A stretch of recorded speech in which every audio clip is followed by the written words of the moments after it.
Turn on the. All right, so we'll get started and set yourself. So we're going to do yoga first this morning and then a meditation and then move into lecture by Haridas at about 7 o'clock West Coast, 10 o'clock East Coast.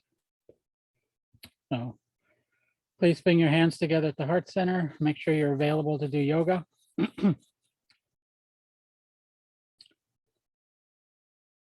Close your eyes and focus inward.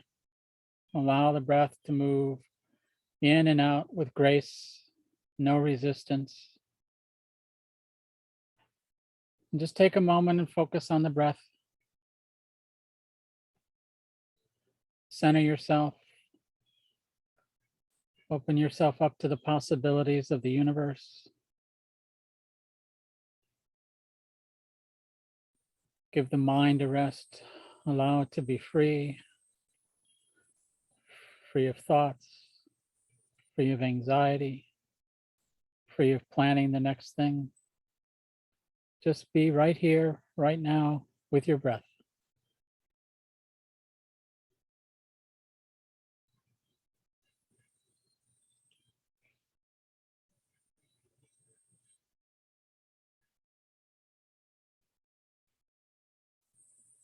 Inhale deeply. Exhale all out. Inhale deeply. Exhale all out. Inhale deeply to begin. Om Namo Gurudev Namo. Om Namo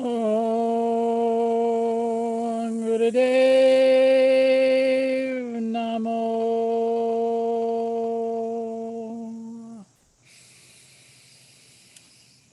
Om Namo Gurudev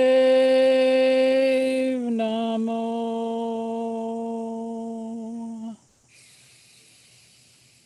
Om Namo Gurudev Namo. Inhale deeply. Exhale. Inhale for the Mangalacharan mantra. Adgare Name. Adgare Name. Jugadgare Name. Satgare Name. Siddhi Gurudeve Name. Adgare Name. Jugadgare Name. Satgare Name. Siddhi Gurudeve Name. Adgare Name. Jugadgare Name. Satgare Name. Siddhi Gurudeve Name. Inhale deeply. Exhale. Bring your fingers into the mounds of your hands. Thumbs are going to be up. Arms are going to be 60 degrees. And begin a powerful breath of fire. If you're on your cycle, just do long, deep breathing. Otherwise, really breathe with consciousness and awareness. Strong, powerful breath of fire. And begin.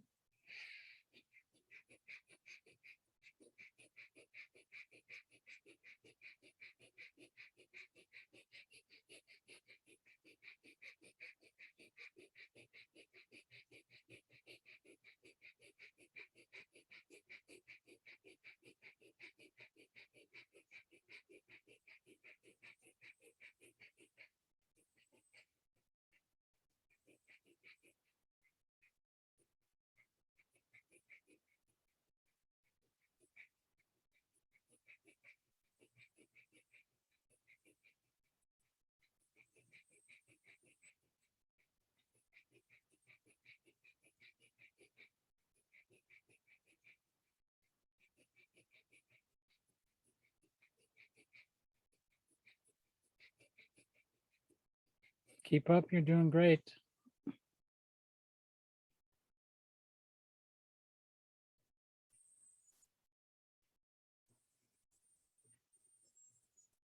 Just relax into it and concentrate on the breath.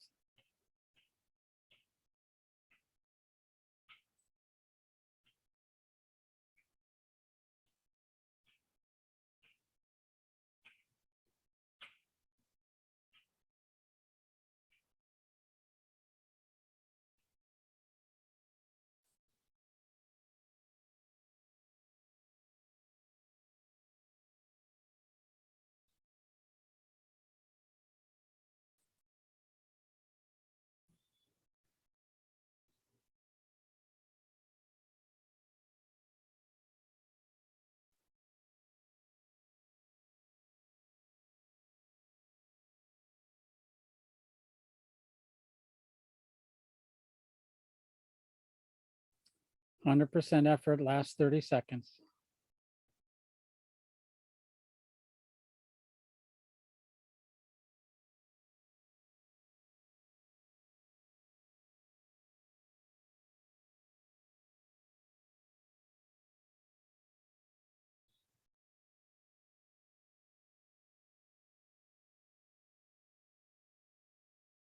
Inhale deeply, hold the breath as long as you can, and slowly move the thumbs together so that they touch when your body has to exhale.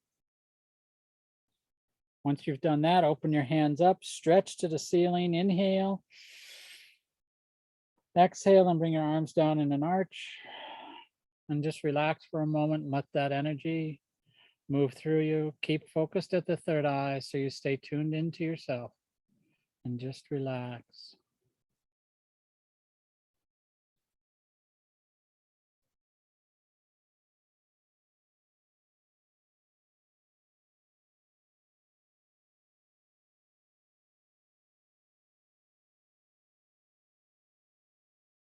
And please transition onto the floor and come up into cat-cow. Your arms are underneath your shoulders.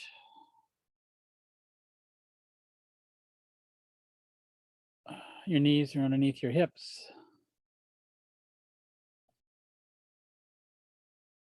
You're going to inhale and raise your head up and throw your belly towards the floor. Exhale, drop your head towards the chin and raise the spine towards the ceiling. Start off nice and slow, building the momentum, inhaling up, exhaling down. Find your pace, whatever that comfortable pace is. Open yourself up, really stretch the spine. Take time to feel your vertebrae, take time to feel your back muscles. And as you loosen up, you can increase the pace. Inhaling sut, exhaling down.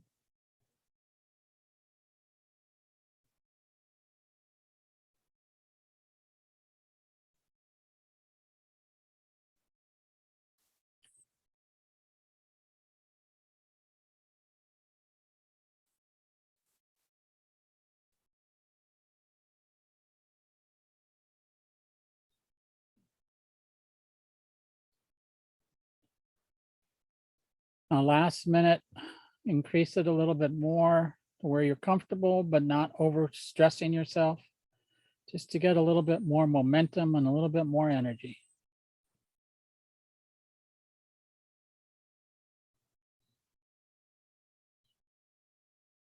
Beautiful. Stay with that rhythm, stay with that pace.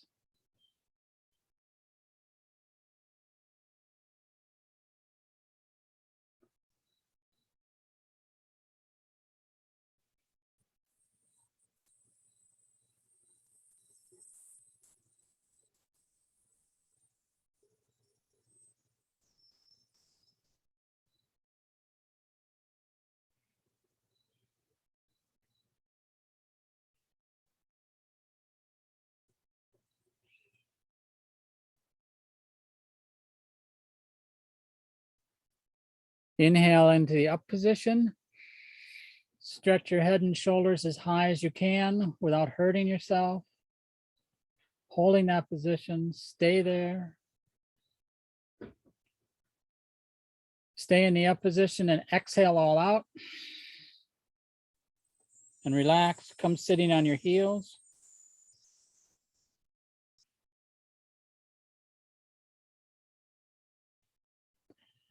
Hands on your thighs, the spine is straight, the eyes are closed, and just let the energy flow through you.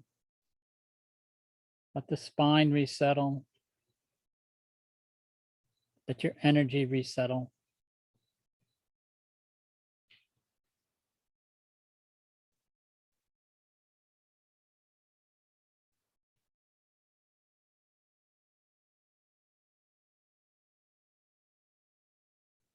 Now place your hands on your shoulders, thumb and back, fingers in front, elbows are up.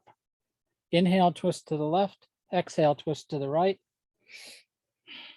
Powerful breath.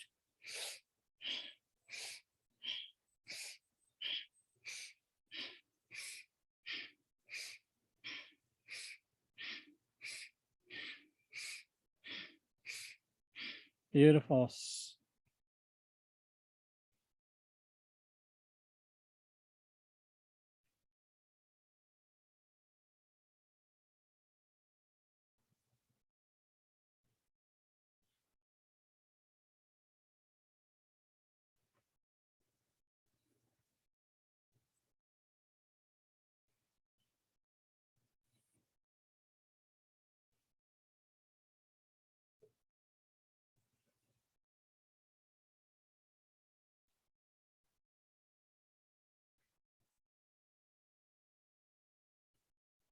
Be purposeful, be intentional,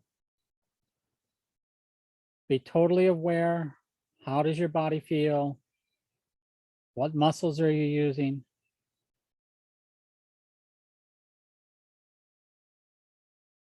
Use the breath to keep you going.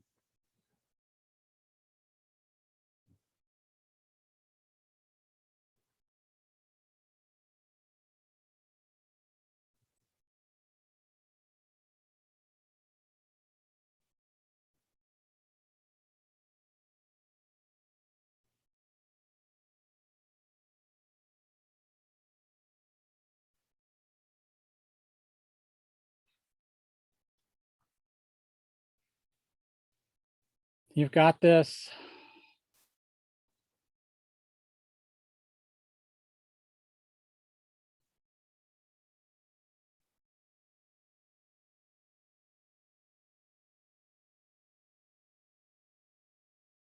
Inhale deeply to the center, please. Pull the slight root lock. Just move the energy a little. Doesn't have to be incredibly tight, but just a little. Holding that posture, stay straight, holding the breath. Please exhale, relax the hands, relax the posture. Just rest for a moment.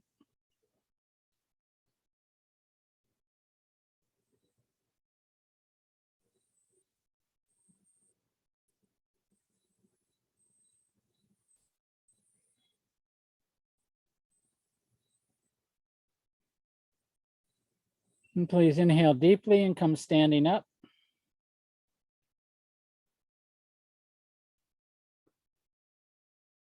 And spread your feet just a little bit over shoulder width apart, maybe a little further than that. The arms out at the side. And this is the inhale position. You're going to exhale and twist a little bit to the left. Take your right hand and place it on your left foot. If you can't touch your foot, touch your shins. And then inhale back up and switch to the other side, making sure you're twisting from the waist first and then bend down.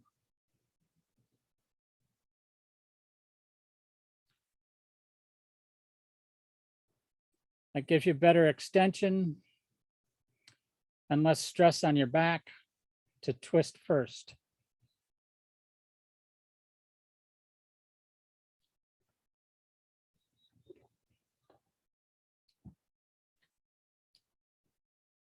Powerful inhale, powerful exhale.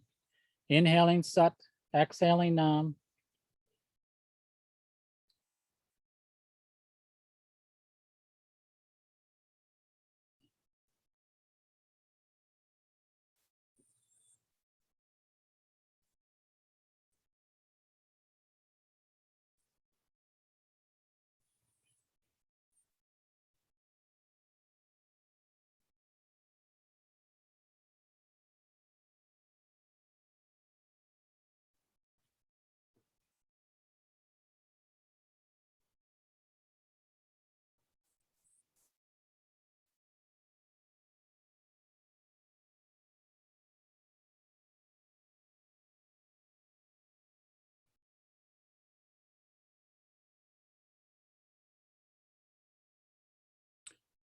Last few seconds. Stay strong, stay steady.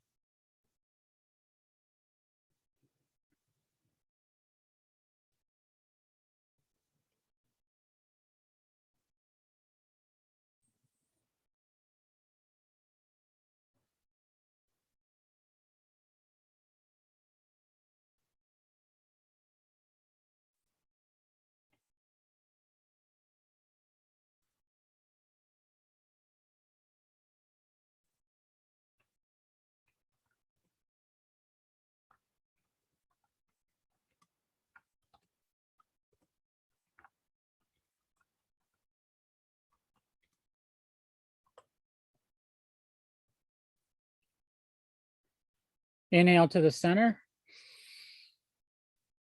Exhale and relax the arms, relax the legs back underneath your shoulders, hip width apart, and just relax the energy. Settle yourself.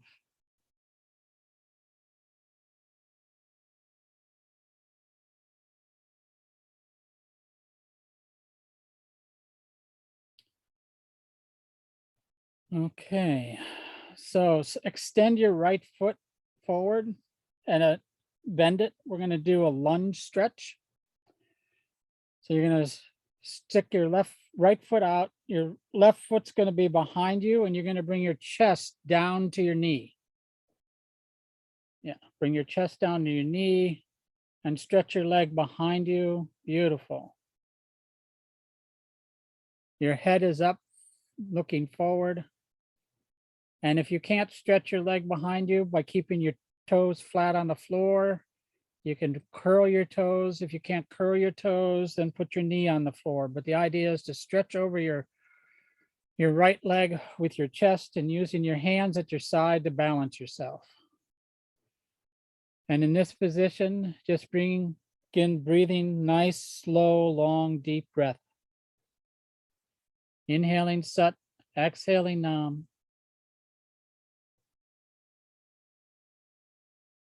Breathe with consciousness, breathe with awareness.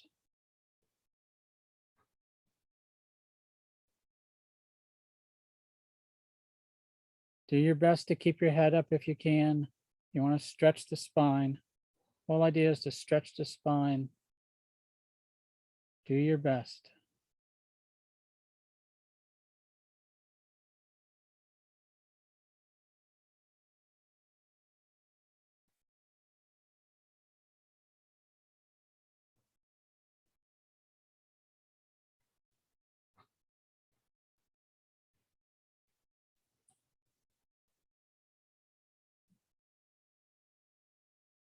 And in this position, begin a powerful breath of fire.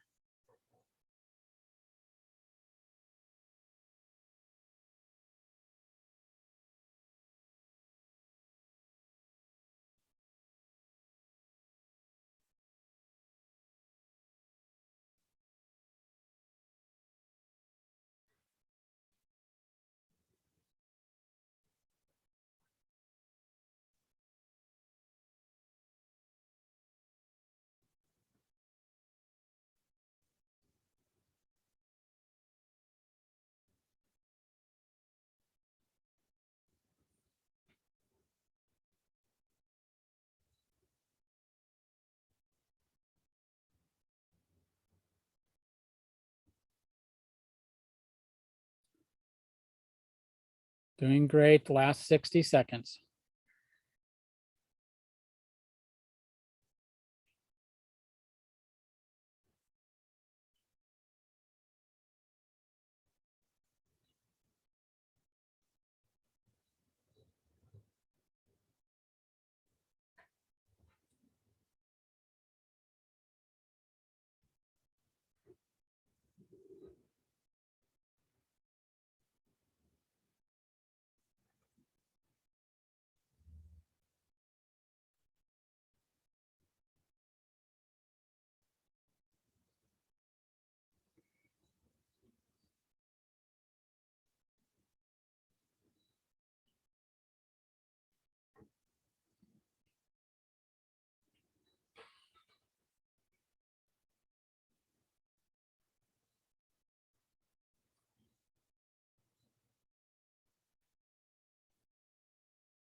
Inhale deeply. Exhale. Now very slowly, if your body allows it, and listen carefully, if your body allows it, bring your right knee onto the floor in front of you and bring your forehead to the ground in front of you. If you can't do that, then just lie flat on your stomach. So just like Chris has done, you're gonna bring your body so your right knee is, your chest is on your right knee, your forehead is on the ground in front of you. Your left leg is behind you. And if you can't do it for whatever reason, and whatever reason is okay, just lie flat on the floor.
Halfway there. Stay strong.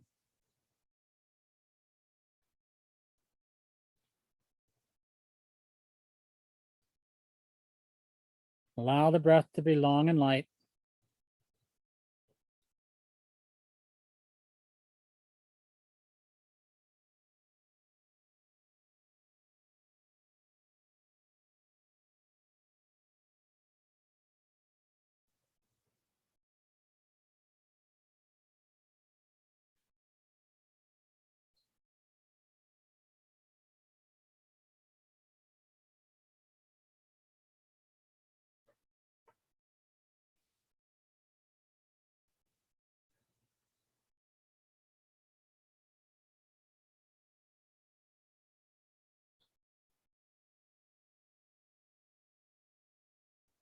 Please inhale deeply. Exhale and come back to the first position with this time with the left leg stretched over your body and your chest on top of your left leg and your right leg stretched out behind you.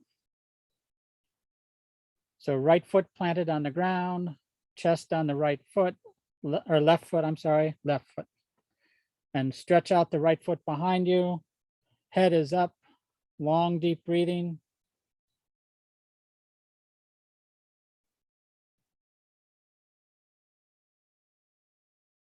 Beautiful.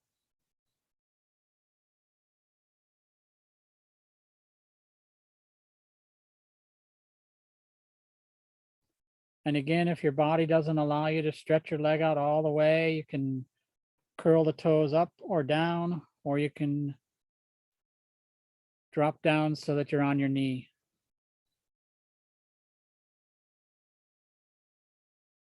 The one thing you don't want to do is hurt yourself. So you can know what your body can do.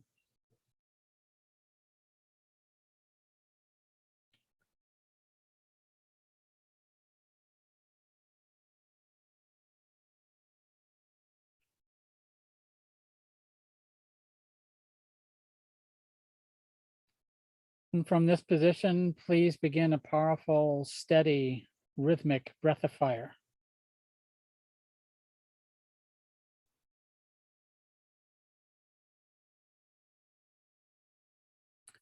Head up so you're elongating your spine and opening your lungs.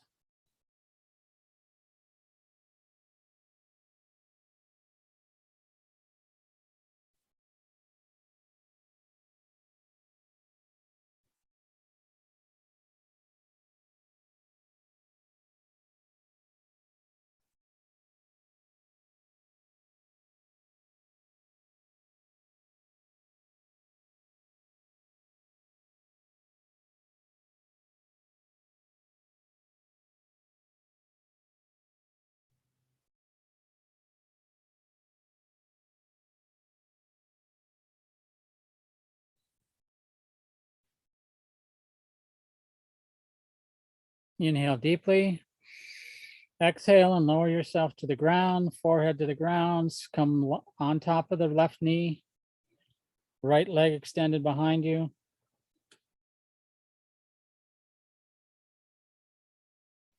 Again, if your body doesn't allow you to bend that far for whatever reason, or it's totally uncomfortable, just lay flat on the floor. Begin long, deep breathing. And just relax into the posture. Your hands are behind you, sitting by your buttocks. And just relax. Do your best to relax.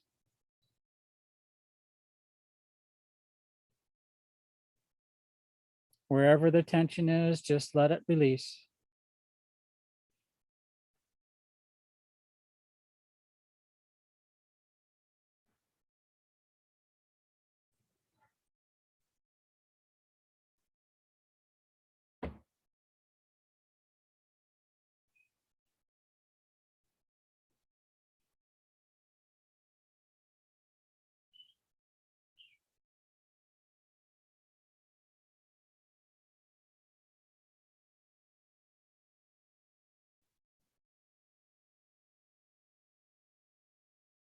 Halfway there, stay steady.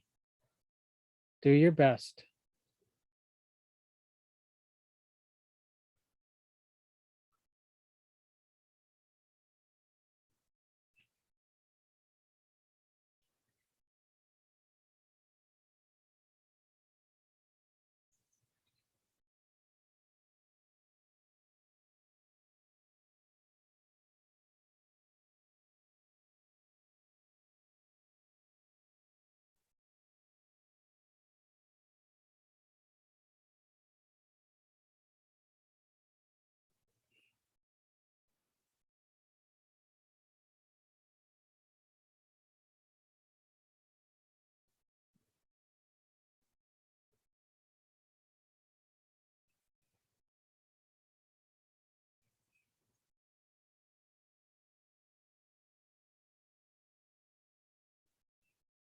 Please inhale deeply.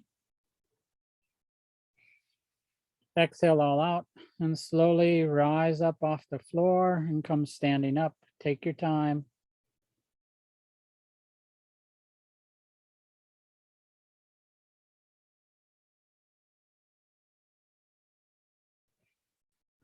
And stand with your feet about 2 feet apart, a little bit shoulder width or a little bit more.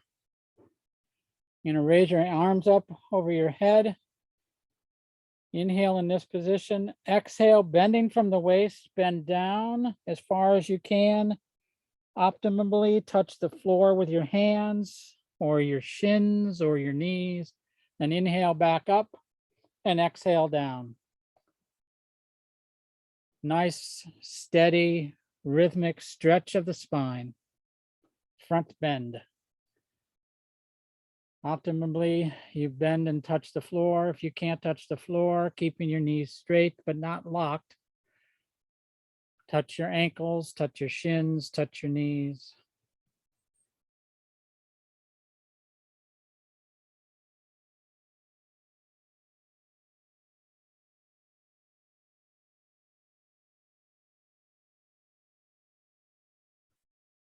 Nice, steady rhythm, nice, steady breath.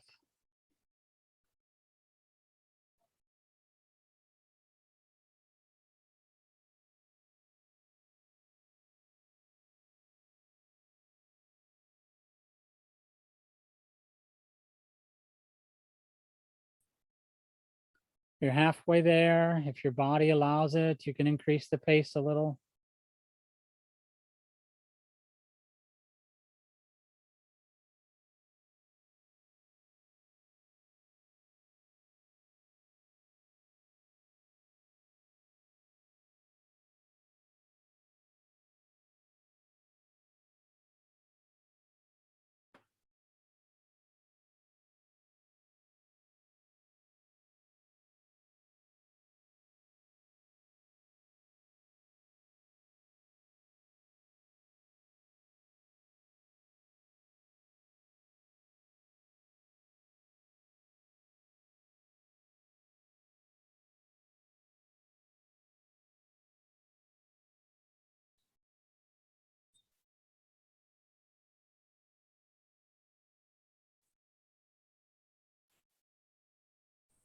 Next cycle, come inhale deeply and come standing up. Exhale and relax the body, relax the arms, and just relax for a moment in the upright position. Just let the breath gather itself and become a little bit normal.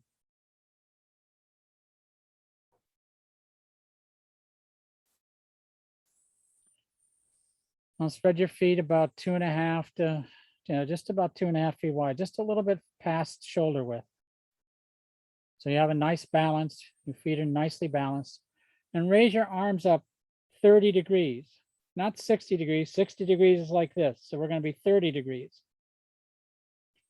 Thumbs are pointed towards the sky. The fingers are into the mounds of the hands. Your eyes can be open so that you don't lose your balance, but begin long, deep breathing.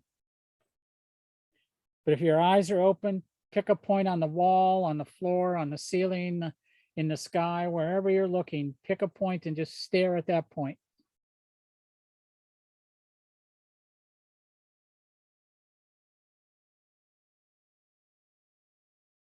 Check your arms. Some of you are a little bit higher than 30 degrees. 30 degrees is just a little bit above straight. So 60 is up here. Flat is here. 30 is like here.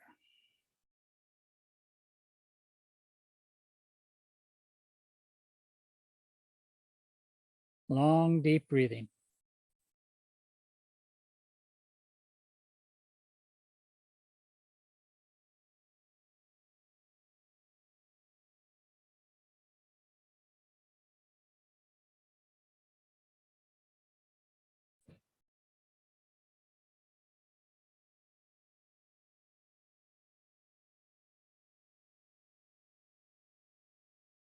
Less than 60 seconds. Be very conscious. Be very aware of what you're doing.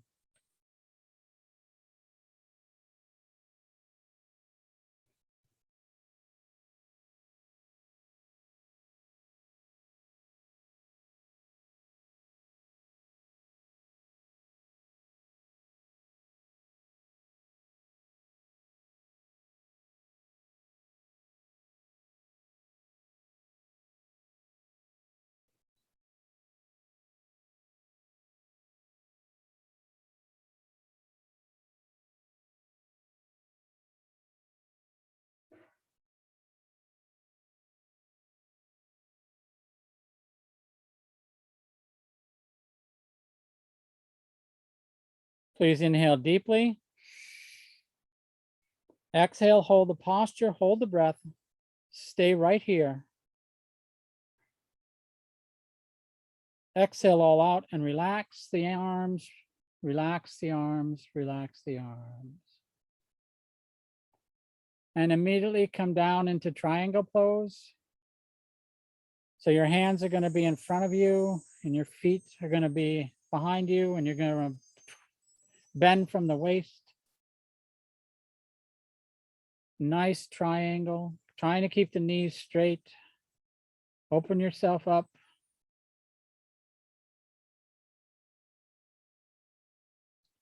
Chris is demonstrating it. So your head is going to be between your shoulders, and just long, deep breathing. And just relax in this posture. You bend from the waist. The knees are straight. And just stretch your body out.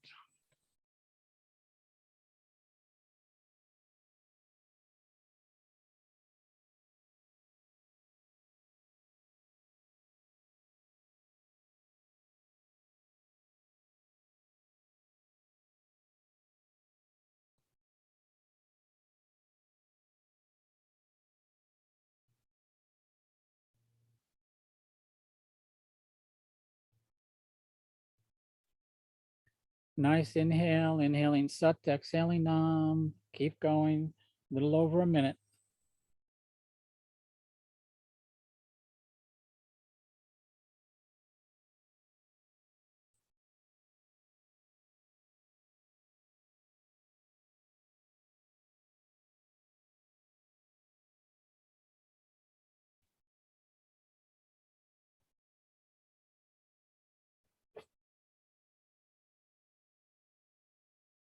You got this.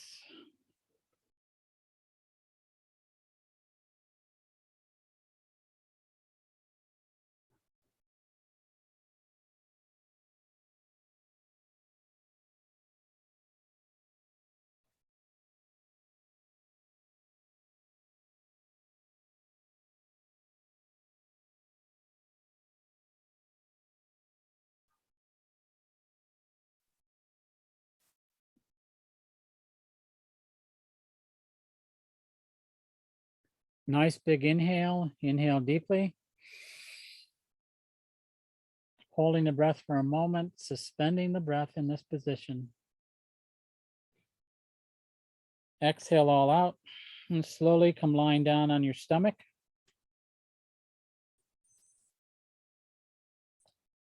And just relax for a moment. Relax.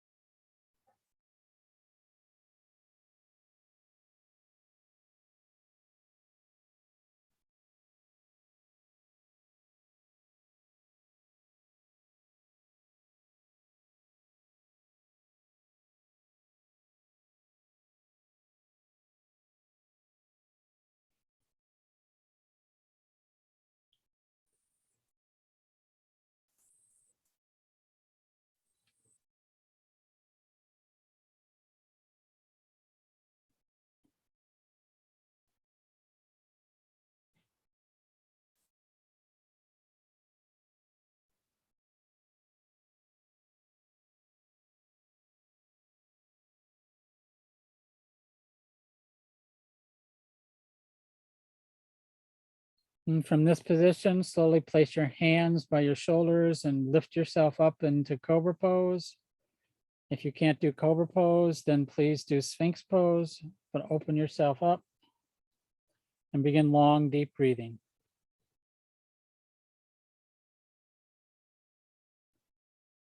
So your body comes up, stretching from the base.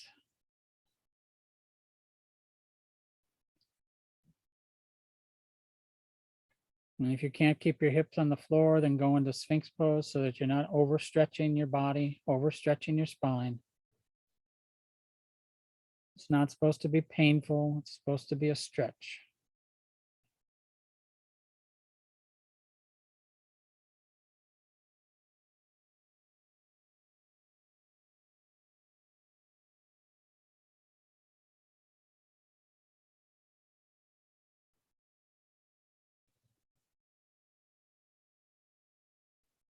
And from this position, inhale your head to the left, exhale your head to the right. Inhale to the left, exhale to the right. Nice steady path. Inhaling left, exhaling right. Inhaling Sat, exhaling Nam.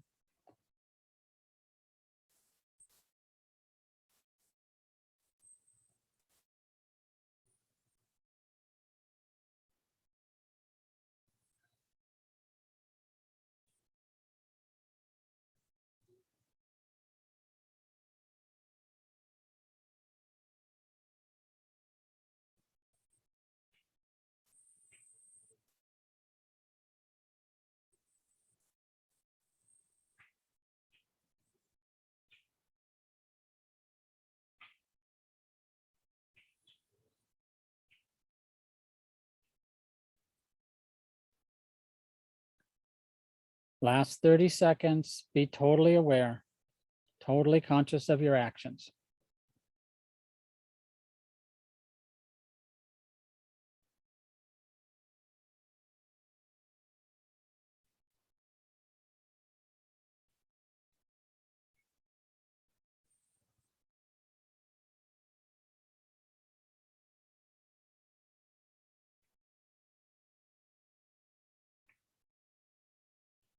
Inhale deeply, stay in the up position. Exhale all out, pull the mole bond. Inhale deeply. Exhale all out, pull mole bond. Last time, inhale deeply. Exhale all out, pull the mole bond. And lower yourself to the ground in front of you.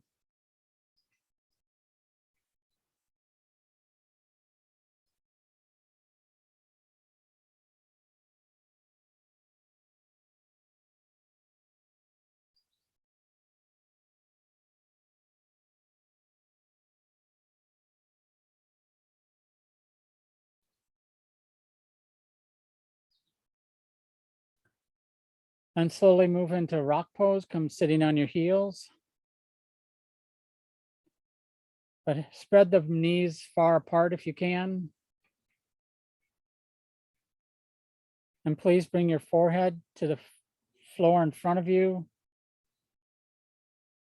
with the palms flat on the floor in front of the knees.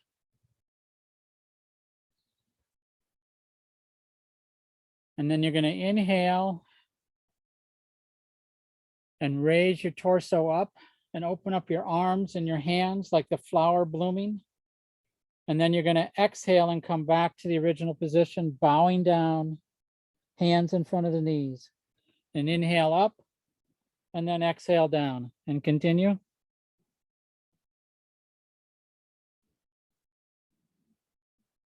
Beautiful. Nice steady pace.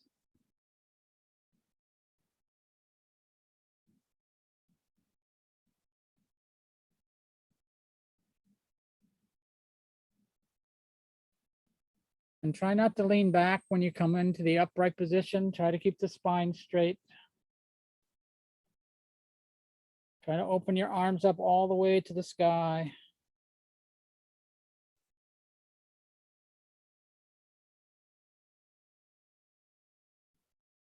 Beautiful. Become aware of the energy that you're creating, that you're moving, that you're being a part of.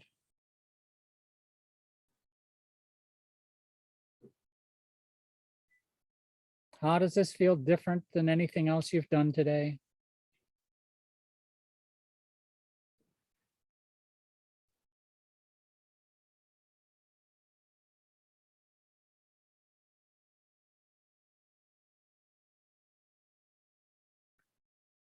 Past the halfway point, you're doing wonderful.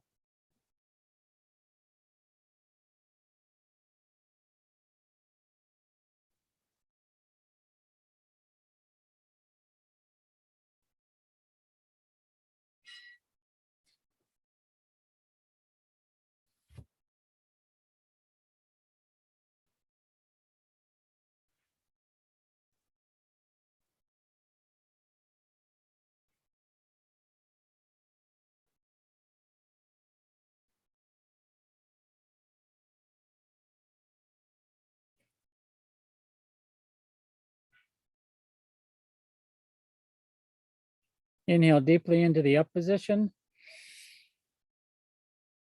Stretch the spine, stretch the arms, hold the breath, and exhale, relax. And bring your knees together now. And interlace your fingers behind your back. And bring your forehead to the ground in front of you. And raise your arms up as high as you can. And relax in this position, Yoga Mudra.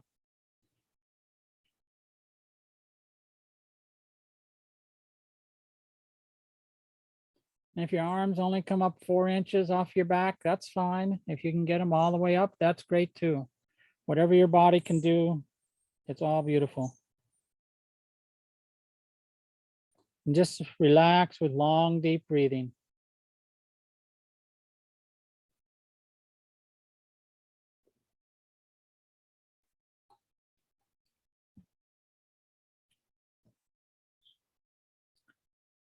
Inhaling Sat, exhaling Nam.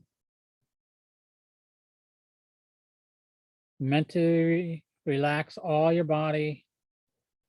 Let all the tension go. Hold the posture.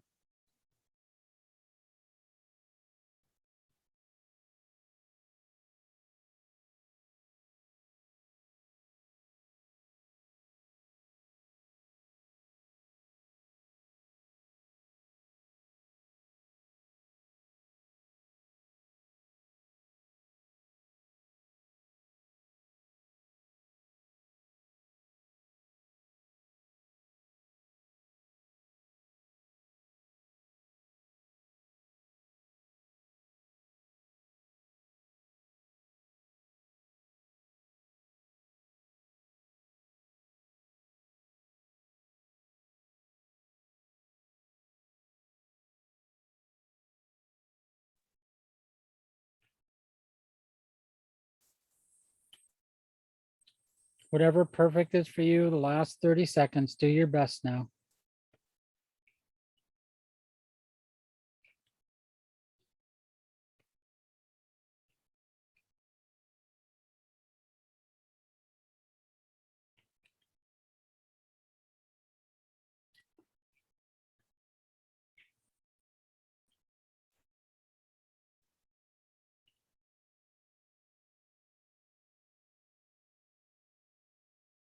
Inhale deeply. Exhale, relax, relax the posture. Relax the body and slowly come lying down on your back. And set yourself for deep relaxation.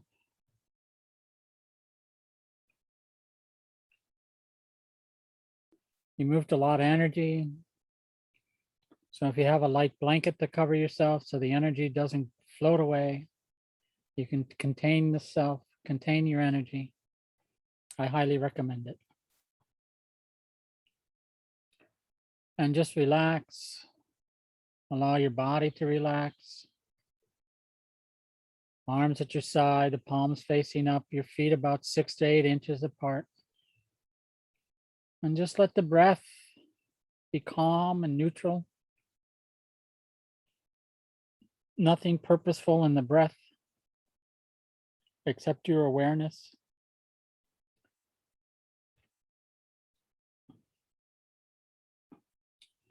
And just totally relax.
bring in my new t-shirt yesterday.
Inhale deeply and slowly bring yourself back with a nice strong inhale.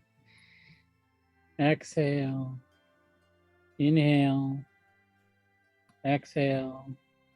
Allow your body to become aware of the now and the present. Slowly wiggle your fingers and your toes. Slowly waking yourself up. Moving your fingers and your toes, rotating your hands and your feet in a circular motion. Allowing the energy to flow and be free.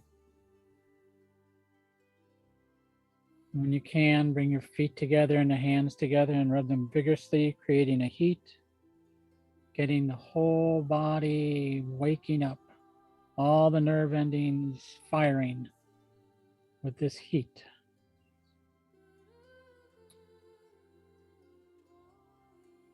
And when you can, grab a hold of your knees and rock side to side. And then rock forward to back.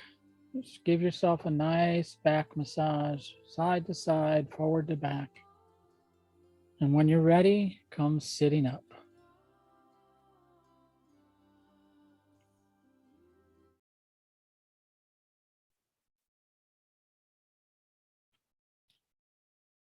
Okay, the meditation we're going to do today is 3 parts. The first part is a monotone chanting.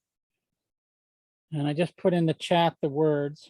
The words are sa, ta, na, ma, ra, ma, da, sa, se, so, hung.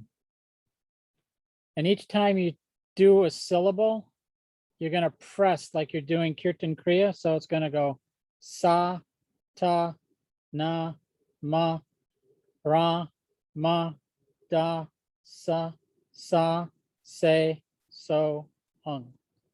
It's going to be in monotone. Your hands are going to be resting on your knees. Your spine is straight. Your eyes are closed. And you're going to inhale and do the chant on one breath. Inhale again, do the chant on one breath, and continue with one breath for the entire time. Any questions? So sit straight. Set yourself for meditation. Close your eyes. And we'll begin. Sa, ta, na, ma, ra, ma, da, sa, se, so, hung. Inhale. Sa, ta, na, ma, ra, ma, da, sa, se, so, hung. Inhale. Sa, ta, na, ma, ra, ma, da, sa, se, so, hung. Inhale. Sa, ta, na, ma, ra, ma, da, sa, se, so, hung. Sa, ta, na, ma, ra, ma, da, sa, se, so, hung. Sa, ta, na, ma, ra, ma, da, sa, se, so, hung. Sa, ta, na, ma, ra, ma, da, sa, se, so, hung. Sa, ta, na, ma, ra, ma, da, sa, se, so, hung. Sa, ta, na, ma, ra, ma, da, sa, se, so, hung. Sa, ta, na, ma, ra, ma, da, sa, se, so, hung. Sa, ta, na, ma, ra, ma, da, sa, se, so, hung. Sa, ta, na, ma, ra, ma, da, sa, se, so, hung. Sa, ta, na, ma, ra, ma, da, sa, se, so, hung. Sa, ta, na, ma, ra, ma, da, sa, se, so, hung. Sa, ta, na, ma, ra, ma, da, sa, se, so, hung. Sa, ta, na, ma, ra, ma, da, sa, se, so, hung. Continue at your own pace. Nice steady rhythm, nice steady sound.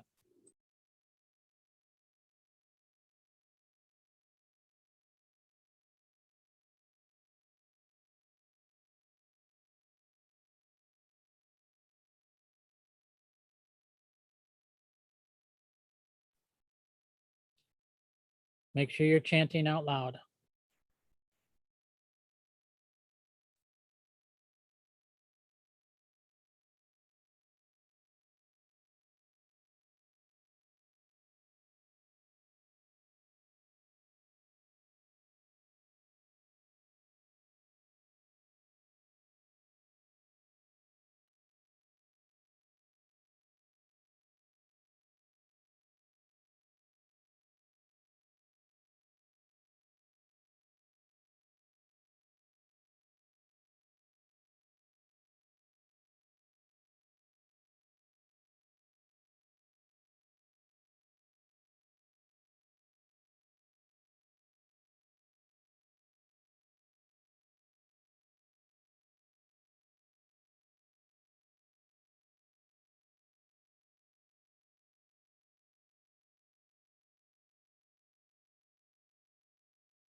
If you want to enhance the meditation, you can open your eyes 1/10 open, so 9/10 closed, and stay focused at the third eye.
Inhale deeply.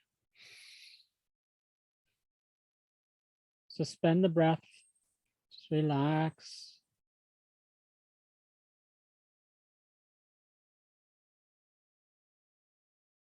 Exhale all out. And stay in a meditative state. Inhale deeply. Holding the breath in. Start to move the body. Twist and stretch. Making sure you're moving every part of your torso, your head, your back, your arms, your wrists, your fingers. And when you have to exhale, exhale powerfully and inhale deeply again and continue.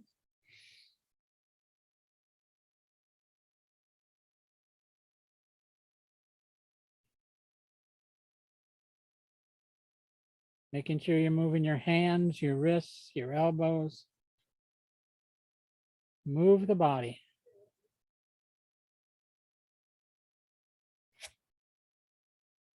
When you have to exhale, exhale again and inhale and do it again.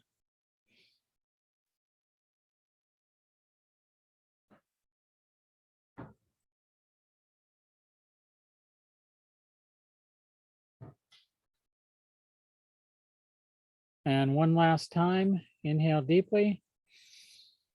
Move the body.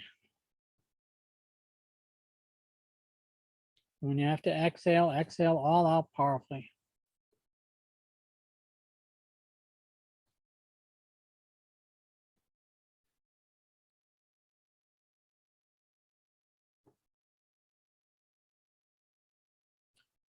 And inhale deeply to the center. Straight spine, nice soft body. Head is just a slight Jalandhar bar. Eyes are closed. Go deep within, focus at the third eye. In fact, look at the tip of your nose. Look at the tip of your nose and just relax, relax, relax. Relax the breath, relax the body. Just look at the tip of the nose and go deep into your silence.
Stay steady.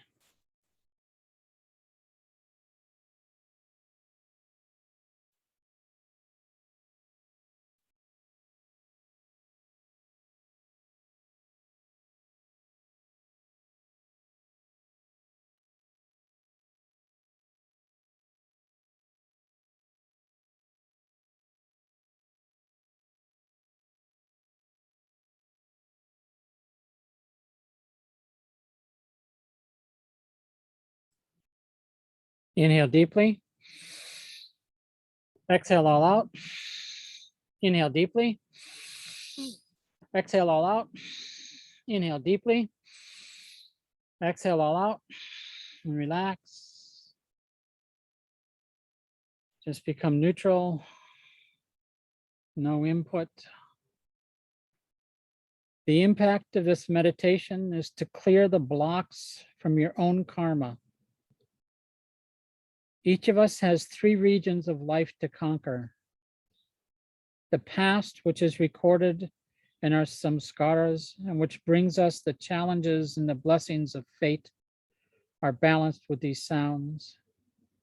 The present, which must be mastered by karma yoga, the practice of action with integrity in the moment, and the future recorded in the ether, and which its best and most fulfilled is called dharma.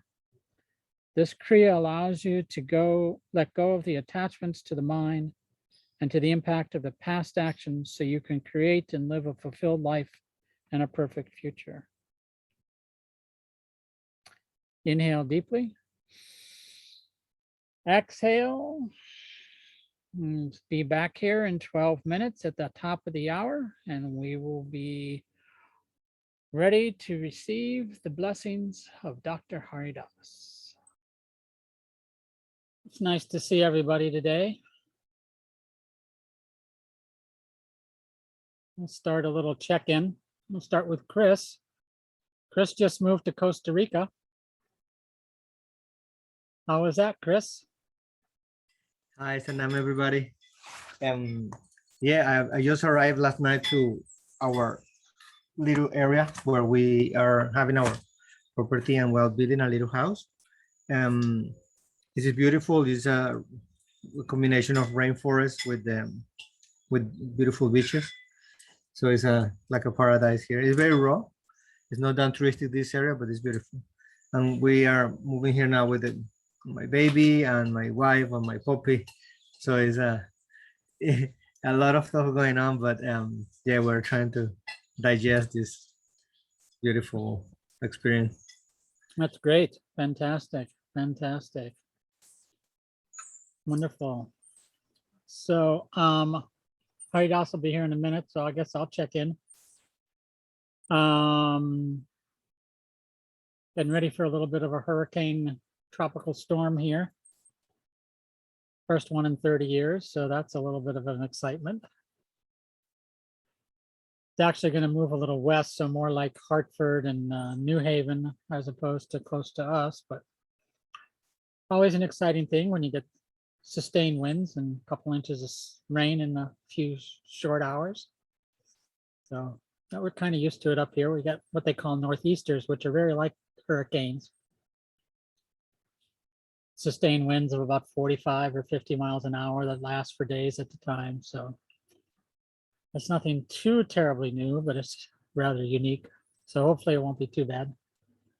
So that's kind of what we're doing up here in the North Country of Eastern Massachusetts today. Luckily, it's a beautiful day today. Plenty of sunshine, plenty of warmth. It's all good.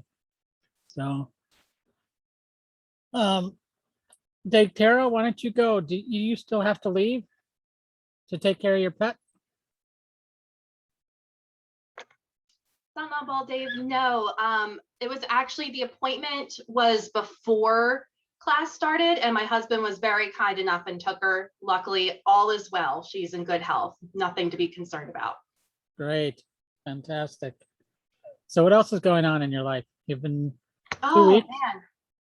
Man, just been busy preparing for tomorrow's Aquarian Satna, working on my 20-minute practicum, working on various other assignments for the training. I love that type of busyness, you know, because I'm passionate about it. So just been really throwing myself within the training and just really enjoying myself. On a personal note, my husband and I just celebrated our 3-year wedding anniversary last week when we went to the beach, which was absolutely gorgeous and a very much needed vacation. So, you know, we're well rested and I'm ready to go for training this weekend.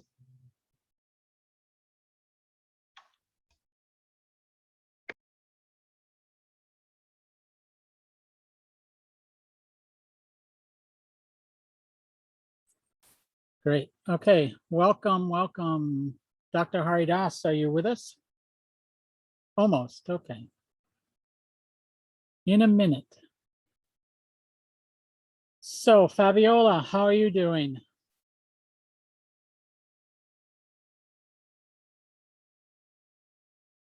Okay. Fabiola, how are you doing? I'm Sanam, everyone. I'm doing great. I'm just I'm logging in from Mexico today Oh, because I've nice. been taking care of my mom. She has some health issues, and probably I will be here for a while. But other than that, everything is going okay. All right. Our prayers are with you and your mom. Safe travels. Thank you. Welcome, Dr. Haridas. As I was saying before, and my mic was off, I said, even if you're not here, you're always with us. So that's always great. Thank you, Baldev. It's so good to see you. So good to see everyone. Yeah, thank you for these updates and check-ins, Baldev. It's been fun listening in. Just had a little bit of technical audio difficulty this morning, but I'm here. Thank you. Are we continuing the check-in, Baldev? Yeah, well, that's part of the program. Check in for a little while. The only student that's checked in is Degterra, so everybody else is up for grabs. All right, let's continue on, please, Baldev. Continue on. Okay, so Valerie, you were the first one here this morning. Thank you very much from the West Coast, early morning for you all. Yeah. So I guess for me, last week I took my youngest daughter to grad school. So we drove about 23 hours to Arizona, and there was a lot of nothing between here and there. So I spent a lot of time chanting, you know, while she had her earbuds in, practicing. And it was super interesting because I noticed by the end of the day, and I lay down to go to sleep and tired, but I could feel the energy was like all day I was like in that space.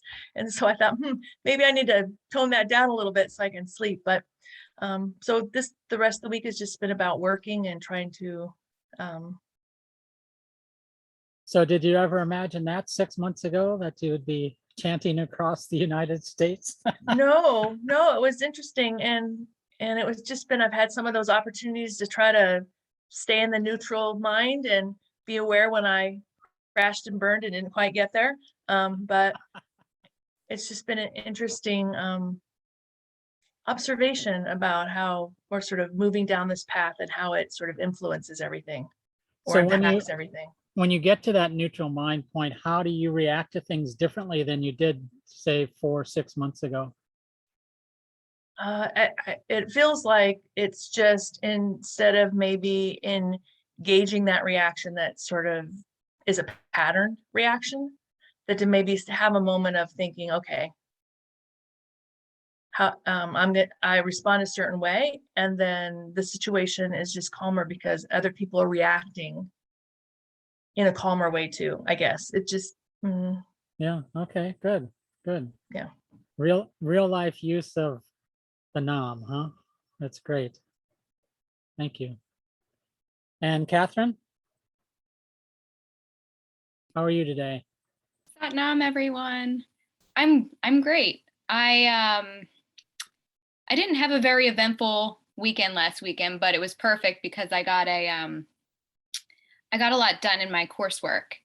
So it enabled me to focus on the 2 6-week series and the exam.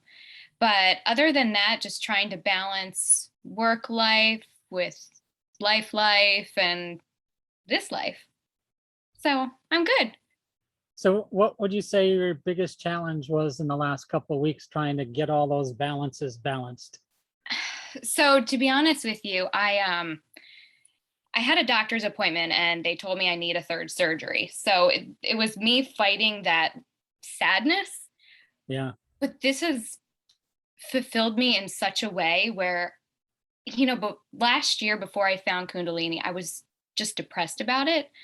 But now I just found a way to make me feel great about, well, not great about, having the surgery, but I've accepted it in a sense where like, it is what it is, but I found a way to make me happy, like at Yeah. peace with it. If Yeah, that so makes sense. the attachment to it is different, right? Yeah, I've found a way to, like, between my meditation and my, my yoga practice, the Kundalini yoga practice, I've just, yeah, I don't know. I was really sad for a long time, but I'm so glad that I've found this and was able to just bring this into my life. That's great. Thank you for the share. We appreciate Thank it. you. Thank you. And Jordan, how are you today? I got a note that you were going to be gone today, so it's so nice to see you. Oh, yeah. So that is part of what's been going on. So I actually talked to Dr. Haridas yesterday about some stuff that's been coming up for me. And I've been dealing with a lot of internal value conflicts and, balancing personal Kundalini and like merging all of the worlds together. So I was participating in another program that I actually stepped out of, which was also this weekend. So I am fully in for the Kundalini yoga teacher training, which is nice to have like your big commitment and then not a bunch of other things going around. So I've just been juggling a lot, and it feels like things are finally settling. I've reached out and started putting out stuff for Kundalini yoga, doing community classes and my sound bath and Reiki. And so I actually talked to a studio this week and they want to do my cacao ceremonies for winter immersion. So it's just like, this is my first time experiencing all of this of something like I've creatively expressed. And so it's really fun and exciting. And also my parents, usually they're like, okay, we'll see how that works for you. Like I told them yesterday and they're like, We love our parents and they always have that I know. little like protective mind, right? They have that protective mind that they always want to bring to you. So Yeah, exactly. So it's been fun. great. Thank you for the share. Appreciate that. And Misty, how are you today? Hello, I'm good. I've been a little bit under the weather recently, just like a cold and like kind of a cough situation. So I've been kind of like laid back for the past week or so, but still like doing a lot of reading and looking at my practicum. My practice hasn't been, my physical practice hasn't been what I typically do, but I've been doing more meditation consistently. So I'm feeling better and I'm happy to be here. Great. Thank you very much. Wish you health quickly, heal fast. And Melissa, how are you? Nice to see you. Are you back in the 48 states now? Yes, Satnam, everyone. I'm in LA. I've been here. Yeah, I think the last weekend I was here as well. This week I feel so much better.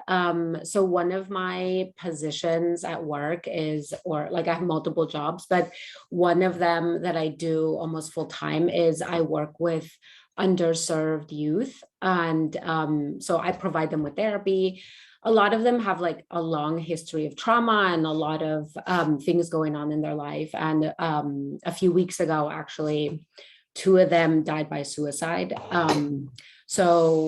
And I'd been working with them for almost 2 years. So that really hit me really strongly. And so I actually decided with the support of my husband to take a break from work, from that specific role, because it was really getting emotionally really challenging for me. And honestly, this is the first time I've ever taken a break, and I'm so grateful for it because I've been able to focus on myself and also really process kind of like that loss of, that connection that I had with those two youth. And I'm deeply grateful. Actually, this happened yesterday when I was talking about this too, when I was talking to Valerie about this, my throat kind of started, acting up, and I was getting all like a little bit as if there's like slime. So this is something that I've been noticing more and more as I really come to speaking my own truth and honoring myself. And that sometimes looks like not being able to be there for someone else and really being there for myself. And that's something that I've been deeply grateful for. And I've been focusing a lot in the last week. Yeah. One of the things that we learned through this teacher training program and through studying Kundalini yoga and meditation is basically, our role in life is to serve. And we can't serve others unless we serve ourselves first. So it's very important to take that time to really work on yourself, to develop that self-care, to create that aura of, I don't want to say invincibility, but certainly that aura of I'm ready for the world. And without that, it's really hard to serve someone else because you're not ready to serve yourself. And without being able to serve yourself, you can't give 100% to somebody else. So it's glad to see that you come to that in an organic way so that you can, open that up. And usually the throat thing is the throat chakra. So it's, you just gotta usually, and we're going to be doing just sound and mantra today. So I'm sure the throat chakra will get some work. Good. Yeah. Thank you. Dr. Haridas. And Melissa, we feel for you and the two youths that have decided to leave. And at this moment, I would ask for their names so we can put our hands at the heart center and chant a call for them. Melissa, please. Teresa and Evelyn. Teresa and Evelyn. Let's just put our hands at the heart center and just send them a big satnam, a call. We'll be chanting a call for them 5 times. Inhale. A call.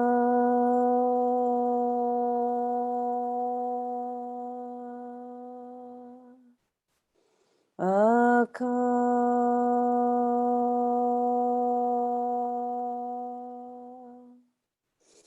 A call.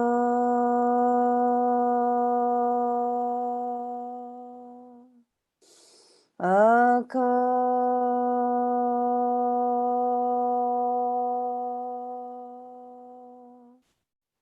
A call.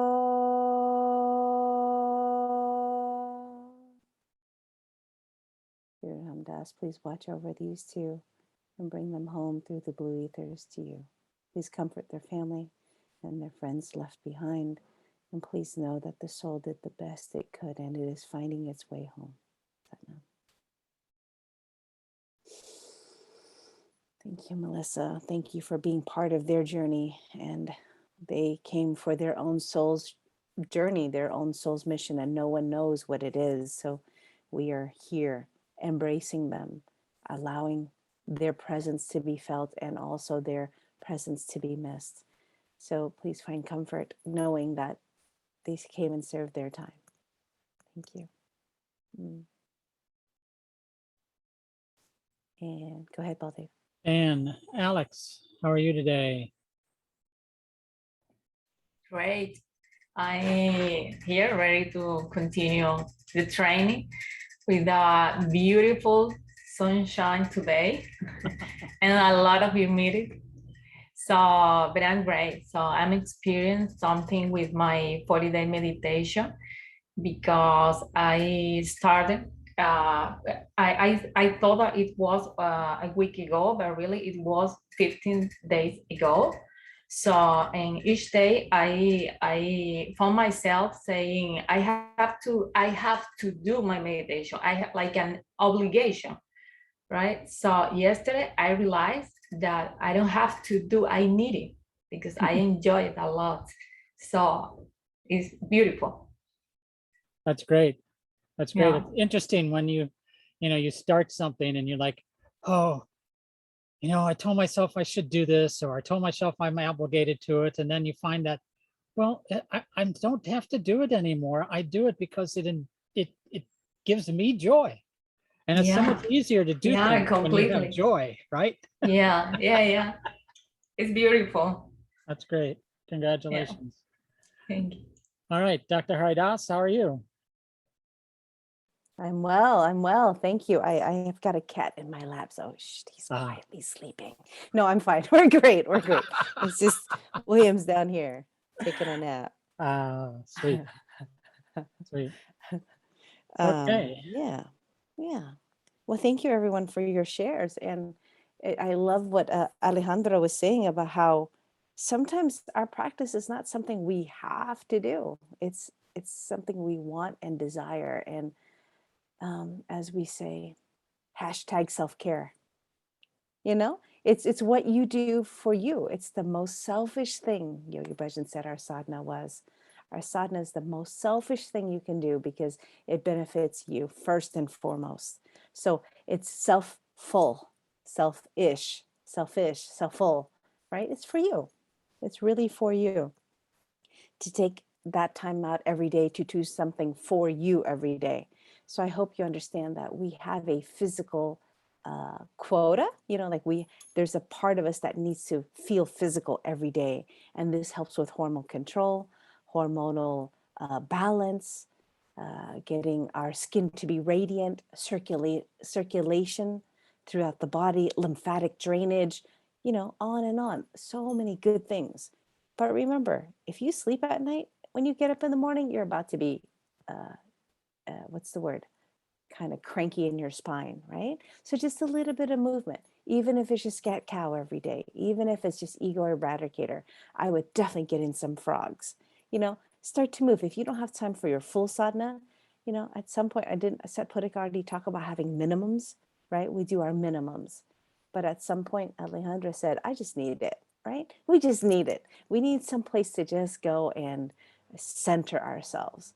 When the world is too tough, like Melissa's going through some things right now, emotionally, that's tough. I want you to think about how whatever people say, it goes through others, right? It goes through the space. It goes through your body. It goes through like Chris and the baby, right? Chris, the baby cries. Doesn't everyone hear that baby cry? Yeah. In fact, it makes you do what, Chris? Go ahead.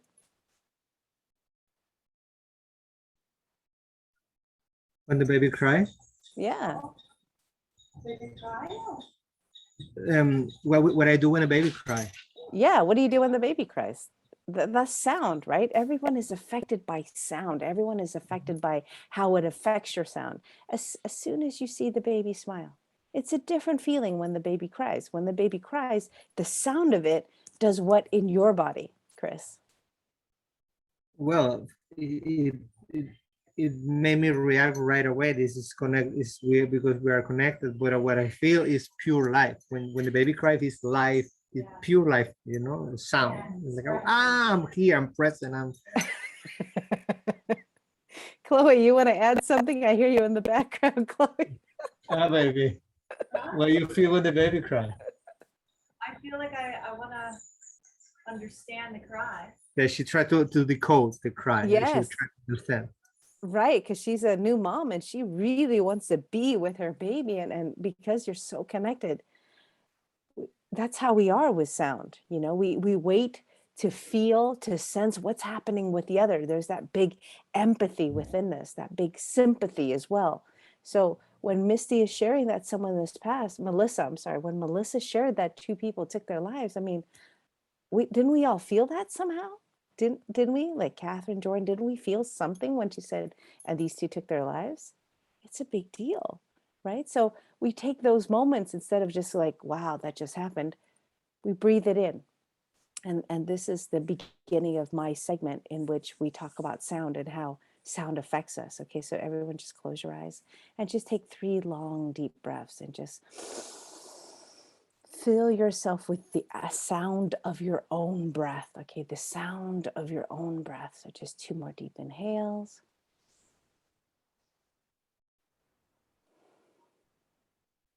And 1 more.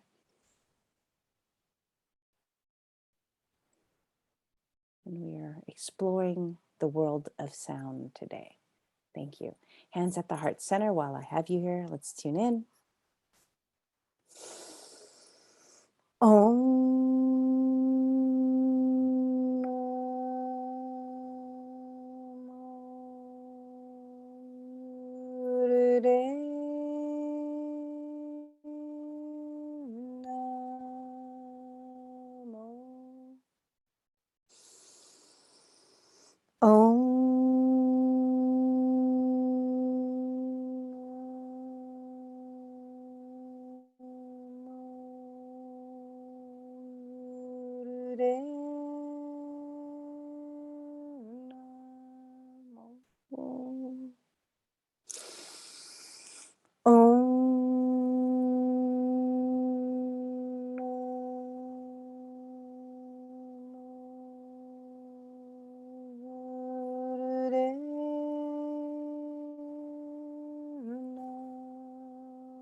Inhale.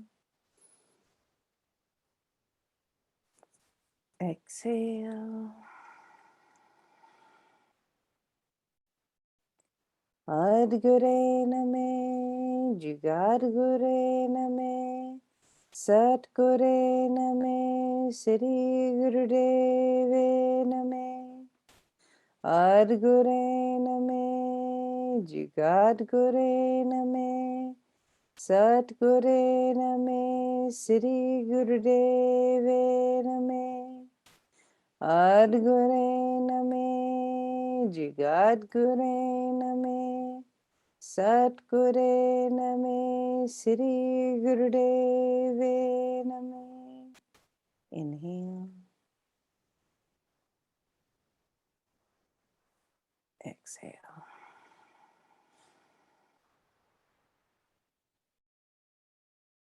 Sit up.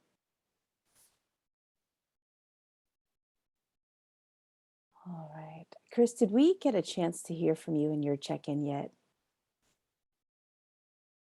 Go ahead, Chris. As a trainer, let's have you check in. Can you hear me, Chris? Yeah, we have a big truck passing by. What you ask? Oh, how are you? I didn't have a check-in with you. So just wanted to hear Oh how no, you we're and doing good. We're doing very good. We arrived to Puerto Viejo. This is a small town that we have.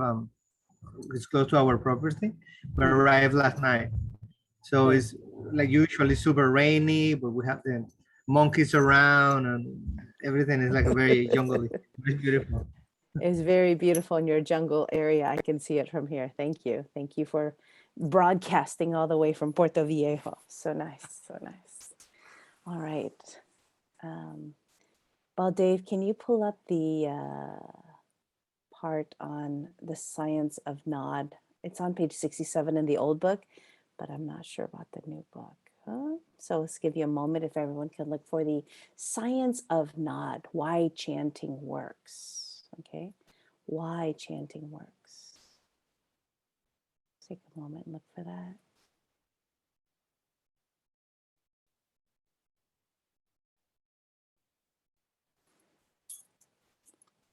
It's under the sound and mantra chapter. So if anyone has it, please let me know because I haven't had access to the new book. Page 67 in our book. Oh, good. Thank you. Okay, so the nature of sound, just the page right before it. Every element of the universe is a constant state of vibration manifested to us as light, sound, and energy. The human senses perceive only a fraction of infinite range of vibration. So it is difficult to comprehend that the word mentioned in the Bible is actually the totality of vibration, which underlies and sustains all creation.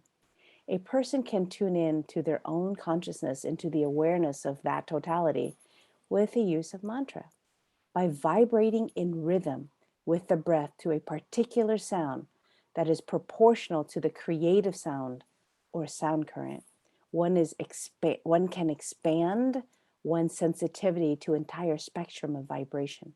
It is similar to striking a note on a stringed instrument.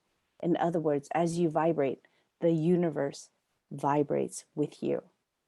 So as you checked in today, how many of you, I'm sorry, not checked in, how many of you tuned in when you tuned in with me earlier, just a few minutes ago?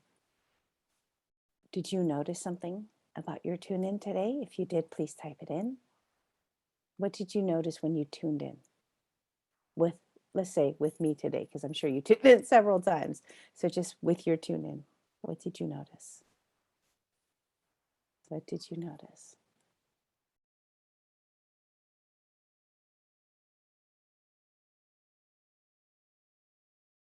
So I want you to list everything you notice, which is, give me top 4 things you noticed when you tuned in today. This thing called chanting, this thing called tune in. What did you notice? What were you listening to? What did you become aware about?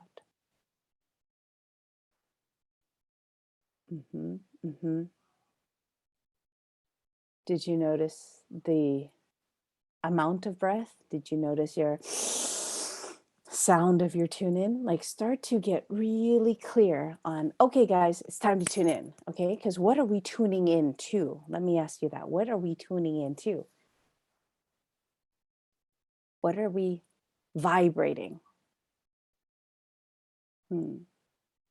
Yeah, a little bit about Alejandra with the vibration in the back of her head. Enjoying the vibration in your head, the sounds blending, the energy rising. And more importantly, as we tuned in, I hope at some point you felt yourself gathering to a certain focal point. Did you feel that? Instead of your awareness everywhere here, thinking about my cat in my lap and the sound of the dogs barking outside and the water boiling, with all that sensory that's happening around you, go inside. Go tune in internally to what? To what's happening inside. Okay? Degtera, comment on your tuning into you, please. I'm sorry, can you repeat that again? Comment on the tuning into you. As you were tuning in, you were sensing something, you were listening to something. What was happening with your tune in? With my tune in, I could hear like how different my voice sounded to yours. And I also noticed how much I liked the sound of my own voice tuning in. Exactly. Thank you for that point. How many love your own sound? Raise your hand. Love it. Like, this is me. This is what I sound like. Oh, Jordan's giving me a shaky hand. Valerie's not even commenting. Come on. Give me something there. Okay. Go ahead, Jordan and Valerie.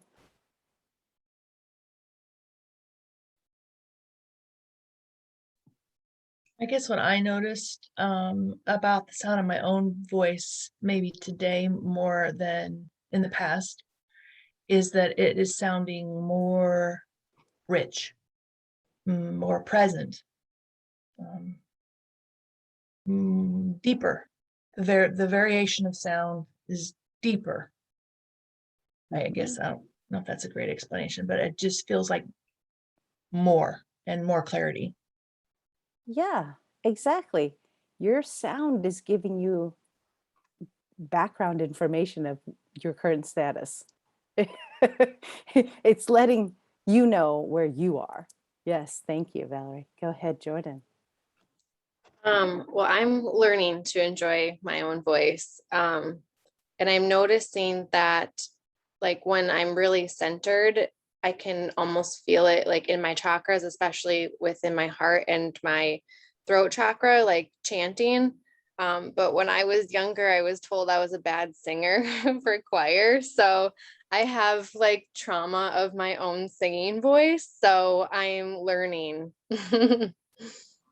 It's true, right? At some point we heard something and we took it. We ran with it for decades, right, Jordan? But I tell you, apparently right now in Kundalini Yoga, everyone is a chanter and everyone is a singer. You know that, Jordan? You know, we're all singers now, all of a sudden. So just relax it with that other self-critical comment, because when you're out there teaching, Jordan, especially when you've got your cacao ceremony and all these things that are happening, do you think the students looking at you and going on a ride with you going, I wonder if she knows she can't sing? You think anyone's thinking that? Seriously? No, because you're holding yourself in a space of authority, of sovereignty, of leadership, of teachership. They don't question it. They're just like, okay, I'm with Jordan, that's it, right? You don't want to instill that space with doubt. Why? Because where is that doubt coming from, everyone? If you're having some kind of doubt and you're there, but you're internally entertaining these doubts, where did it come from? Where did it come from? It's obviously not from your chanting, right? It has nothing to do with your chanting. So here we are overlaying who we are with other thoughts and other people's thoughts and our reactions to other people's thoughts of our thoughts, right? It becomes like this ridiculousness. So I hope that, you know, when you tune in, Om Namo Guru Dev Namo, you know, or even higher, whatever your pitch is, you're tuning into that internal frequency. So what would you like to call that internal frequency? Right? Because you're not trying to match my voice. In fact, if we were in this classroom together, you wouldn't be chanting at my voice, because my voice is a bit tired from talking to my brothers and sisters who have been visiting all week. So I've been like, yap, yap, yap, yap, like I'm almost out of breath, you know what I'm saying? So it's a reflection of my current state and energy, but it doesn't make me not me. I'm still me. I just have a bit of a, you know, a lowered voice, right? So what are you tuning into? Because sometimes we think we listen to music or we listen to mantras and we have to chant at their sound, but it's not our sound. You understand what I'm talking about? There's certain sounds out there that are reflective of you. So when Valerie's tuning into her own sound current now, it's richer. Now, Valerie, is it from the speed of your voice? What do you think is affecting the richness or developing the richness of your sound? I guess what it's because it's coming from within. It's coming from core of being. Versus where? Versus where?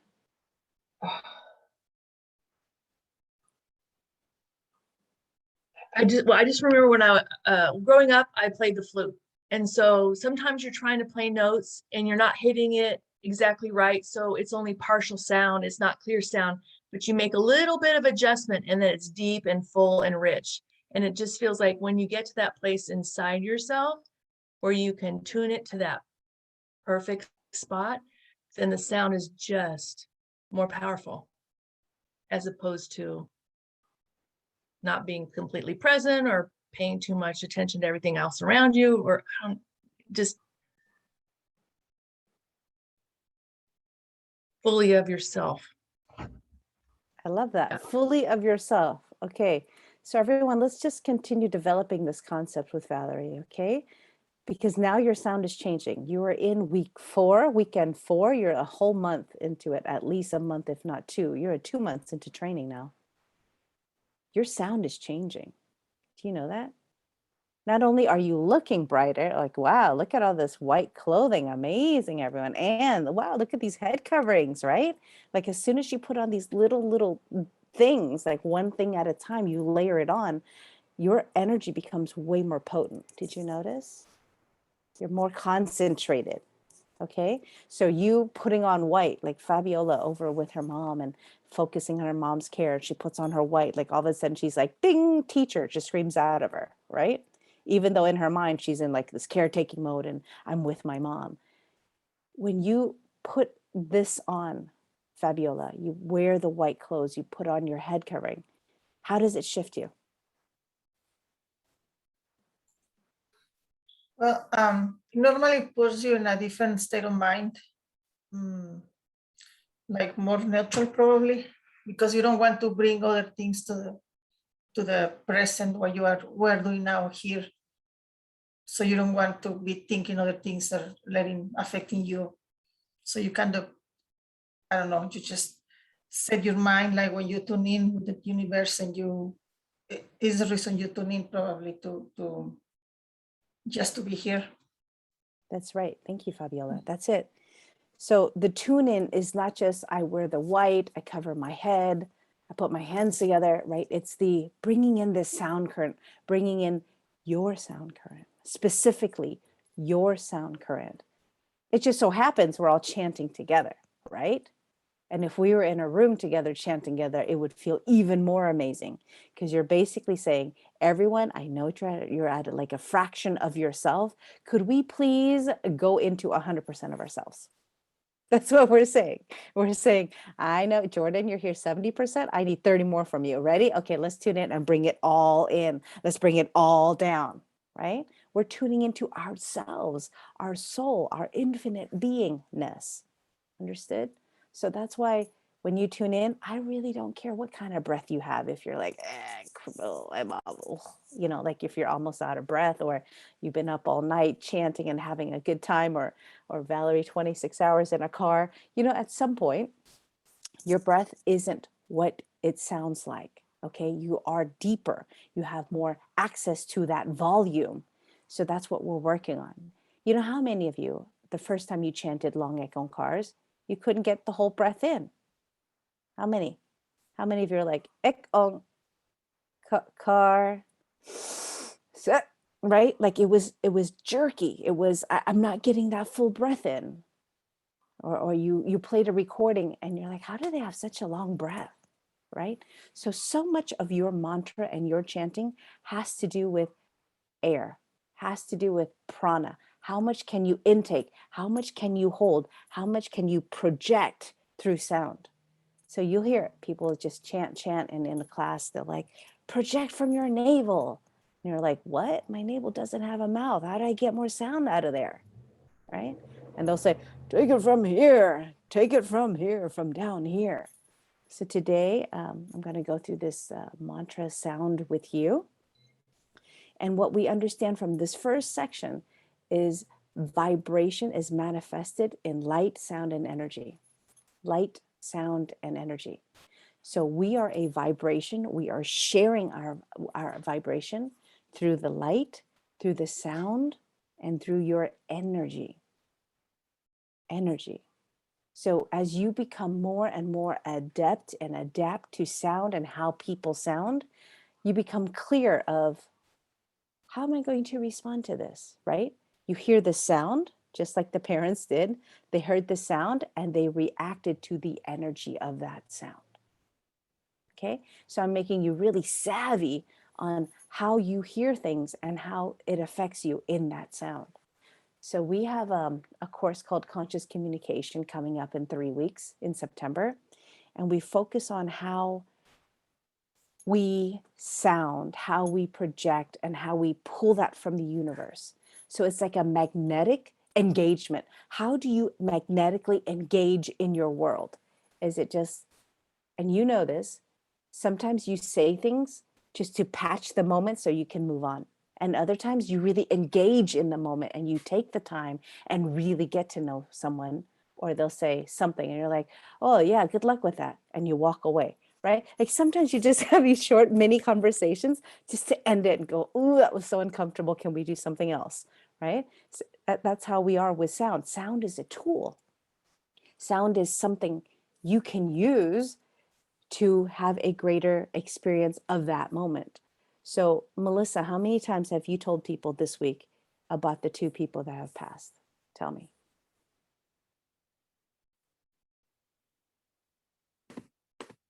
I can't remember. Probably, I haven't mentioned it too much.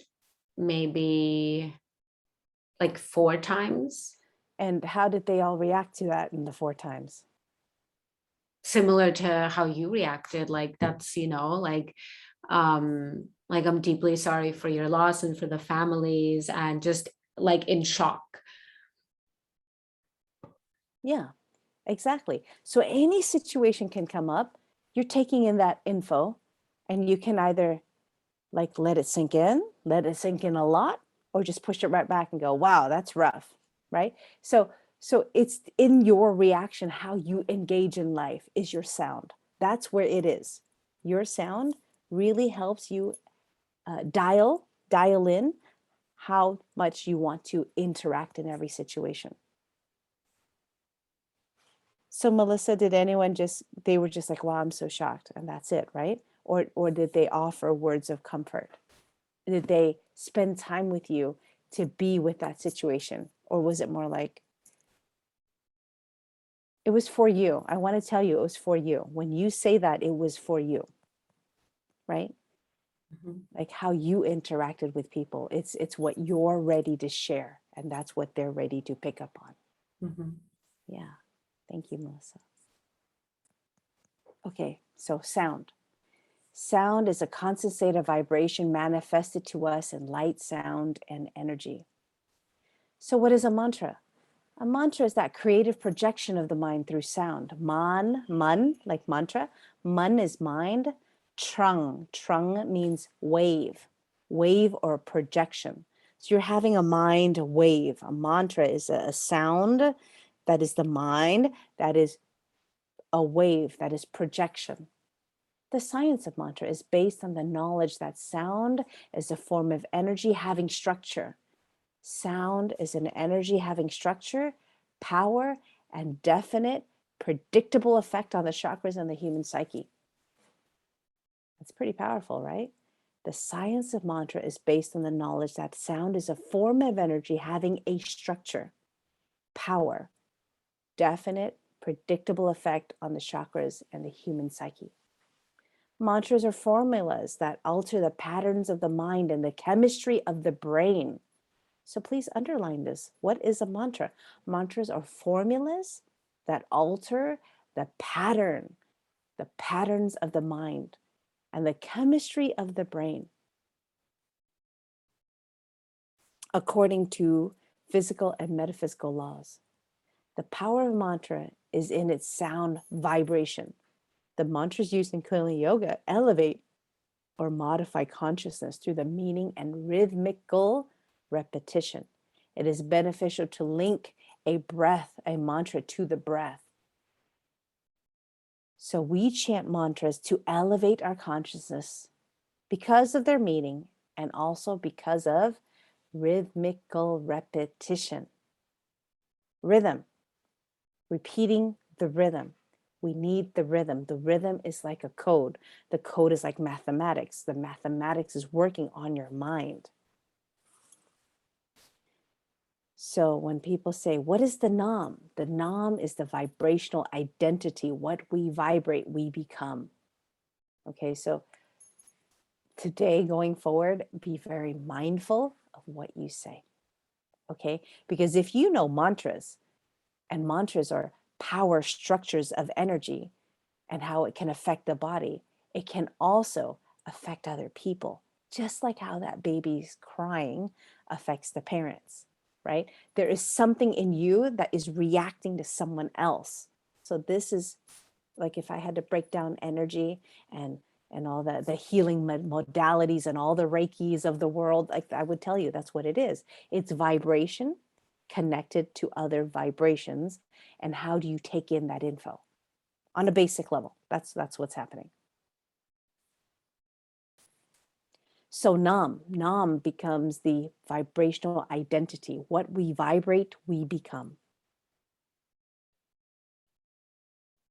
Nad, the essence of all sound. It is the vibrational harmony through which the infinite can be experienced.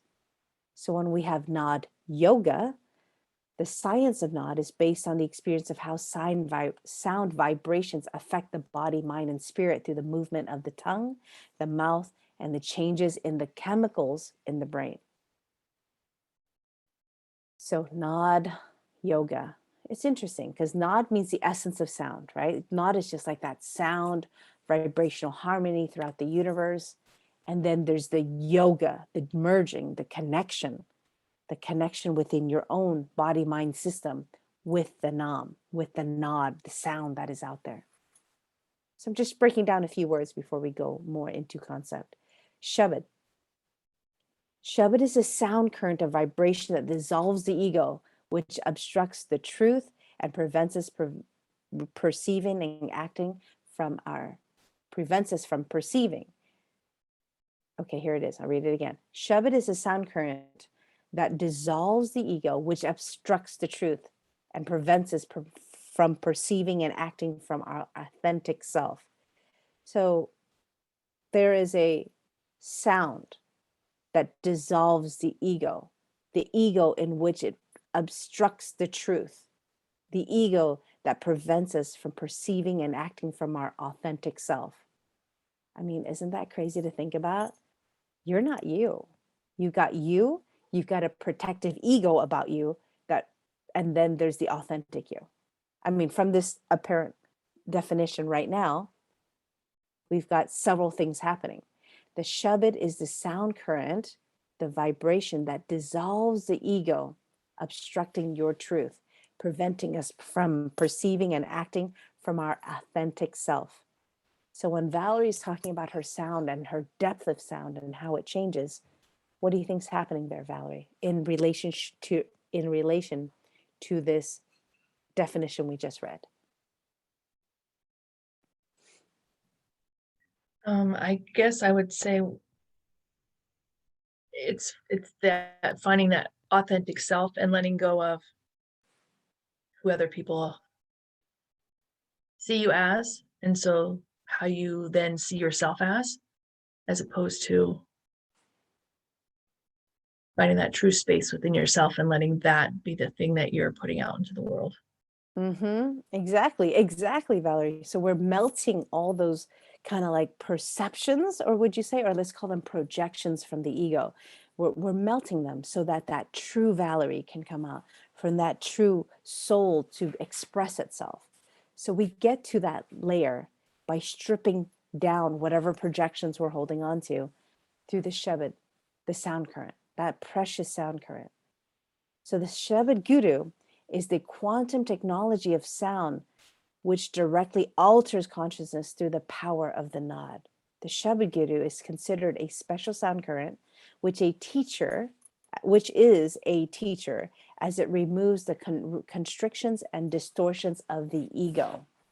Okay, so essentially, the Shabad Guru is a technology. The Shabad Guru is a teacher within itself. So even though we're looking at mantras, there's something in the mantras, there's something in the rhythm, there's something in the breath, there's something in the definition. So it's not just a mantra, right? It came from somewhere. And in our practice, we call it the Shabad Guru, as in the teacher of sound, the one that takes you from darkness to light, because Guru is two sounds, the Gu and the Ru. The Gu is the sound that is clearing out the darkness and it takes you to the light. Okay, so the Guru is teacher that takes you from darkness to light. So when you say the Shabad Guru, then you're saying the Shabad Guru, the Shabad is the sound teacher, right? Shabad is that sacred sound current that dissolves the ego. So basically, the more you chant, the more egoless you become, right? The more that melts away, the more that, and on a scientific level, you'd say, when you chant, it develops your frontal lobe. You know that? You know that chanting affects communication, and communication and sound is affected by the frontal lobe. So in development of the sound, development of chanting, the more we chant, the more we start to unravel and melt the sleeve of the ego. Let's call it that, right? So we have these thoughts that come from ego, and ego is only here to preserve you. It's here to protect you. So when someone says, oh, my feelings are hurt, what is really hurt? Go ahead and type it in. How could you offend someone with your words, right? When someone's like, oh, they said this and I felt really disrespected. I felt, well, yeah, that's a feeling, but what is really being affected? It wasn't a physical, yeah, it wasn't a physical. They didn't throw anything at you. They might have thrown some words at you, but why are you so offended, right? So great, you're writing, everyone's writing the word ego, but what's behind that ego? How do you offend the ego? How could someone say, I'm so offended, right? Please type in the concept of offending someone. Offending them how? What is being challenged? What is being distorted? What is being confronted? Let's hear from Misty. Go ahead, Misty. I haven't heard from you specifically today.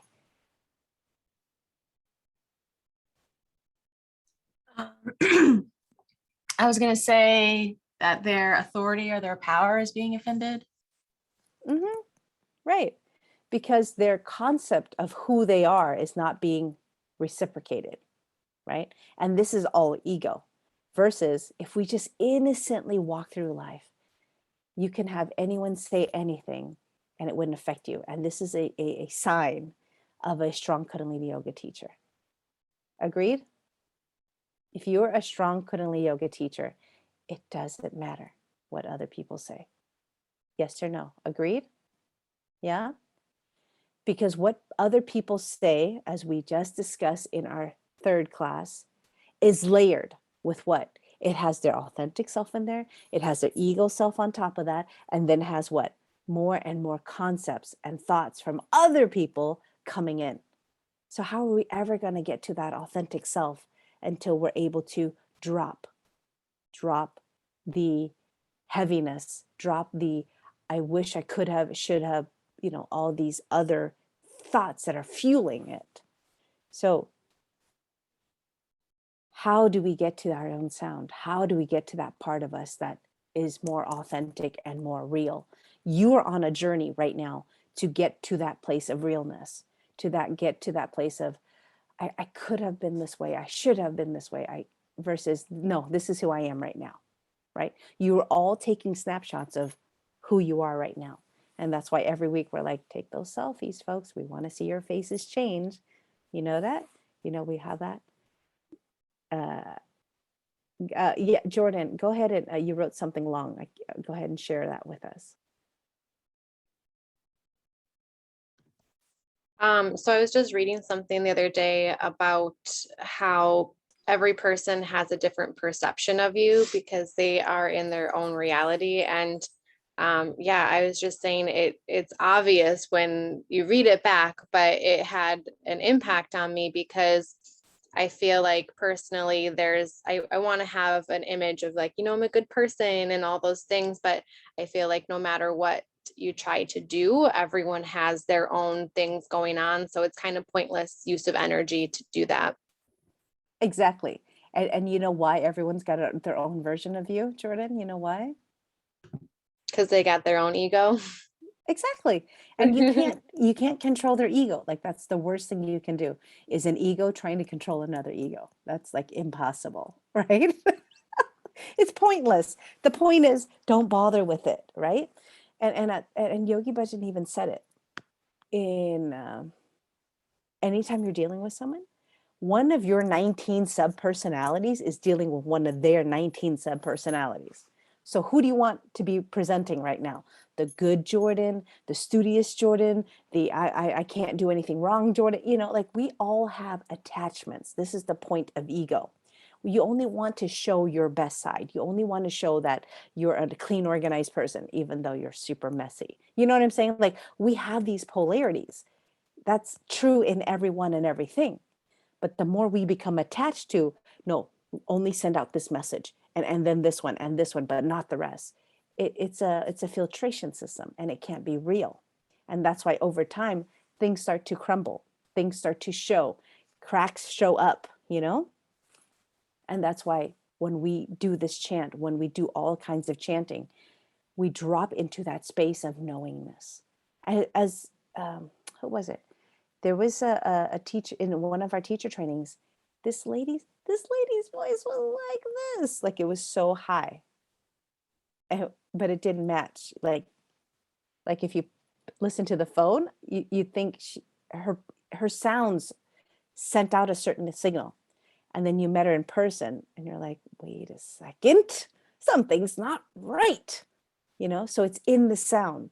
The sound of somebody, when it hits you, will do like a little sounding board. Let's say it like that. It comes to you and then you perceive it. Okay, so raise your hand if you know what I'm talking about. When you heard something and it's not true. Can you sense it when someone's lying? Can you hear it? Can you hear it in their voice?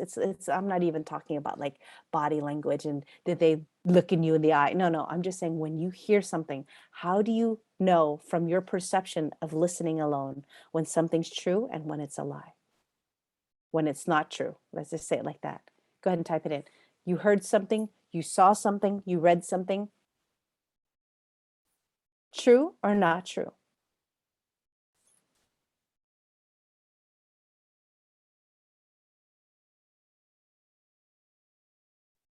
Right. And this is the whole point of that first paragraph we read today, that sound travels through light and energy. And sound, right? So depending on how in tune you are, when you hear something coming in, you can immediately perceive it. You can immediately receive it and go, and that's true. Or that's not true. This comes from you being in tune with your own sound current. Exactly. So Alejandra feels it in her chest. Something's not true. Jordan feels it in her knee. Well, it's a knee-jerk reaction, but you get it. It's in the body, right? Like somehow things coming in. Well, because what do we know? That we have 10 bodies. You know, we're going to get more into it in the training. But the fact is, you can perceive something, like how you can, before you walk into a room, you can already see the room, or the room can see you as it walks in, right? So we're constantly talking about energy and energy transferring and energy recognition. So the Shabad Guru is the quantum technology of sound that alters our consciousness through the nod. The Shabad Guru is considered a special sound current, which is a teacher as it removes the constrictions and distortions of the ego. All right. So that was like a Big Dara says their voice gets higher in pitch. Yeah. Yeah. Because when things get higher in pitch, it's what would you call it? A forced distortion versus naturally. So naturally, our voices are at a certain point. Over time, you get more relaxed at that frequency. So we've noticed, and it happened almost every single training, the first weekend, someone introduces themselves versus the last weekend. It's in their breath. It's how they present themselves. I'm in no hurry. I'm in no rush. I've got nothing to prove. Like you can see everyone just like drop into themselves. Okay. So you're dropping into themselves. And one of the ways to get there is through the sound. So it's said that Guru Nanak, Baldev, did you already tell the story about Guru Nanak entering the water and coming out with the Mool Mantra? Maybe briefly, but not in detail. Okay. So what was it, Baldev? 3 years ago, 2 years ago, we went to India? Yeah, 2 years. 2 years ago. Almost 2 years in October. Did you already tell about that? No. Go ahead. Just go ahead for a few minutes. Go ahead and share that journey of how you got there and what being in the water did to you. Go Oh ahead. yeah, wow. So one of the things that I got the opportunity, Dr. Haridas dragged me to India. Well, actually, she dragged me out of Satnam Fest and I dragged me to India. I mean, this is kind of a funny story because she was working for me at the time. She was my assistant. And she's like, you're going to India with me in October. And I'm like, I'm in the middle of putting up this whole, festival of vendors. And I'm like, yeah, sure, right. And then, like 6 hours later, she says, no, you're really going to come with me to India. And I'm like, okay, fine, whatever you say. It's like the doubt was there for sure. It's like, all right. And my mind's going like, well, how's this going to happen? How's this going to happen? How's this going to happen? And it's like, okay, whatever. And so, after 3 days, it was determined that I was going to go to India and that we just had to work out the details. But once we got there, it was like this, it's like the second time I'd been to India, and every time I go to the Golden Temple, which is this beautiful temple to the vibration of the universe, is really how I look at it. Even though it's a Sikh temple, it's like they've been chanting there for over 400 years. So the vibration is like otherworldly. And it, many people describe it as going home. It's like finding your home. And for me, it's like amazing. And I always, even now I have my right in front of me, my little picture of the Golden Temple, just to have my connection to that vibration. But one of the things that we did was there's this water that's all around the Golden Temple. And what this means is that over time, this water has been blessed by this vibration. So and what you can do is you can dip your body in the water. And so that heals this amazing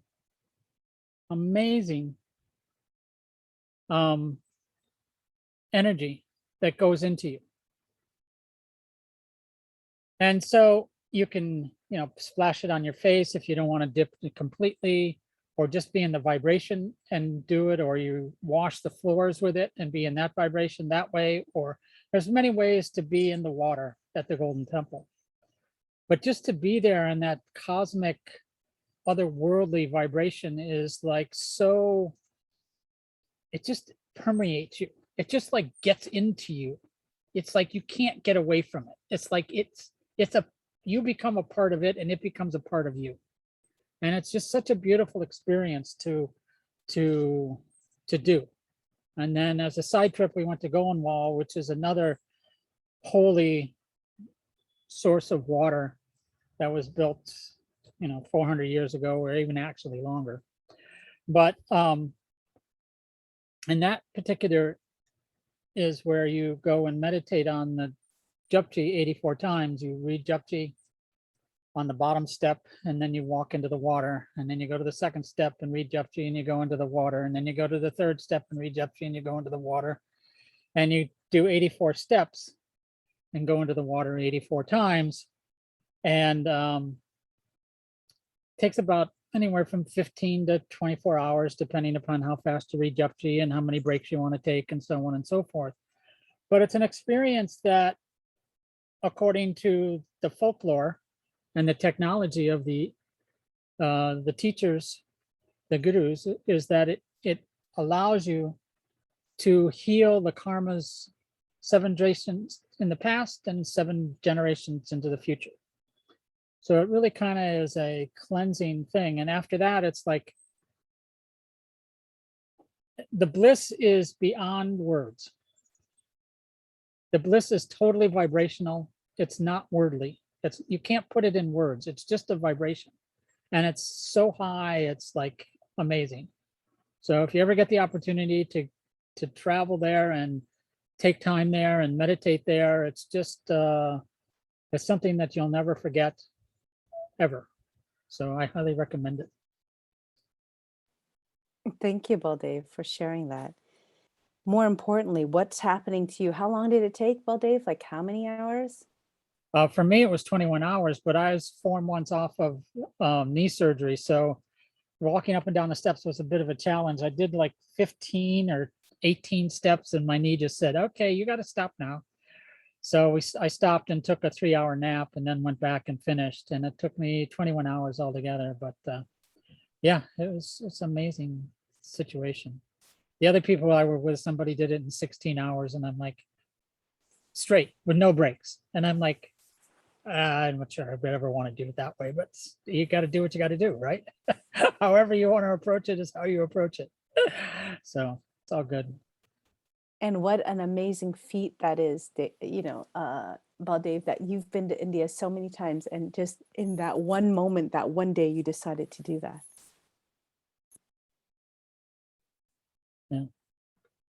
It's, yeah. And it's still, you know, all I have to do is meditate on that vibration and it's there. It's like it doesn't go away. It, you know, filters down and gets a little hidden, but it's there. It's always there. Yeah, I like to explain it like when you, how many of you have been practicing Japji right now, or at least listening to it? You know, it's like roughly 20 minutes, right? Like roughly, you're reading this beautiful collection of poetry, which happens to be sloks, like they're broken down into podis, and they all have meaning, and they're like little spells that are being casted, right? And they're so magical. So if you go through one of those Japjis, like roughly 18 to 20 minutes, but you're doing that 84 times consistently, it'll do something to your mind. It'll do something, as I tell Baldev, I felt it in my bones. Even now, I feel Japji in my bones. Like it is so deep within me that I could just be walking around or driving and I'll hear certain podis. I'm like, oh, that one again? Okay. I wonder what that one's about today. Oh, Sunya. Okay, Sunya. Deeper, deeper listening.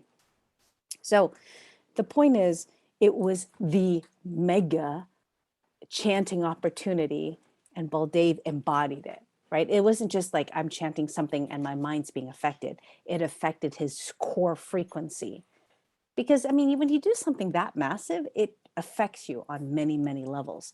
Just like on August 26th, when we be chanting 2.5 hours of long Ekongkars, you'll definitely feel that effect as well.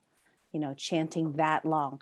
2.5 hours is like our max in most Kundalini mantras, unless I think it was Guru Dev that was leading these 11,000 repetitions, right, of Rahman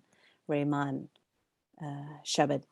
They how many hours they do that for, Baldev? Like 6 or 7 days straight Yeah, chanting? it's like it goes on for days. It's like, I mean, you can take a break and, you know, rest and go back to it, but you know, you keep track of it and you do your 11,000. Yeah, 11,000. That's a lot. Yeah, these long meditations. So the point is, chanting affects your brain. Okay, so I'm just going to read this to you. So you have reference to it in your book. Why chanting works. I think it's your 67 or 68. Oh, 67. Oh, wait, we're on the same book. Thank God. We're back. Oh, hey, by the way, did you all send your books back yet? The old blue ones? Because KRI is going to send you a little shipping label for the new books to be sent back. Okay? I'll send them the email to send to you directly, but we're going to return those blue books because we love our red books. Yay. Who loves their red book? I do. Okay, it's a bit outdated info, but I love it because it's like 400 pages of goodness. There's so much good information in there. Okay, so here we go. Get out your highlighters for your red books. Here we go. Why chanting works. Nod is a process of harmony through which the odd, like nod, odd, the infinite. You know, like how we chant the Adi mantra, right? Odd. Anytime you say odd such, jugad such. So the word odd means infinite. Anytime you chant the word odd, the infinite can be experienced. Odd, nod is the basic sound for all language through all time. The sound comes from one common source or sound current. It is the universal code behind language and therefore behind human communication. So the nod, that is what binds all of us together throughout the whole world, is the nod. Behind human language, human connection is the nod. The science of nod is thousands of years old. It works with the movement of the tongue in the mouth, language, and chemical changes in the brain. There's no system of nerve connections between the sections of the brain, no wiring. Rather, there is a neurotransmission fluid. So between the brain segments, there's no wiring. It's in the fluid. It's in like a bath. It's in that neurotransmission fluid. different chemical liquids are secreted from different parts of the brain. Messages are transmitted from each part of the brain through the fluids, which are called nad, namodan, rasa. Nad refers to communicating harmony. Namodan means addressing, and rasa means juice. We can alter consciousness by changing the chemical components, chemical compositions of the brain fluids. The state of mind, personality, and power to project from our authentic self is tied with the use of our word. So I want you to underline that. We can alter consciousness by changing the chemical composition of the brain fluids. So that means we are changing our consciousness by chanting. That chanting affects our chemical composition of the brain fluids. The state of mind, number one. Number two, personality. Number three, power to project from our authentic self is tied directly to the use of our word. And this is Yogi Bhajan's quote. If your words have the strength of the infinite in them and are virtuous, and you value them, you are the greatest of the great. If you do not value your words, you have no value. Your own word is your value as a human being. Your word is your value. So that's why one of the practices we have, one of the very first practices we have is committing to your word. Commit to your word. Like, let your words mean something. So when you say you do something, guess what? You show up and you do it. Why? Because we're delivering on our word. Because our word affects our brain. Our brain affects our personality, right? I just read that line to you. It affects our consciousness. Okay, so now I'm just going to go through the next two concepts about how it affects you, okay? So merger through word. There are two caves in the body which generate the creative process. One is the Bij Gufa. Gufa is a cave. One is the Bij Gufa or seed cave, which relates to the male and female organs. The other is the Gyan Gufa or the cave of knowledge. So one is a physical cave, like a seed cave, and the other one is called the cave of knowledge, which relates to the tongue and the mouth.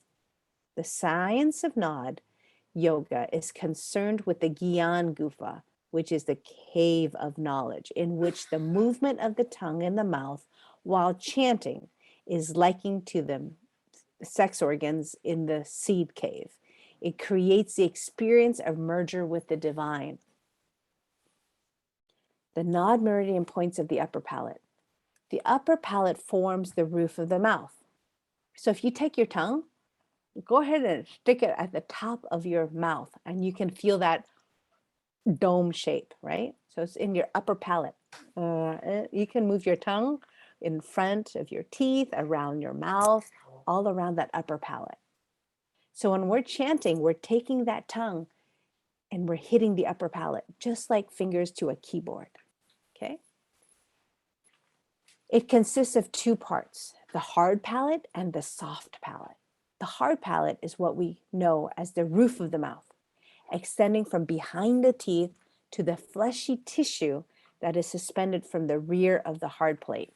So like closer to your tonsils, can you feel it? It's getting softer and softer versus top of the mouth, which is like a hard palate. And then if you run your tongue further back, it gets soft. There are 84 meridian points located in the hard palate of the roof of the mouth. So we have 32 pairs of points. 64 points are located on the upper palate surface directly behind and along the inside of the teeth. Did you know that? Wow, that's a lot. So we have 84 meridian points. That means 64 points are in the upper palate directly behind and alongside inside of the teeth. 4 parts with each tooth. The other 20 points are located in the curve or U shape of the central part of the palate. with 10 pairs of points along each side. The location of the points are not exactly the same for each person, since palette shapes vary, but the general curved pattern is universal. So as you're chanting, your tongue is hitting one of those 84 points in your mouth. So the hypothalamus and the meridian points. The movement of each part of the tongue stimulates the meridian points. The points are like a keyboard. There it is. There's a keyboard into a computer. So your brain is that massive computer, and that tongue is your fingers touching the keyboard, which is the palate in your mouth, in the upper mouth, upper palate, and in the central part of the palate. It receives the impulses from the repetitions of the patterns of sound in the shabad. This is translated into instruction that generates chemical messengers that go to vital areas of the brain and body. So I just want you to underline that. It receives the impulses from the repetition of the mantra. It translates its instructions to regulate chemical messengers that go to all vital areas of the brain and body. The hypothalamus just lies just below the thalamus in the midline of the brain. It is connected to the blood vessels, to the pituitary gland, the master gland of the body.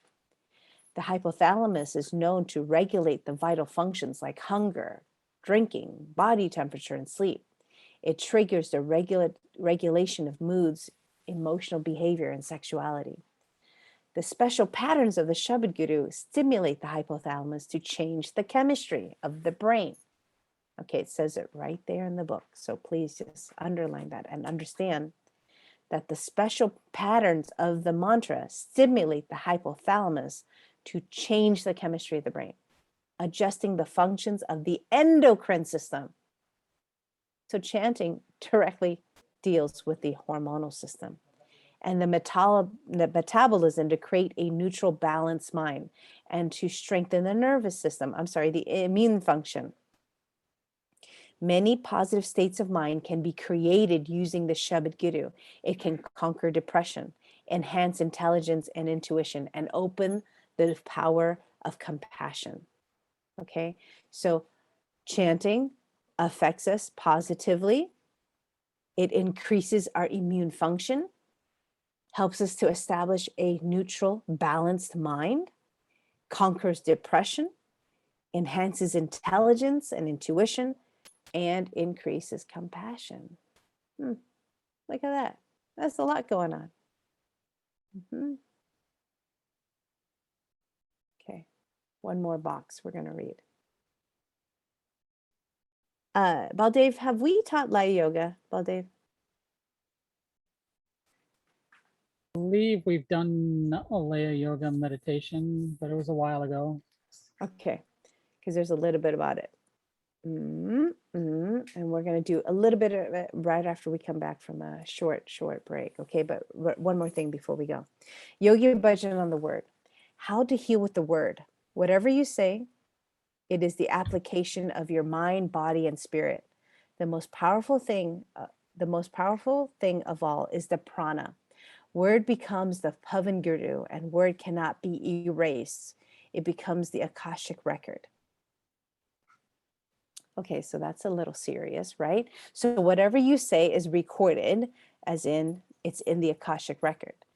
But it's not just the word that makes it important. It's the word that is applied directly to the mind, body, and spirit. It's like you say something, but just kidding, JK, I didn't really mean it, right? Versus I said something and now my body goes to support it. My mind is focused on it and my spirit's standing by saying yes.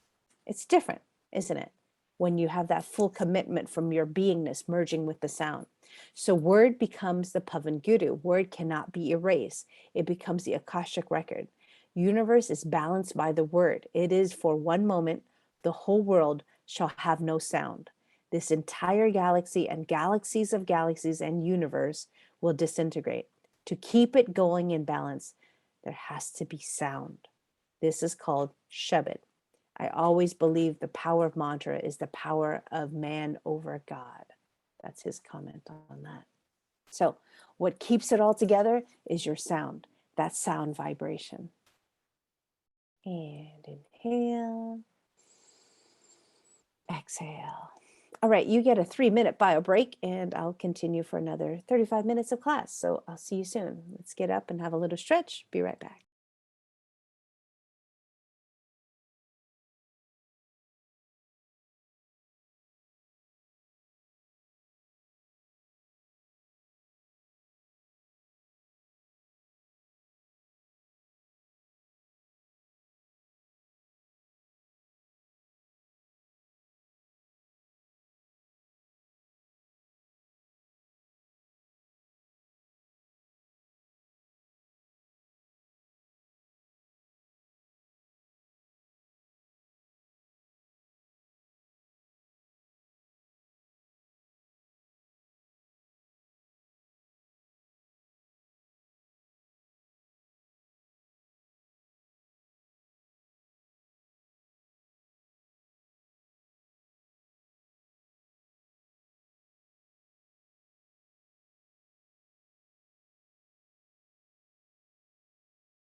All right, welcome back. Welcome back, everyone.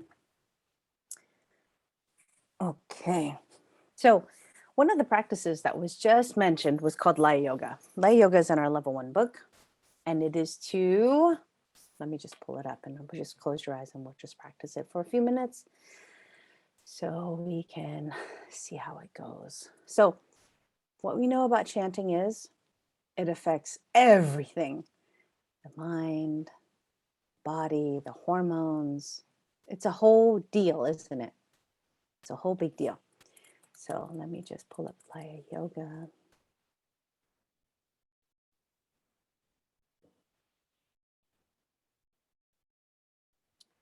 Okay, so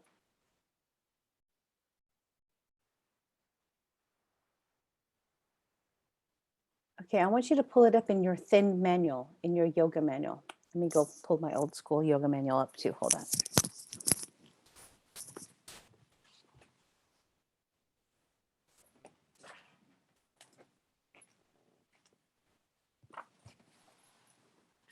Page 101.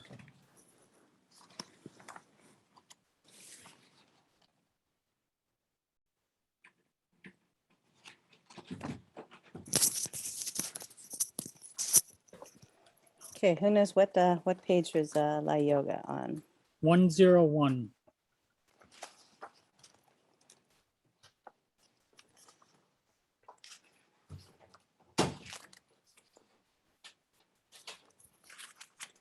And for the old book like me, 427. Okay, La Yoga.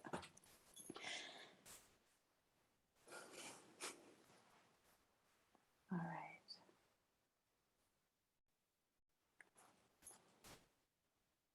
Focus on the brow point, which if you're confused is where? Baldev, where are you? Okay, Right where's here. the brow point? I don't see your video, Baldev. Go ahead and put on your video. You don't see my video? No, there you are. Show me brow point, Baldev. Is it like third eye? Yes. Yes, third eye. So Jordan doesn't see what page La Yoga is. I have page 101 in this book. And I have page 427. Older version of the same manual. 101. Oh, so Jordan, I'm talking about the Thin Yoga manual, right? Not your textbook. Okay. So you can do it with your palms together or in Gyan Mudra. And you can put Gyan Mudra with the wrists on the knees. And we'll be chanting and visualizing. Let me get through this. Visualizing and mantra. Mantra is Ekonkar, Satanama, Siriwa, He Guru. So one creator creation, true identity, great indescribable wisdom. The chant is very precise. So on Ek, pull in on the navel. On each final lift up the diaphragm firmly. So it's Ekonkar, right? That right? You're just that it's when you read it, it's spelled UH, but it'll sound like Ekonkara Satanama Siriwa Hegiru, like that. So the final lift up the diaphragm firmly. The sound is more a result of the powerful movement of the diaphragm than a pronounced, purposeful, projected sound. So we're not just saying all the time. It's from a reaction of lifting. Relax the navel and abdomen on Hey Guru. The sound has a spin to it. It has a 3.5 cycle spin. It has a 3.5 cycle rhythm. As you chant, imagine energy and sound spiraling up and around the spinal cord in a right-handed helix. Start at the base of the spine as you initiate the energy from the navel, end with the focus over the head to the cosmos, Hey Guru. So the sound starts at the base of the spine. Ekonkara Satanama Siriwa Hey Guru. So it's released up over your head, but you want to imagine it as this energy spiraling up from the spinal cord in a right-handed helix. So this extraordinary yoga chant brings soul and destiny present, suspends you above conflicts attracted by success and the activity of the positive mind. It lets your activity serve your purpose. It makes you creative and focused on your real priorities and helps you sacrifice what is needed to accomplish them. So this word Leya refers to the suspension from the ordinary world. Leya yoga fixes your attention and energy on your essence and higher consciousness without normal distractions and attachments, having power over your reactive awareness. So this mantra opens a secret book of Leya Yoga. It enables you to consciously remember and experience the link between you and the creator. Practice this for 40 to 120 days. It will etch into the subconscious the memory and experience of your true identity. So we began today with true identity, going into that authentic self that is you. So we do that through our practice of chanting.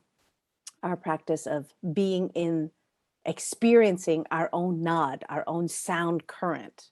And that sound current, there has always been a sound current, and it's called the odd nod. And it's always been through humankind. That's how we connect with each other.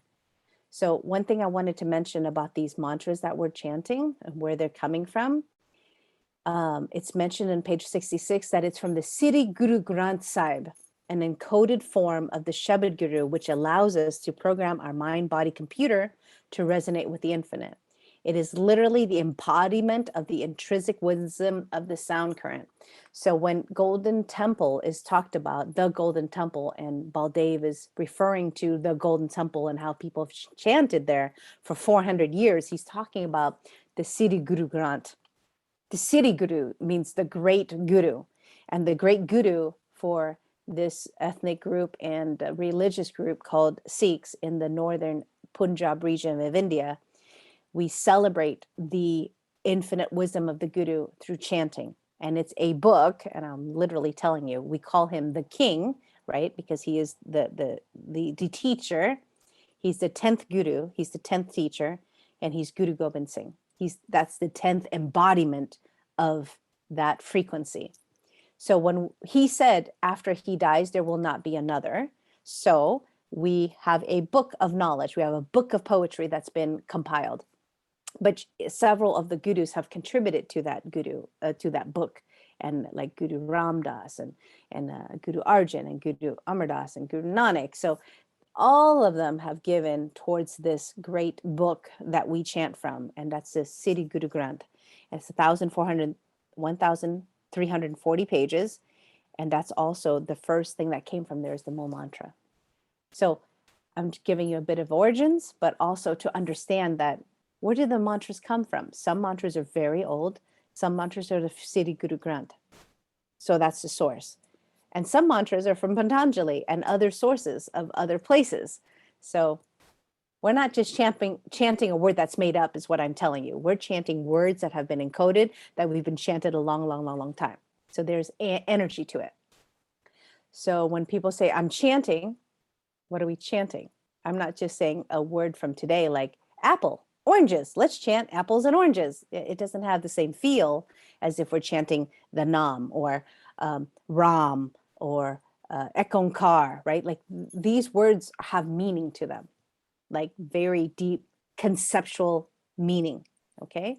So when we're chanting mantras, specifically in our practice, it's come from a place that has meaning, dimension, power, and everything I mentioned earlier. It has effect on your brain, okay? So as we chant this one, Ekonkar, one creator creation, Satanama, true identity, because that's the elements, right? The 5 sounds of the elements, the Bij mantra is in Satnam, Satanama. Siri Wa, 8 great indescribable. Siri means great. Waheguru is that sound from heaven that, wow, that is you, right? So that's what we're going to be chanting. So ready? We're just going to practice this a few minutes so you can feel all that going on. Okay, ready? Sit nice and tall. Close your eyes. Focus at the brow point. Hands in Gyan Mudra. And here we go. Big inhale.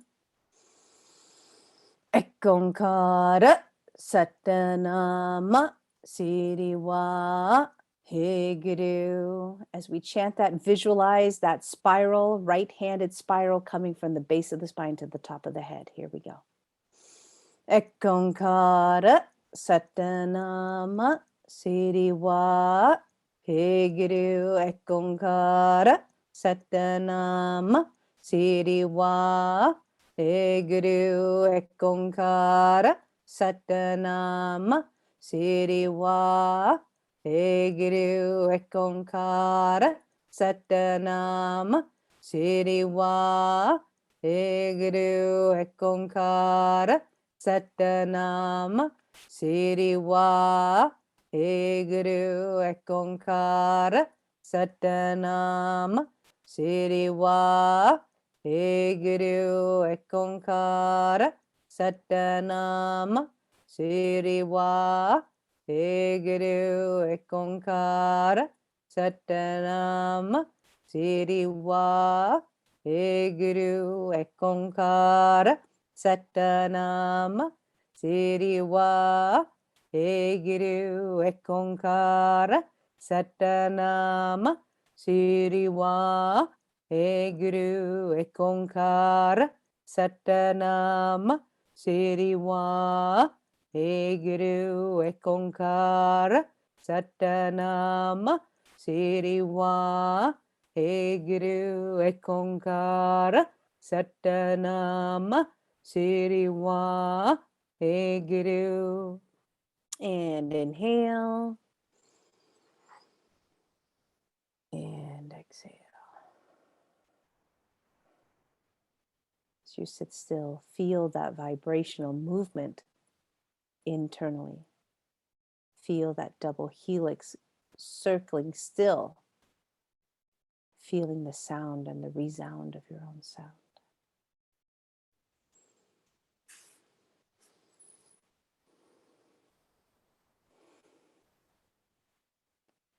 And inhale. And exhale.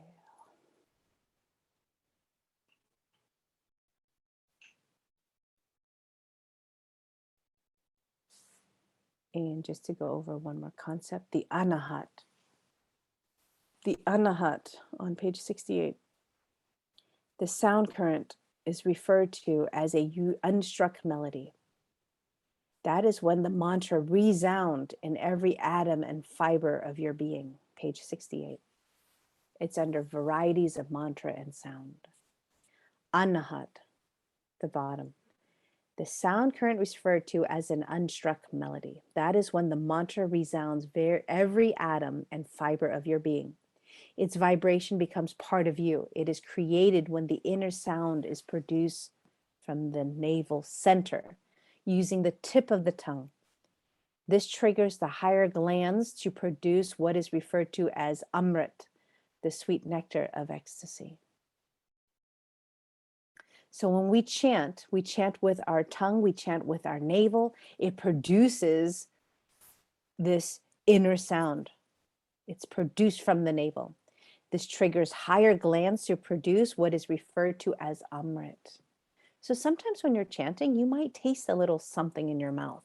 Sometimes you feel that metallic, like when you're detoxing, and other times there's like a sweetness, like, oh, where did that come from? Well, it's secreting. It's secreting. The body is secreting. What is the real goal of the chanting we do in meditation? Answer. The ultimate state of mind is called anahat, the infinite unstruck sound or vibration. It brings intuition, inner strength, and the capacity to be completely open to do what you must do as part of the totality of being. In this state, you are joyful, truthful, compassionate, and relaxed. Isn't that beautiful? Go ahead and underline that. In this state, you are joyful, truthful, compassionate, and relaxed. Each time you perfect a mantra or shabad, you are like a master musician who can evolve these elevated states of being from the instrument of self.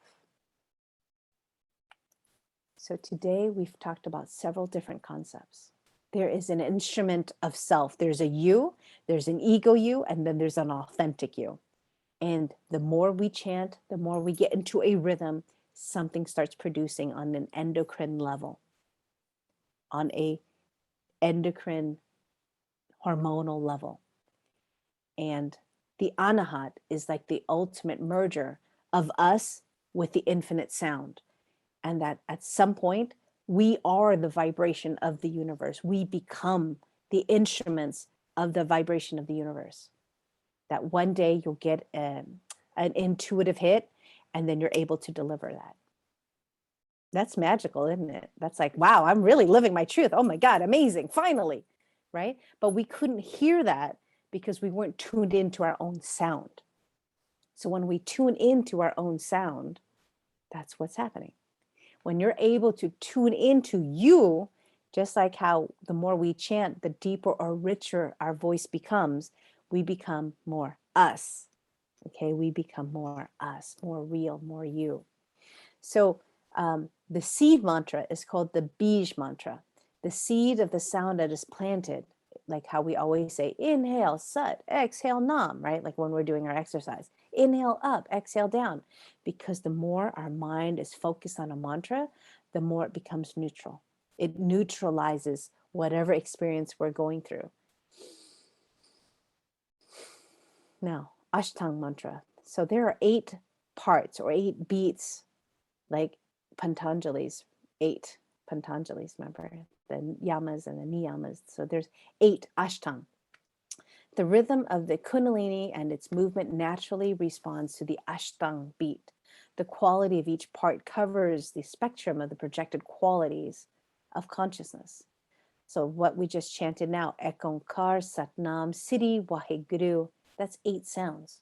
Or for healing, we chant Ramadasa, Sa, Se, So, Hung. So 8. So Ashtang means 8. Bij mantra means the seed. And then we have the Trikuti mantra, which balances the energies of generating, organizing, and transforming, like Waheguru, the Guru mantra. Mm-hmm. So when we're in Simran, it is literally a state of remembrance, a state of being in meditative mind, flows, remembering that oneness through the sound current. We go into Simran. And Japa means repeat, the practice of reciting out loud to develop the power of Simran. So the more we japa, the more we chant, just like in the Mool mantra where it says jap, ad such, jagad such, had be such, nanaka hosi be such, right? So that long Mool mantra. Jap is a command to repeat. Mm-hmm. Any questions thus far? Anyone, any comments, any questions? Go ahead, Jordan. I actually had a question about the last page, if I could go back to that.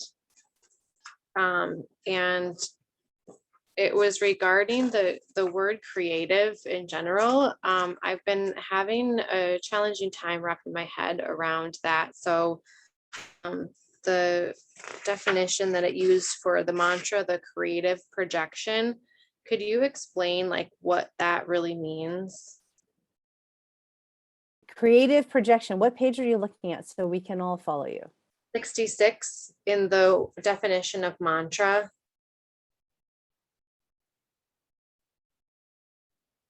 Oh, okay. The creative projection of the mind through the sound. Man and Trong, the mind and the wave projection.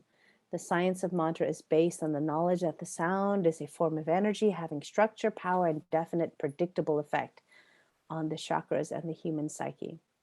So Baldev, are you here? Do you want to answer the question about creative projection? Right. So think about it like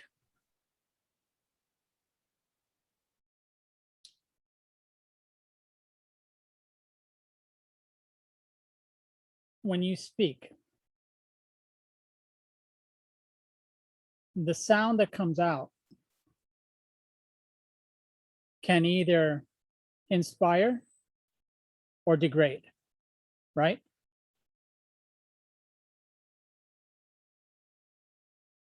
So if I say you're wonderful in a neutral tone, you get neutral. If I say you're wonderful, I'm going to say you're wonderful. So that's 3 things, 3 different ways I said the same words, 3 different vibrations, 3 different opportunities for that sound to hit you and you reflect on it. And so that's the creative projection. That's how do you use your sound currents to project your sound. And so if you're neutral, you have, one projection. If it's powerful, then that has a different projection. If it's sarcastic, it has a different projection. If it's enthusiastic, it has a different projection. So it just depends how you use those words and how that impacts the other person. Does that answer your question, Jordan? Yeah, I think so. Thank you. Thank you, Balde, for reminding me about that whole part of creation, that we can use our words to destroy or we can use our words to build, right? So there's the energy behind the words too. And there's only two currents on the planet, so everyone is very clear. There's only love and there's lack of love, right? There's only love and then there's fear. So use it wisely. Which one are you headed towards? Right? That's that whole energy behind things. So that's the creative force. Mhm. And Fabiola, would you like to share? Basically, the way it projects the creative mind is how you make these sounds with your mouth, with your to the 84 meridians. They go to the brain, to your hypothalamus, and that change your mood. That change your state of mind. The way I see it is this: listening in a song, like we all like music. When you hear a song like really like rock, like a rock song, you get into a mood like a really energetic mood. Like people in the gym, they use music because it creates an effect in their brain, in their mind. When you listen a mantra, then you go into this spiritual state because it's the effect of the music that is creating in your mind, or the other way, your mind is creating in you and is reflecting to the music that you are listening and you are chanting. So it is the way I say it.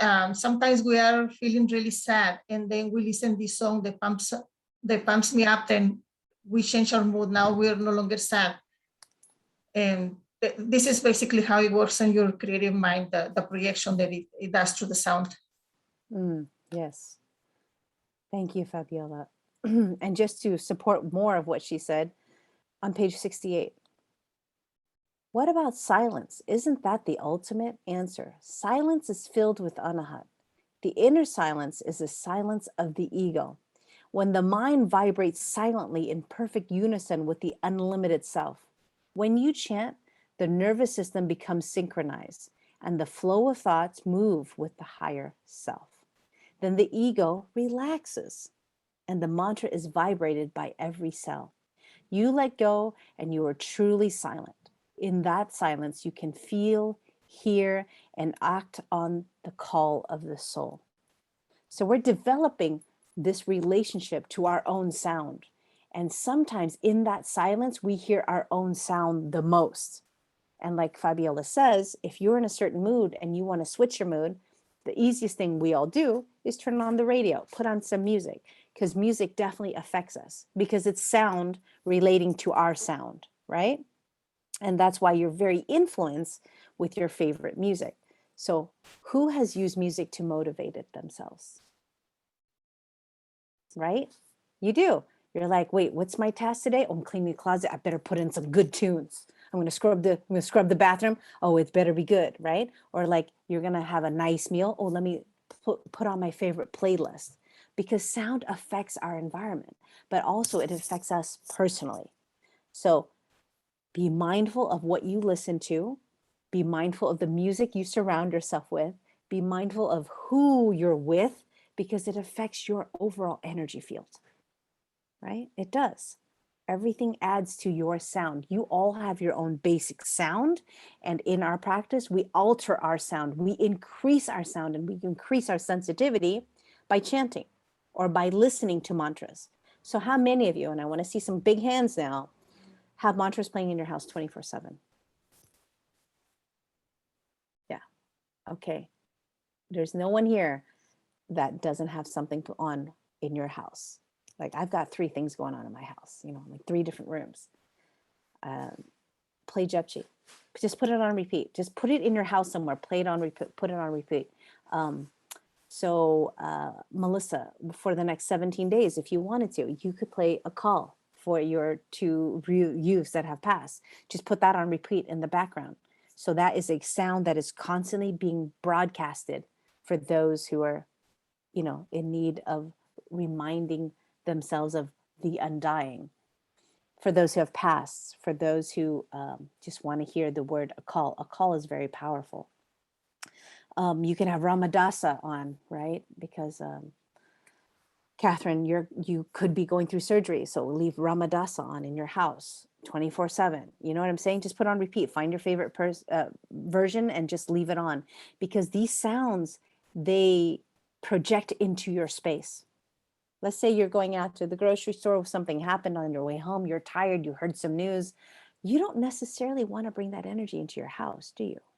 You want to broadcast something else that's not louder, but energetically constantly going into your space so that you can enjoy the frequency that it brings. So please, I'm begging you, play something in your house, play something in your bedroom, play some mantra over and over and over, because it'll start to affect you every time you walk into that room. So for me in the kitchen, I have the Soputic on. The Soputic is a prayer to uplift the male in your house, to uplift your children, to uplift masculine energy. My dad, my brothers, I'm playing it for them to uplift them. So, because I'm in the kitchen cooking for them, so like I'm reminding myself, like, this is very powerful frequency. And in my living room, I've got Japji, I've got Guru Ram Dass, I've got the Siri Guru Granth, and in my bedroom, I've got mantra everywhere. But the point is, I am still me, even though I walk into these different rooms. I'm just affected by the sound. So how many of you have pets in the house? Like you saw my William walking around, right? Don't you think they feel your frequency? Yeah, they're very sensitive, right? Like if you slam the door, make any loud sound, all of a sudden those cats are like, they're out of there, right? Like the cats are very protective of themselves. Or the dogs that want to be very close to you because they want to be within 5 feet of you, or like on your lap. See, everything is coming for your energy. I want you to understand that. You're cultivating a certain potent kind of energy, and they're coming to be around it because it conveys peace and presence, and they want a chunk of that. All right? Excellent. Okay, Baldev, while we're wrapping up sound and mantra, anything you'd like to add? That's a good question. I think one of the things that I think we brought this up, but it's like every sound that you make, every sound that comes out of you, every sound that you project is important. So it's like when you get in an argument or you get in a conversation and you're like answering the question before you hear the question, you're not speaking consciously. Thank you. And I think that's important to really remember as we go through and learn about sound and mantra, that however we speak affects those around us. And being able to speak from a conscious point of view is so much easier than from a non-conscious point of view in terms of longevity of the conversation and the relationship.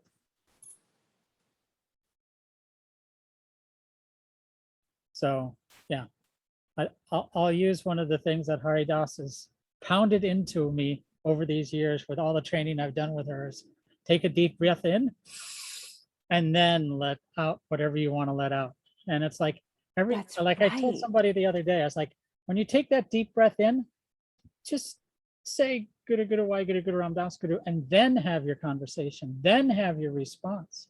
If you're speaking from that elevated self, there's a whole different consciousness that comes out, as opposed to speaking from that anger self or that, Right. tired self, or from that I don't want to be here self, whatever that is, whatever that part of you that is. But if you take that deep breath in, do a quick chant, everything changes, and usually better. Thank you, Baldev. That's a great reminder. Because what you say, and I know there are several here who have mentioned, I want to work on my projection and speaking my truth. Like that's a big deal for us.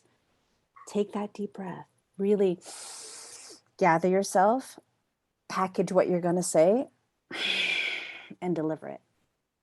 Just because you're thinking it doesn't mean it needs to be said. Okay, everyone, just because you're having that thought It's called mental filter. Mental filter. Have that filter on before you say it. Because what you say, and this is what we drill about in our conscious communication course, what you say, someone has to hear it. You know that? Just because you say it, someone hears it, how are they going to receive it? Think about it. You were kids, somebody, your parents said something, knowingly or not. You kept that. It's still with you today, whether you like it or not. Whatever they said, it's still with you today, right? So it's one of those questions of, what am I saying? How is the other person going to receive it? And for how long? Am I just having a burst of anger and they're just like, okay, you're having a bad day? Or did somebody internalize my explosion, let's call it that, my nuclear fallout, and it has affected them for generations, right? So think about what you're going to say. Inhale it in. I use waheguru a lot, waheguru. And then I say it. And I hope that what I say is uplifting and not a remnant of one of my internal processes. You know what I'm talking about? Yeah, I don't have to tell everyone everything. Okay. Now, a few more things on page 69. Excuse me. Making mantra effective. Rhythm, projection, pronunciation. Ready? Rhythm, projection, pronunciation. Those are the three things that make mantra effective. Rhythm. Where is the rhythm? It must be precise. It must be crisp. Rhythm. Projection. When you chant mantra, you are projecting prana. You are projecting live, your life force, your live energy, prana. Projects from the purity of your soul. Be conscious of which chakra you're projecting from. Pronunciation. Use the correct pressure of the tongue on the meridian points. Maintain the correct balance and rhythm of the syllables making up the words. Okay? So as we chanted earlier, Ekonkara Satanama Siriwa Hey Guru. Do you think if I mispronounced it at some point, it would affect me differently? It's precise, right? It's Ekonkara Satanama Siriwa Hey Guru. If I start mispronouncing some of those words, it may not feel like that. It might sound like, I don't even want to mess it up because I would, that would be not nice. So work on pronunciation. Pronunciation, projection, rhythm. Like the first time you chanted Mool Mantra, it didn't sound like the Mool Mantra.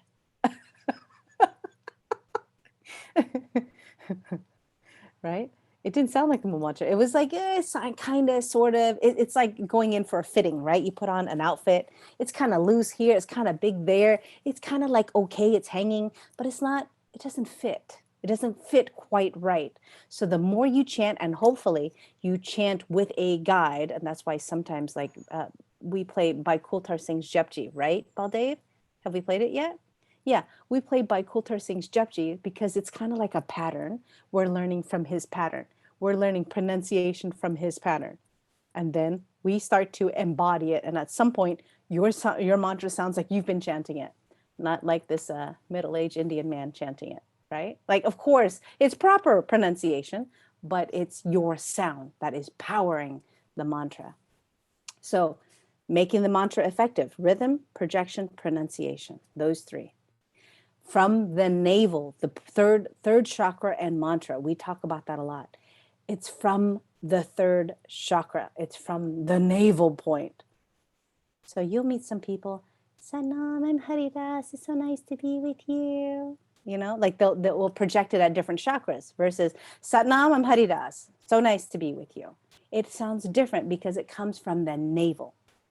So when someone's like, Haridas, I need to work on my sound. I need to work on projecting and sound. And people can't hear me when I speak, like that, because they're in the throat. They're not in their navel. They're in their higher chakras. They're not grounded. They're not here. So over time, we're going to work on chakras. We're going to work on projection. Yeah, we'll work on projection, getting our sound out there. So like that. And inhale and exhale.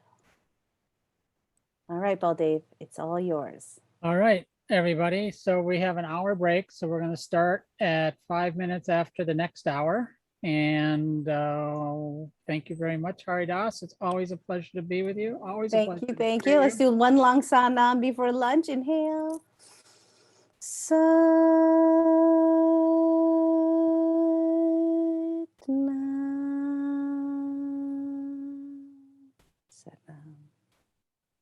Thank you. And I look forward to seeing most of you, everyone, August 26th for the special 2.5-hour chant. I'll see you then. Satnam. Sanam.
Satnam. Greetings. I guess not. More powerful. Thank you, Baldev. They're even more powerful during, any time of the day, but obviously Amrita Vela, ambrosial hours, for sure. Okay? The other significant thing that they do is they unlock our solar plexus. And our solar plexus is, you've all probably heard that our third eye, is key, to opening up in almost all different lineage of yoga. Okay. And this is a significant point where it connects with our glands, seeing with the third eye, the intuition, seeing conscious as well as unconscious. But the solar plexus is actually what we're moving to as the next phase of opening up and enlightenment. Okay, so our solar plexus is key into this next phase we're in of the Aquarian age, where the Ashtanga mantra acts as a code that unlocks the key to open things up. So, who knows what some Ashtanga mantras are? Catherine already mentioned Ramadasa Sase Sohung. Anybody else?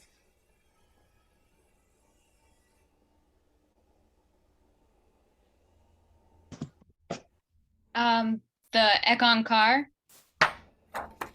What is it exactly? Ekankar Satnam Sri Waheguru. Yes. Yes. Yes. So long Ekankars, Ekankar, that's a significant one for unlocking. Now you know why code and coding is so popular these days. But this is our own code, right? So, anybody else know of any other Ashtanga mantras?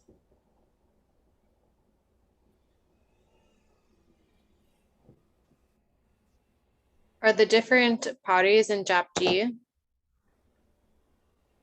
Because I know Ekonkar is part of that. Right. Some of them can break down, but it would be looking at the ones that you maybe have already heard before. So I'll give you an example. So Gobinde, Mukande. Come on, say it with me. Gobinde, Mukande. Right? Does everybody know this? Who knows this one? All right, Melissa, you wanna say it? And the class can say it along with you. Now you really put me on the spot there, Sadhari.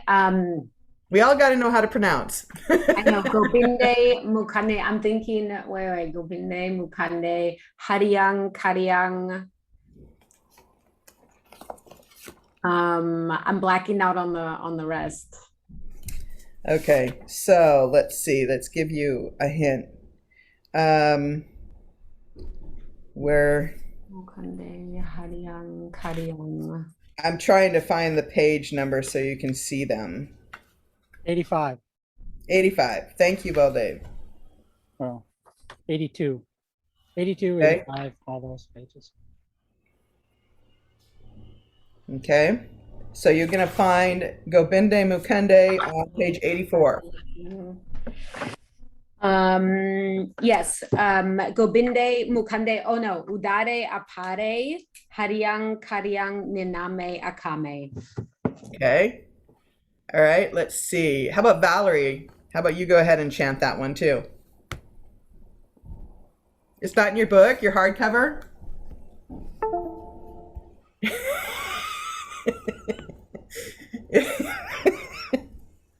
And you were having such a good day.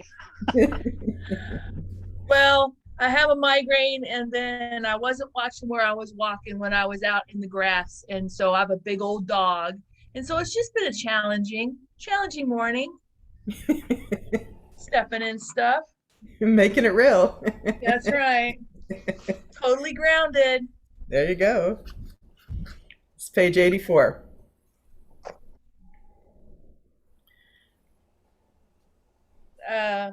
Yeah. I think I would prefer to listen a little bit more before I give it a shot. Really? That's Okay, okay. say it along with me.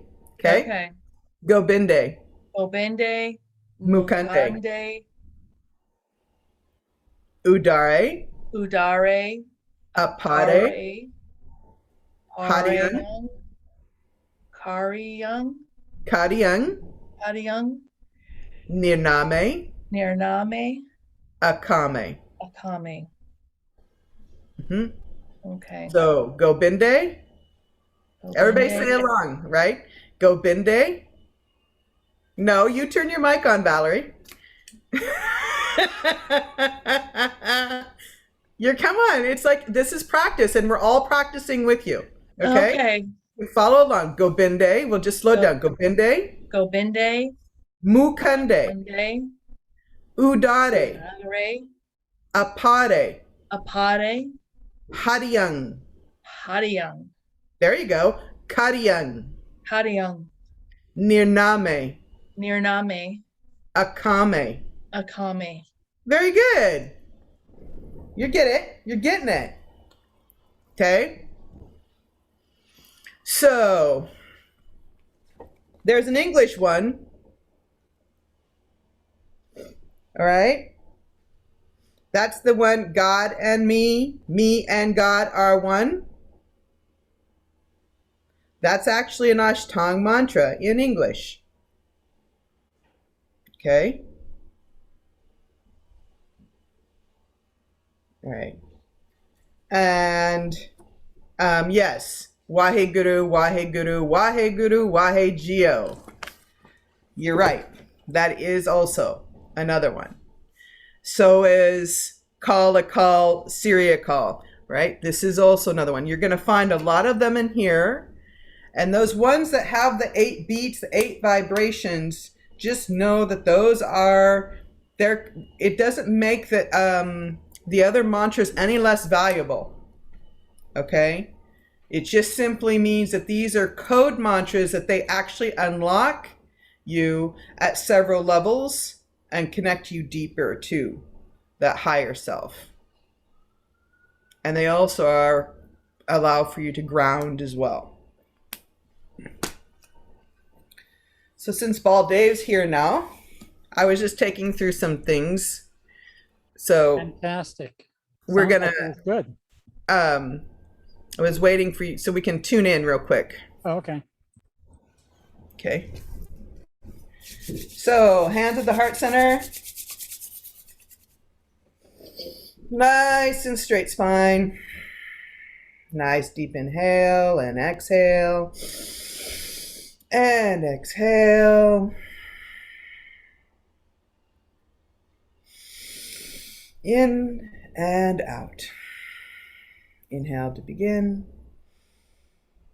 Ad gare name, Jugad gare name, Sat gare name, Siri gare name, Ad gare name, Jugad gare name, Sat gare name, Siri gare name, Ad gare name, Jugad gare name, Sat gare name, Siri gare name. And inhale.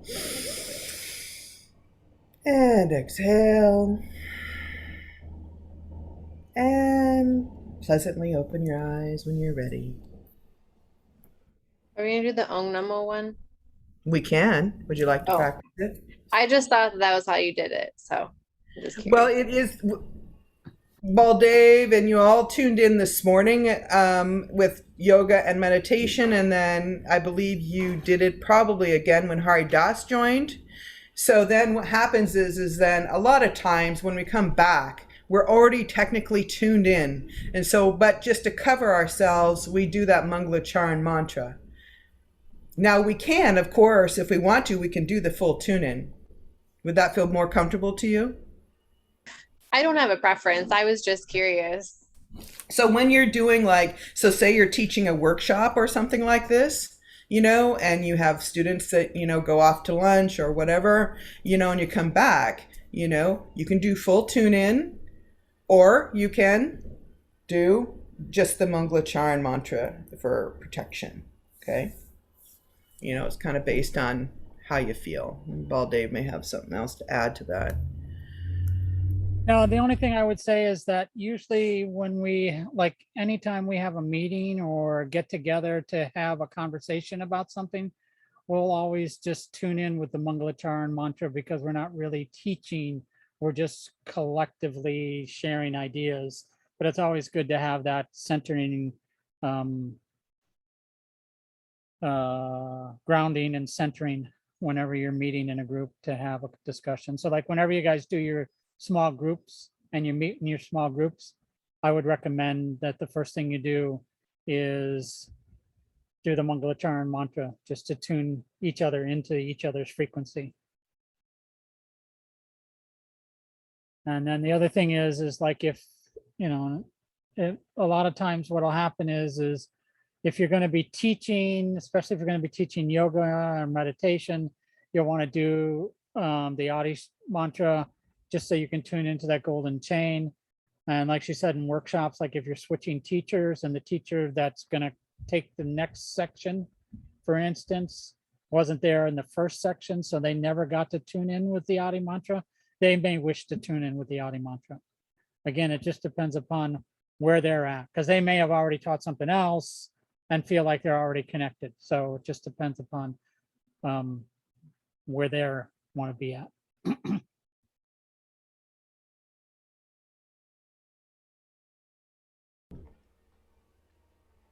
So,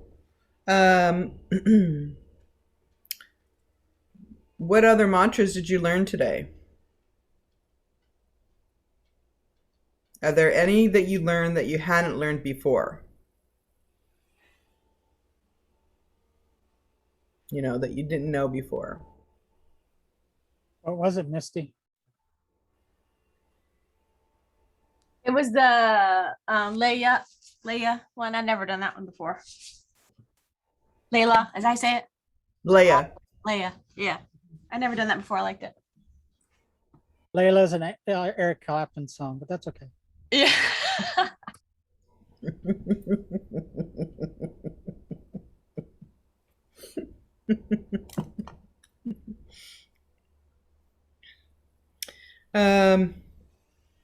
Anybody else? Yeah, the Satana, Marana, Marama, Dasa. This is the first time that I did. We did a meditation with the Satana, Mara. I think that I lost the intonation. We did before with we did a meditation today with this sound. The Gunpati meditation, Satana, Yeah. Madasa, Sase. Yeah. Very nice. Very nice. Yeah. Okay. All right. So if we break that mantra down, just to say, if you look on page 86, so Satanama is a Bij mantra. And it's a Panshabad Bij mantra. And the Ramadasa Sase Sohang is an Ashtang mantra. So those two are together. So you have a seed mantra and an Ashtang mantra together. It doesn't happen very often, but you will see it once in a while.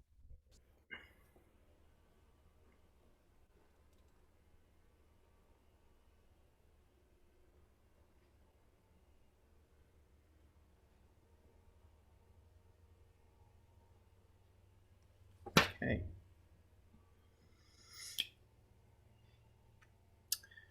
So,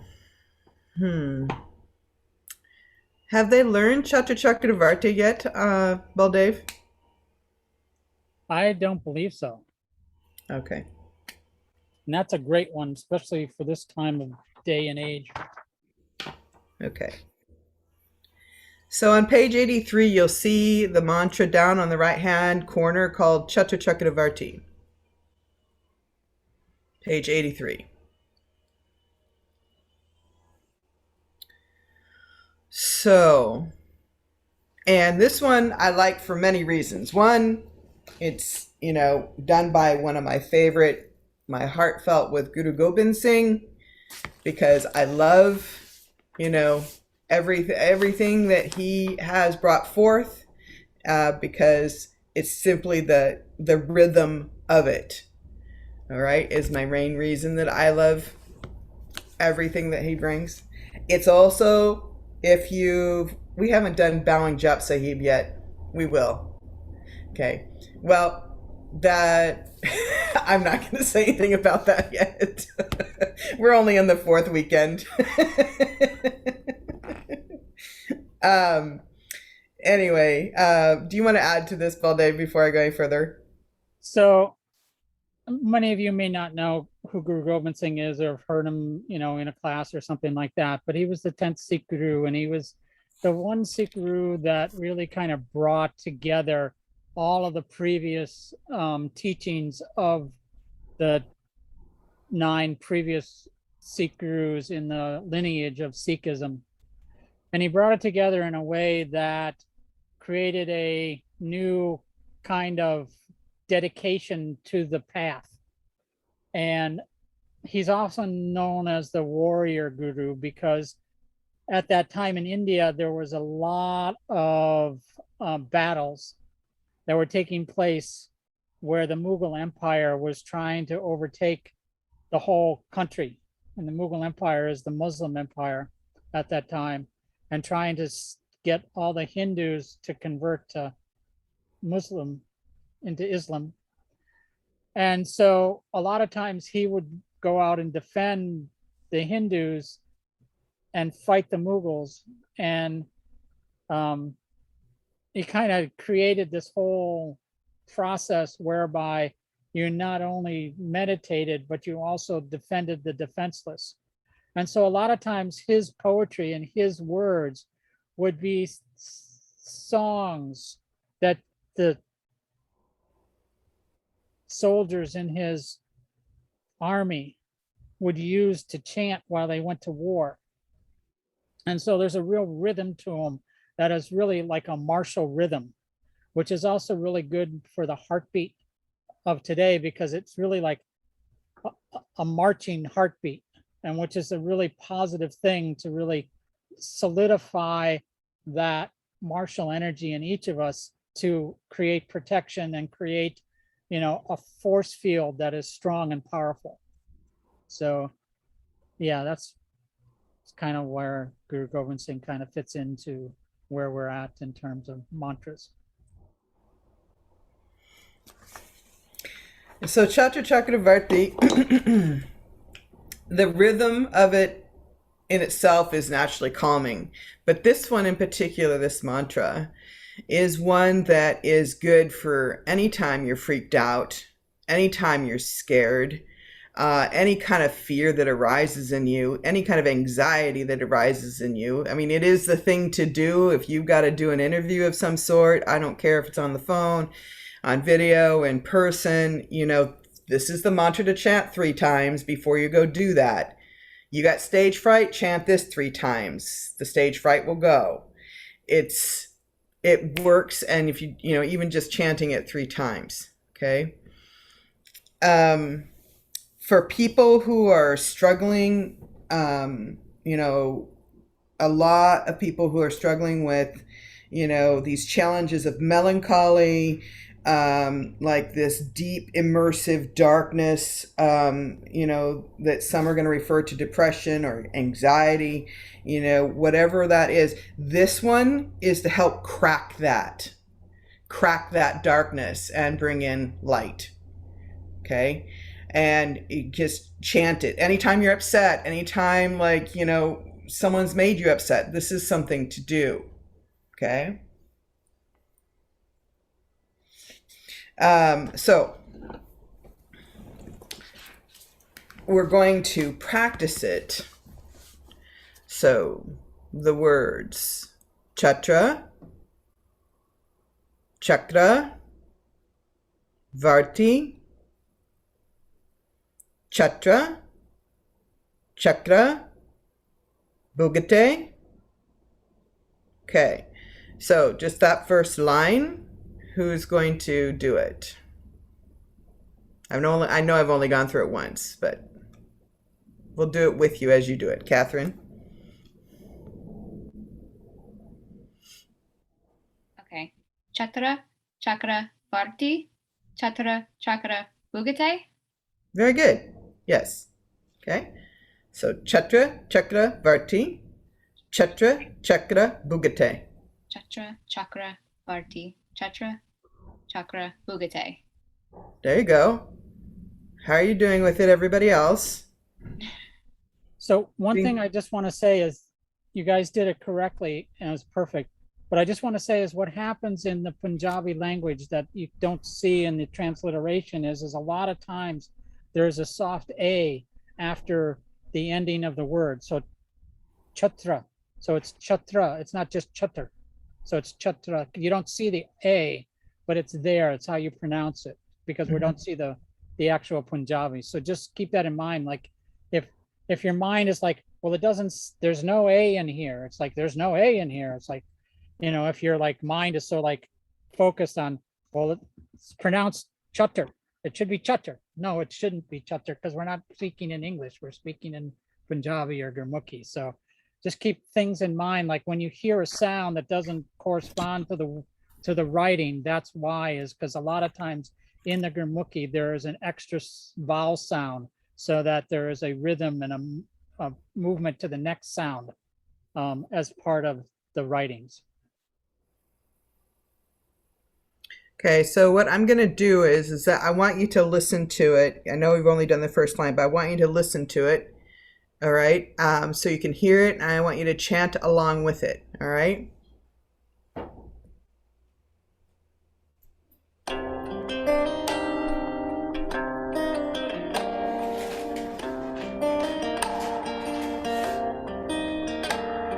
Chatar chakravarti, chatar chakra bhugate, suyambhav sabang sarabda sarabha jugate, tukalam pranasi, dayalam sarupe, sadang sange, abhangam vibhute.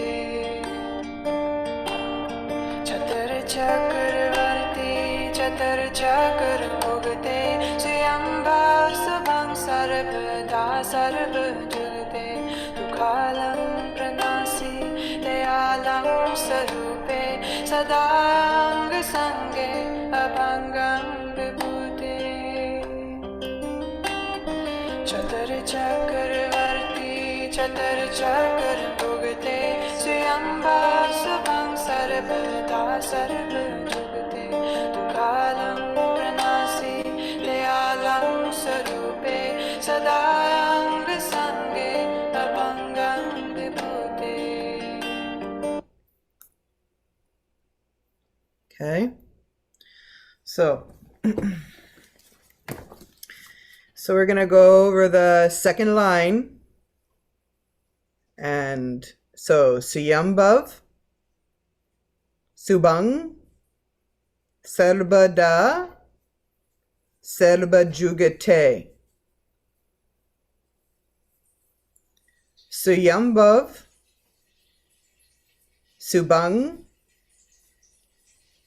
Serbada, Serba Jugate. Okay. Let's see who's avoiding me. We'll pick, how about Melissa? We'll have you chant the second line. Suyambhav Subang Sarabada Sarabjugate. Well, I just added an A, sorry. Can I do it again? Yeah, of course. Okay. Suyambhav Subang Sarabada. No, that's wrong. Suyambhav Subang Sarabada. Sarabada. Sarabajugate. But the D is not, it's like, you know, when we're chanting it, it's not really, it's there, but it's like, what I'm doing is I'm breaking it down, okay? A lot slower than you're going to hear it chanted, okay? Mm-hmm. Okay. Okay. Is it Sarabada? Mhm. Sarabajugate. Mhm.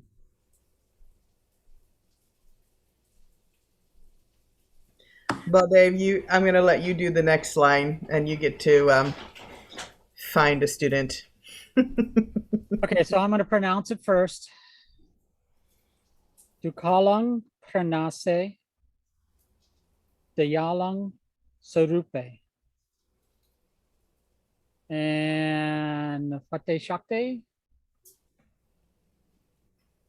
Well, that's me. Dukalang. Yeah, go ahead. Dukala Pranase Dayalang Sarupe. Yeah, very good. Very good. Great. Yeah, go ahead, do the next one. Go ahead, do the next one. Okay. No, I meant you can. Oh, okay. Sada ung sange abange vibute. And let's have Alex. Let's give this one a try. I'll say it again slowly so you can. Sada ung Sadaang, sange Sange, abange Abanga, vibute. Bihute, Yeah, Bihute, vibute. Sadaang, Sadaang, Sadaang, Yep. Sange, Abaha, Bihute. Now abang ung. Abang ung. Abang, Ang. Yeah, so what happens is the HAN is kind of like a hung, and then the ANG is like an ung. So you got hung, a soft U, so it's a hung, a bung, ung, a bungung. It's kind of subtle, it's very subtle, a bunghung, a bunge, a bung, a bunghung, a bungung, behute. Abangang, Bihute. Yeah, it's so it goes sada ung sange abangeng behute. Sada, Hang, Sanga, Abahang, Bihute. Good, good. It's a tongue twister for sure.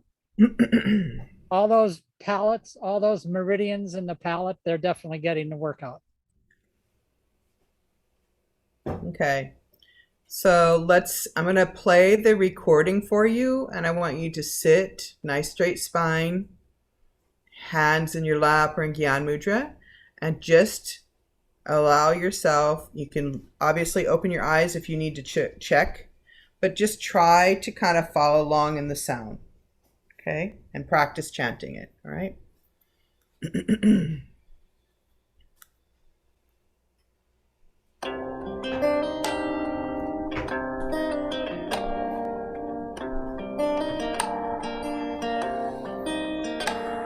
चतर चक्रवर्ती चतर चक्र भुगते स्वयंभा सबं सर्वदा सर्व जुगते दुकालं प्रणासी दयालं स्वरूपे सदांग संगे अभंगं विभूते चतर चक्रवर्ती चतर चक्र भुगते स्वयंभा सबं सर्वदा सर्व जुगते दुकालं प्रणासी दयालं स्वरूपे सदांग संगे अभंगं विभूते चतर चक्रवर्ती चतर चक्र भुगते स्वयंभा सबं सर्वदा सर्व जुगते दुकालं प्रणासी दयालं स्वरूपे सदांग संगे अभंगं विभूते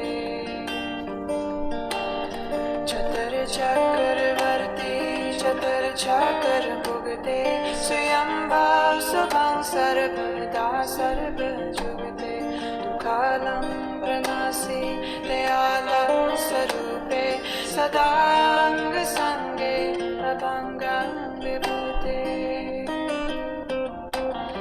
चतर चक्रवर्ती chatur chakra bhugte swayambhav subham sarvada sarva jugte dukalam pranasi dayalam sarupe sadang sange abhangam vibhuti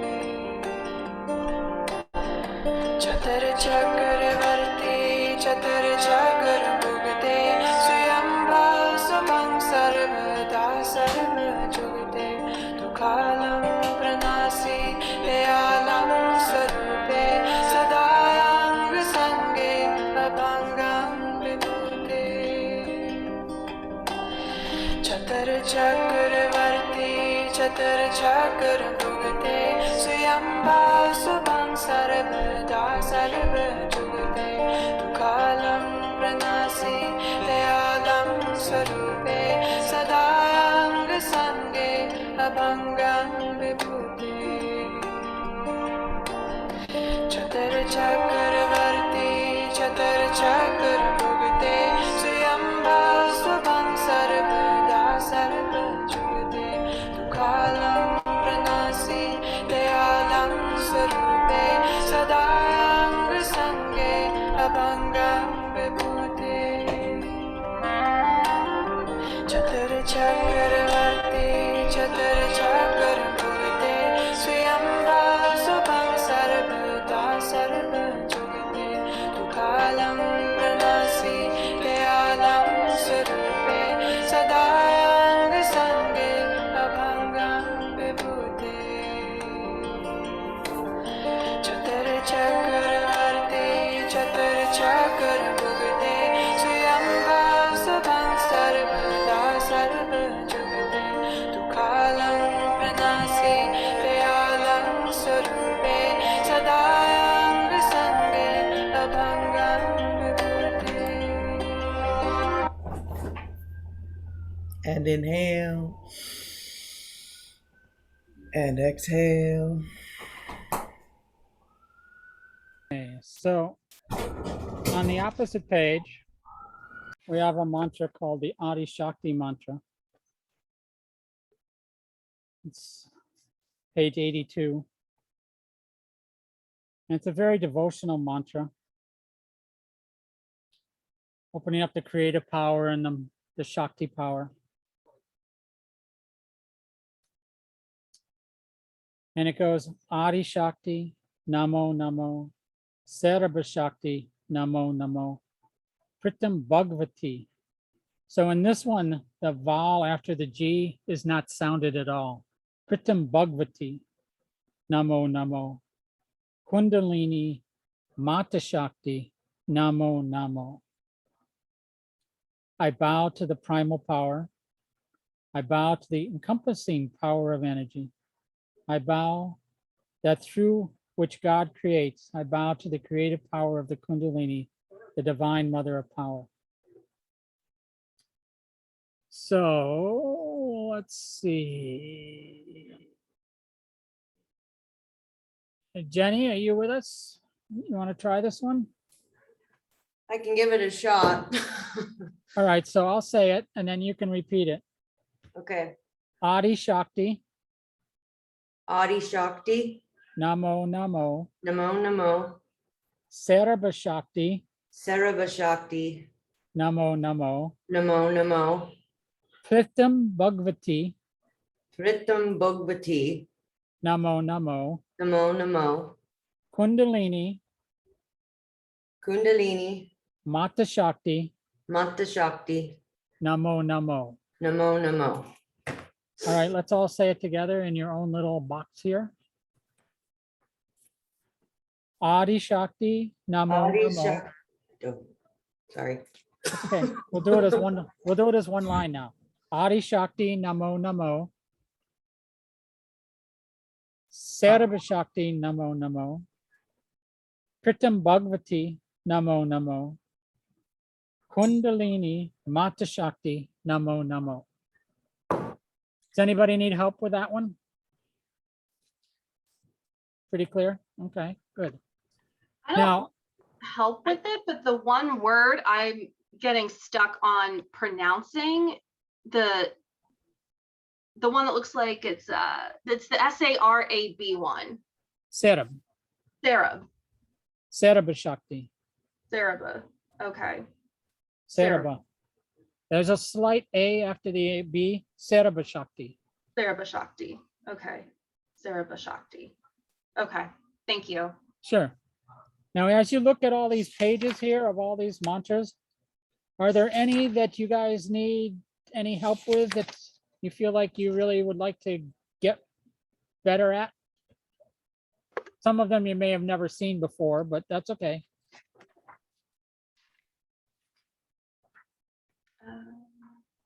I do have one. It's Okay. I really like it, but it's always a doozy, and it's Rake Rakanahar. That is a doozy. It is a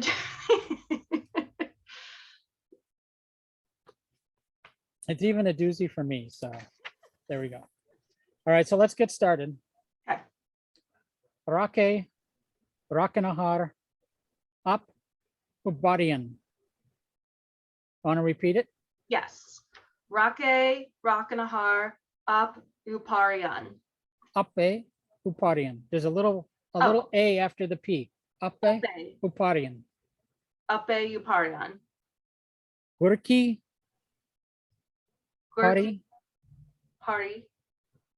Pahe Pahe. Kaj Savarian. Taj Savarian. Hoa Ap.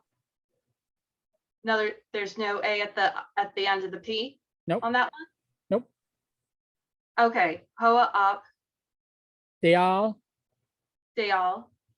Mane Ho Manaho. Monaho. There's a little A. It's a tiny little A there. Tiny Manaho. Monaho. Na Visarian. Na Vasarian. Sada. Sada. Sadajana. Sadajana. Kal Sung. K-Sung, I'm sorry, K-Sung. Kaesung. Bavajai. Bavajal, sorry. Bavajal.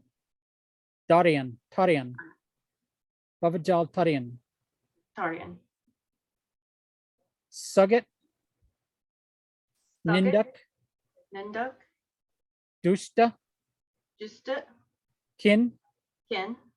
Mahe. Mahe. Badarian. Badarian. Tis Saiba. Tisaib. K. Take. Nanak. K. Te Nanak. Take. Like take the world away with me. Got you. K. Take Nanak. K. Take Nanak. Mane Mahe. Mane Mahe. Just Simrit. Just Simrit. Suke. Suke. Hoe Sugate. Sugle. It's Sugle. It's a little tiny A. Sugle. Hohe Sugale. Duke Jai. Duke Jai.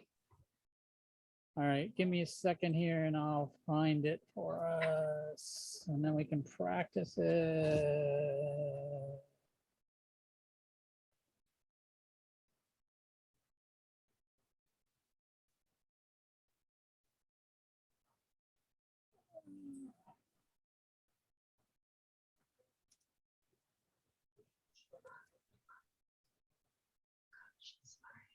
Hoa Up. Dale. Wano. Na. Vasarian. Saudi.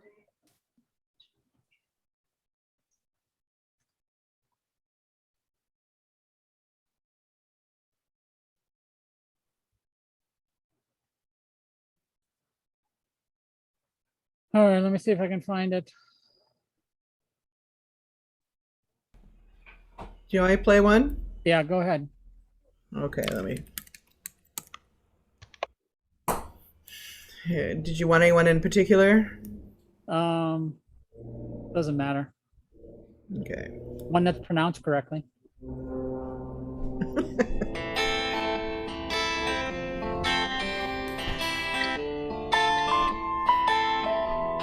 First, I want you to listen to it completely. Like, listen to it completely with the words in front of you. And then we'll work on saying it together. Rake Rakanahar Up Ubadian. Gurki Kuri ki peri pae kaj savariyan. Ho ab dayal manohana visariyan. Sadhu jana ke sang bhav jal tariyan. Sakat nind dust ke namah bidariyan. जिस साहिब की take Nanak मन माए जिस सिमरत सुख होए सगले दुख जाए Now sing it together. राखे रखन हरे आप वारियन गुरु की पैरी पाए आज सवारियन हो आप दयाल मनोहना विसारियन साधु जना के संग भव जल तारियन साकत निंद दुष्ट के नमाह बिदारियन जिस साहिब की टेक नानक मन माहे जिस सिमरत सुख होए सगले दुख जाए Now listen. राखे रखन हरे आप वारियन गुरु की पैरी पाए काज सवारियन हो आप दयाल मनोहना विसारियन साधु जना के संग भव जल तारियन साकत निंद दुष्ट के नमाह बिदारियन जिस साहिब की टेक नानक मन माहे जिस सिमरत सुख होए सगले दुख जाए राखे रखन Now join in. आप वारियन गुरु की पैरी पाए काज सवारियन हो आप दयाल मनोहना विसारियन साधु जना के संग भव जल तारियन साकत निंद दुष्ट के नमाह बिदारियन जिस साहिब की टेक नानक मन माहे जिस सिमरत सुख होए सगले दुख जाए Inhale deeply. राखे Okay. Any questions on that one? It's a little bit of a tongue twister, but once you get into the rhythm of it, it's so beautiful. It just, oh my God, so beautiful. Can I Is add there something anything quick to else? it? Say what? I just wanted to add real quick to it. Yeah. So this mantra, it's a very powerful one, removes obstacle after obstacle after obstacle. So even though it may feel like a challenge to you, understand that each of these challenges that you move through as you practice this mantra, you will unlock an obstacle within yourself. And when you start to come clean, it becomes crystal clear, as if you're clearing away, something, the gunk or whatnot. This starts to unravel on its own and become clear to you, and the pronunciation becomes clear. It's just through the practice. But as you practice this and learn it, you actually will begin to notice that you start to see obstacles being removed by your throat, by your voice, and in your life in general. So it's really a good one to practice because it will become self-evident.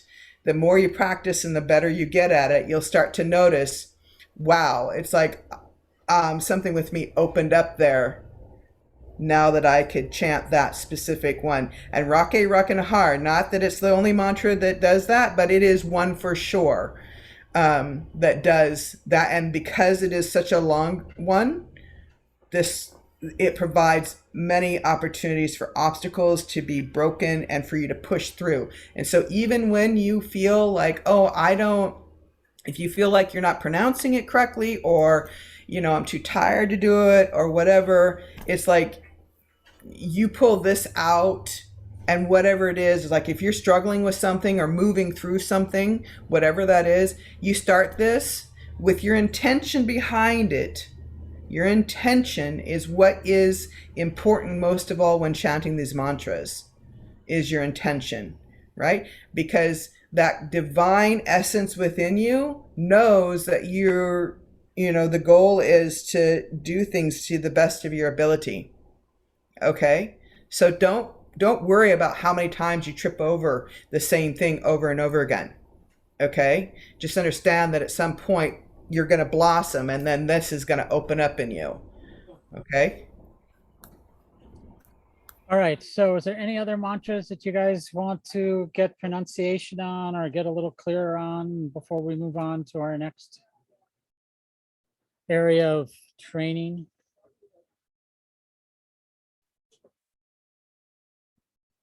Okay, all good? You ready to lead the class? Who wants to teach this class next week?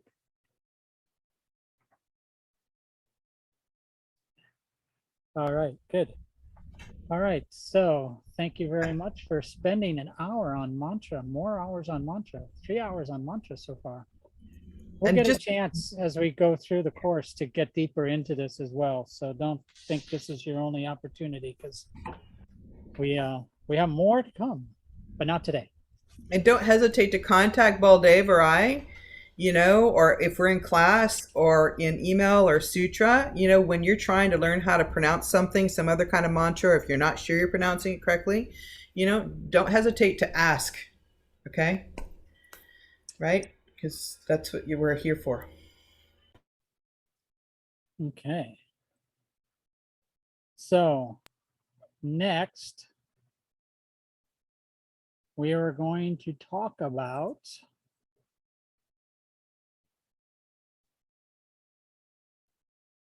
roles and responsibilities inside and outside of classroom.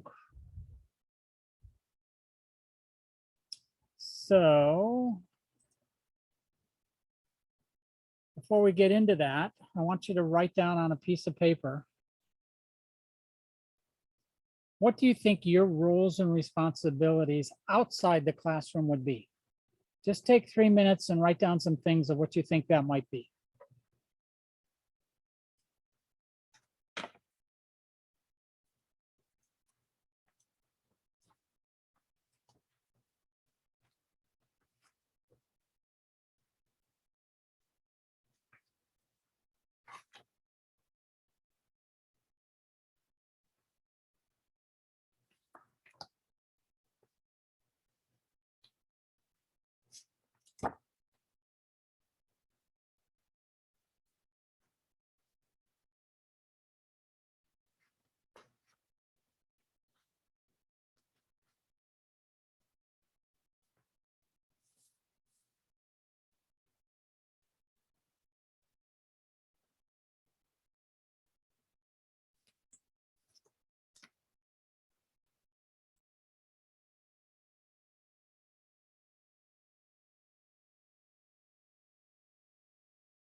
So just another minute.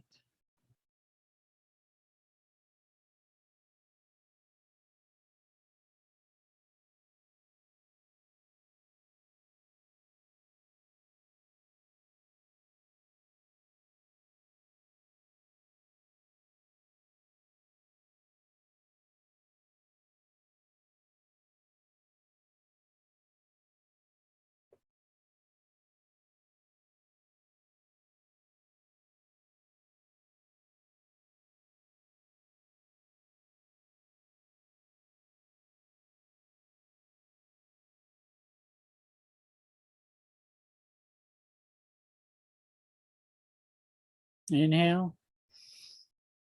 Exhale. Who wants to share some of what they wrote? Ideas on what you have to do outside the classroom as a teacher. I can go first. Okay. So,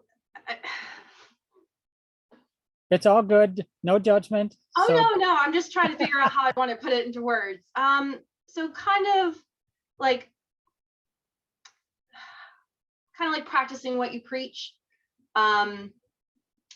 You know, like how you treat the way you speak to others, the way you act towards others, as well as yourself, just kind of embodying that role of the teacher, even off of the mat. I think that's something else, just like it kind of goes beyond the classroom. Like, even though the practice may be over, you're still, you know, you're still embodying like what you incorporated in the class off the mat, and just being that person, you know, like how we were talking about the power of words and utilizing, like referring to that Yogi Bhajan quote, like speaking in that manner and acting in a positive manner. I hope that makes Yeah. sense. Okay. Thank you very much. It's hard to describe, but I think it's vital. Okay, Catherine, you have something to add to that? I know you're shaking your head, and I know you were writing for a while, so. I'm agreeing with her because I had something very similar. So I had, well, the first thing I had was something we had mentioned prior was, you know, we're not counselors. So if, you know, your students come to you with something that you don't know how to handle, refer them to somebody. So I had that. I said, respect others, respect your students and their beliefs, because you're going to have, you know, students of different cultures, and like to understand that and respect them for what, you know, what they believe in. I also have be someone that the students can trust, rely, and depend on. And that was pretty much it. Okay, great. Thank you for sharing. Anybody else? Pate Shakti, and then Melissa, and then I think that was what I saw. Go ahead. And then Valerie. Yeah, as far as being prepared outside of the classroom, I had just being prepared in general with material, the knowledge, being in a state of mind to hold space for the classroom, because we're not experiencing the class, we're holding space for other people to do that, and making sure we're managing it, and just generally energetically getting in a space to hold class beforehand, whether that's clearing your mind, doing your own practice, or whatever. Okay, great. Good stuff. Melissa, did you have your hand raised? Like, I mean, everything so far has been said. I just wrote down, in addition, like being able, like practicing the kriyas before and the meditation, so that you can also time yourself to know how long does each pose, or each pose and meditation take, so that you're respectful of everyone's time and you get through it. And you don't have to, like in class, become frazzled and be like, oh no, we were gonna do this for 3 minutes, but now we have to do it for 1 minute. Because there are certain ones that you obviously can't adjust time-wise, and then others that you can. So I think just really knowing the material, practicing it, and arriving early to class. I'm not sure if like arriving early is something that we need to do like outside of class, but I think just being mindful of time, and having like maybe some extra few minutes at the end of class and accounting for that. okay, great. And Valerie, you had your hand raised, sort of. Well, I guess I just, what I heard, I guess I approached it kind of in a different way, is just Okay. that how am I going to live my life as a teacher? And so the things I sort of thought about were treating others with kindness, living in my truth and speaking my truth, treating nature and living things with respect, and just that piece where they talked about recognizing that the other people you're interacting with, they are you and you are them. And that is part of living in that universal God space. Okay, And so good. that's more about what I. All right, cool. So I just had an inspiration. So you're gonna either like it or hate it. So it's okay. So everybody turn to page 290. And Sadhari, can you break them out into their small groups? Absolutely. So what I want you to do is take a look at page 290 in your book. And it talks about your out of class role and what it includes. And what I want you to do is take a look at that, look at the headlines of the next couple pages, and then come up with a consensus as a group of how you would solve this problem as a group. Pretend you're going to do a group teaching and you have to split out the responsibilities outside of class and assign certain people to do certain work. Like there's like a couple of things here. There's course preparation, class administration, staying in touch with your students, publicity, and doing sadhana. So let's talk about the first four and assign each of you one of those responsibilities and tell us how you would do that as your group is going to do a workshop together.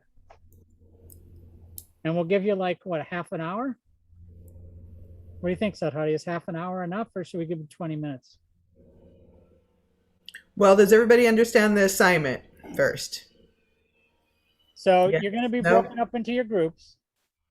And your group assignment is to teach a workshop. And each of you is going to have a role in creating the workshop. Some of you may do the course prep. Some of you might do the administration, location, the costs, and how much you want to charge and make.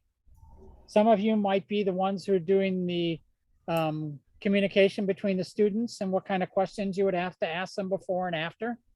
And then some of you might be doing the publicity. How are you going to handle the publicity? So there's like 4 people in each group or close to that. So each of you are going to take on one of those roles. You're going to figure out who's going to take on which roles and then spend a few minutes organizing yourselves with like 3 or 4 points on a checklist for each of those roles. So for course preparation, it'll be, you know, picking out a set and what a kriya is and how long it's going to be and what music you might play. And then class administration will be what class administration is, and then staying in touch. What kind of questions would you ask your students before and after the course? And then publicity, how would you get the information out to have a course? And this is really good because these are the types of things that as you go forward as a teacher, you have to be able to do all of these things.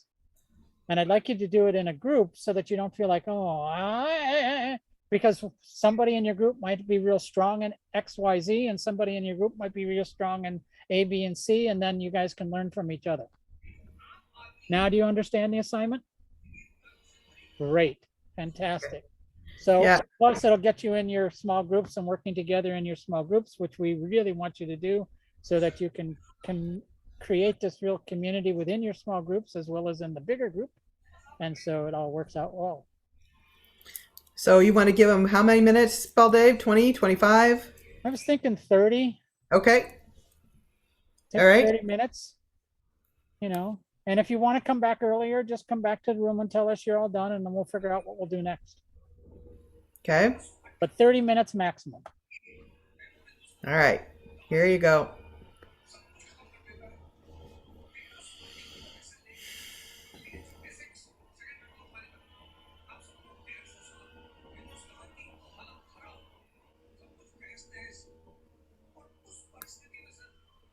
In that group. And so we talked about that we were going to create a 4-hour workshop. So it's a one-time workshop, and it's really like it's geared towards like introducing them to Kundalini yoga. And we were gonna do, we even talked as a group like about like different kriyas that we could do, and we're really mindful of including words that feel comfortable to them and that they know, and not like doing something that might be out of their comfort zone. So we had a really good conversation as a group within that. And then we really identified like we were gonna do a stress set for adrenals and kidneys. We were going to do a relaxation and then a meditation afterwards. And then we were going to have like a closing conversation. And then, so the course prep was going to be me and Jordan. And then the class administration was going to be Alejandra. Okay. And then we talked about the cost. So we decided that we were going to leave some like sliding scale spots open for maybe like new business owners that don't have too much income, but then also considering that, other business people might have a higher income. So we said we would leave a few slots open for those individuals that have lower income. And then, so it cost between like $20 and $50 for that 4-hour workshop. What else did we talk about there? We talked about the location. So we also discussed, we were considering, do we want to do it in a park? But then we thought it might be better to do it in a location that like certain business people might feel more comfortable in. They might not want to go and do it in an open space. Like they don't want people to watch them, especially if they're doing something that is very out of their comfort zone. And then we talked about like our own costs and, like paying for the location, then, our own, how much money are we making so that we can also survive. So we weren't like fully sure, but we thought 20 to 50, especially if it's like a smaller group, that would be okay. And then staying in touch with and inspiring the students, we thought about giving them handouts and like a handbook so that they understand what the history is, what the purpose of the Kriya is, so that they can have that additional information so that they feel inspired to come back if we do ongoing things. And then we would be promoting business, our own business, and the different resources that we offer. So ongoing classes, ongoing workshops. We also thought that, and Jenny was going to be doing the staying in touch with and inspiring the students. And we had discussed that she was going to also seek feedback. What went really well? What did they not like, just so that we know what resonated with them if we wanted to continue to work with that population. And then just also Valerie had brought up a good point of like asking them if we could have their email address so we can continue to send them stuff to keep them updated on other resources or our own stuff. Okay. And you said something about publicity that you needed Valerie to chime in on that. What was that? Yes. So we sort of, the 3 bullet points is where you're going to go so that you can interact with these professionals. And so first you could do Chamber of Commerce. They always have lots of different activities so that people can mingle and see different businesses, and generally they're free. So that these are opportunities that are maybe time consuming, but not costly. There's also big networking groups that you can attend, and seek out those health professionals, because the people that you are trying to engage are people that are probably their clients as well, that are talking to them about stress. And so creating those relationships will be important, not only to interact with those specific business people or business owners, but the possibility of taking that yoga into their business and help them support their employees for less stress, more productivity, better health, all that language that will speak to business people, that'll be meaningful to them for personally and business wise. And then, flyers where you can take them to places that people are going to address their stress, like, health food stores, gyms, places like that, where it's already your target market, so that they are seeing that there's other opportunities. And then social media and the opportunity for, reaching all those people using keywords and all that SEO, Google page, all that jazz too. So great. Basically, that's what we came up with. That's great. And how did you guys like the experience of working together as a group on this particular project and trying to think of how I'm going to teach a course or create a course? I think it was I know really for me, it's like this. Go Go ahead. ahead. Fateh, Shakti, go first.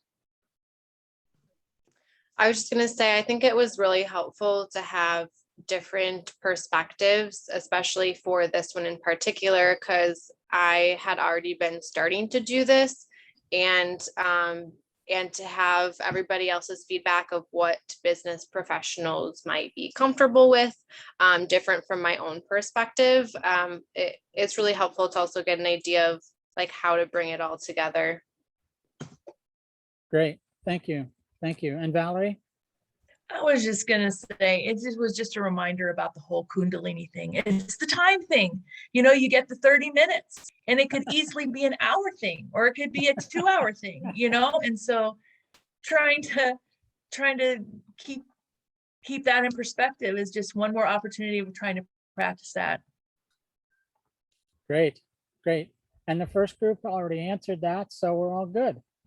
Fantastic. Well, I'm really glad that you guys got the opportunity to look at this from your own perspective instead of having us just lecture to you and tell you, this is what you should do and this is what you should do. You can look in the book and all the stuff is there, but you figured it out on your own and figured it out. The only thing I would say is about one thing that I think you need a little coaching on is the paying for the classes. You've got to look at a workshop. Two things about the workshop for people that have never done Kundalini yoga. Just to keep in mind going forward is you probably want to keep it short. You know, maybe 90 minutes max, because again, you can cover a lot of stuff in 90 minutes, but if they're new to Kundalini yoga and their first experience is 4 hours, think about that. You know, that's a lot to ask. So think, you know, just keep that in mind. It's like, you know, even people that are practitioners of Kundalini yoga, unless they're really dedicated, don't want to do more than like 3 or 4 hours a day. It's just, you know, it's just the way people's attention span is now. So just keep that in mind. And then the other thing is, how do you charge for it? So if it's 4 hours, you kind of have to break it down. Well, what's one class cost? And then multiply that times 4. And then maybe give a discount on that because it's 4 hours instead of 1 hour over 4 days. So there's some variable there that you might be able to start with a discount. So let's say it's $15 an hour, which is very reasonable, times 4. So that'd be $60. And then let's say you wanted to give a little discount. So you might say 4 hours for $50, you know, and then you might say, and if you've registered early, you might get it for $40, you know. So you get it into a price point where it's reasonable for people to sign up, but it's also not, like you were saying, $25 for 4 hours. That breaks down to like less than $7 an hour, which for a workshop where you think about how much preparation you have for a workshop versus how much preparation you have for a yoga class, it's significantly different, right? Because what they're expecting in a workshop is more than normal, right? They want more knowledge. They want more experience. They want more personal connection. So all of that is extra energy to prepare and extra energy to deliver. So you really have to keep that in mind when you're trying to develop these courses. Is it's not just showing up and teaching for an hour and a half or 2 hours or whatever. It's also what personal value are you bringing to that course that they may not be able to get outside of you, outside of what you bring, you know? So when you bring your personal stories into it about how to handle stress and how to handle grief and how to handle, you know, anger or how to handle anxiety, and you have your own personal knowledge about how you handle those issues, or you know people that how to handle those issues, and you bring that in part of your workshop or your trainings, then that adds value to the whole thing, which may be more than just, you know, $25 for 4 hours. So you just got to keep those things in mind as you move forward. So something that I also thought about was it really depends on where you are in the States too, because here in LA, these things easily cost $300. Like a workshop for 4 hours easily costs $300. Classes, an individual class will cost like between $25 and $30. Yeah, you got to So- figure out where your market is and what your market can hold and what the expectation is for that market. And you want to make sure that you're not undercharging or overcharging. You want to be in that sweet spot so that you can get, new clients. So, I mean, you don't want to like charge them $1,000 that they've never been to something and you're not on TV to advertise it, right? So if it's just word of mouth and through this, your networking groups and things like that, there's a certain expectation that you have to intuit what that's going to be before you can teach that. Pate Shakti, you had something to add? No. You're good? Okay. All right, so any questions on all of that? I do have one. What if, like, say, we want to bring Kundalini Yoga to a nonprofit within our community? How would you recommend going about pricing that way? How would you recommend going pricing that way? Yeah, Yeah, what's your answer? I'm asking you. I don't know the nonprofit. What kind of nonprofit? Like, let's say, like, some nonprofits have a lot of money. that's true. Like, I mean, at least some, I guess. Like addiction recovery, if you wanted to do something like overcoming addiction using various Kundalini Kriyas. So, in 3 minutes, how would you present that proposal?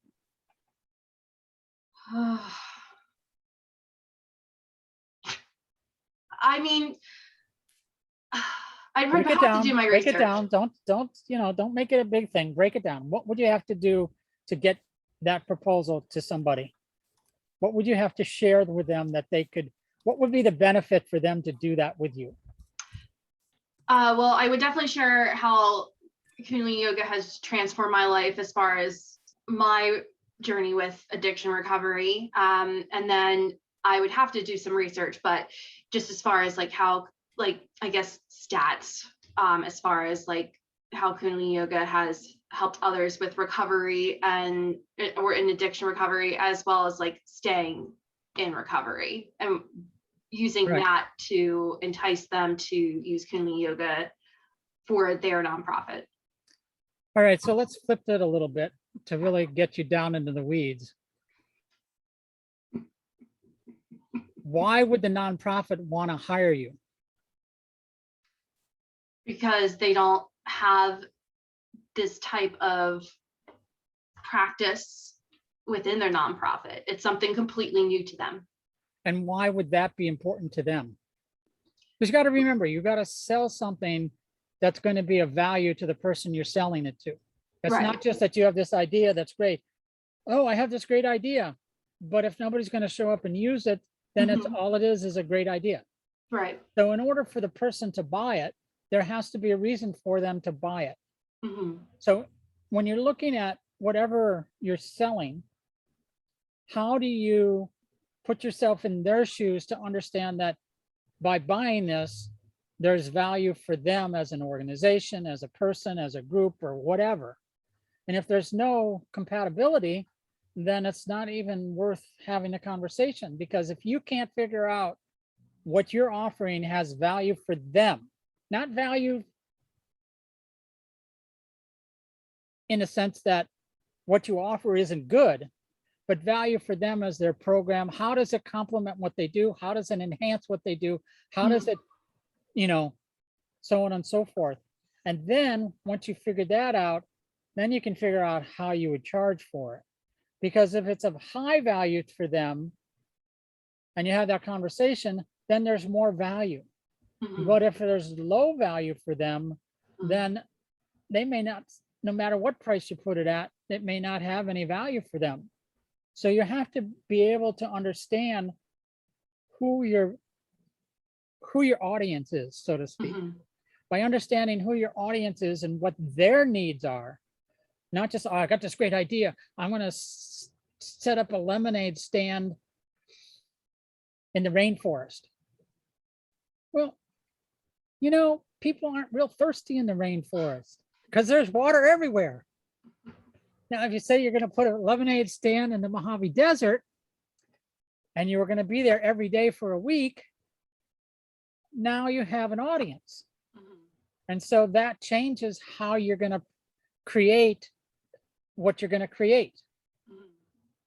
So it's the same thing. Like, I've had addiction problems. I want to help other people have addiction problems. I know this nonprofit, but they've never had any yogas in their history. Do I know anybody there that does yoga? Have I ever had a conversation with somebody there that does yoga? Have I ever had a conversation with somebody that's from their program that's ever done yoga? You know, so you have to try to understand, you know, gung ho is great, but understanding your audience is where it starts. Makes perfect sense. Thank you. No, you're most welcome. Any other questions? All right. All right, go to your yoga mats. Yay, yoga. Remember, that's what we're here for.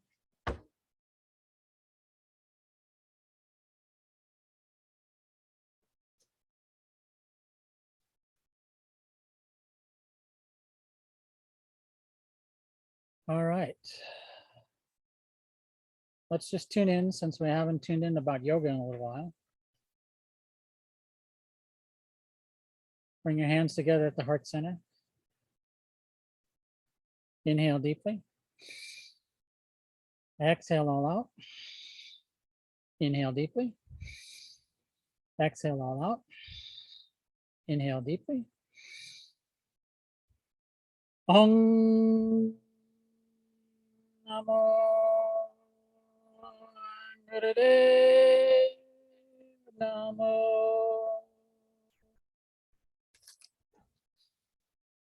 Om Namo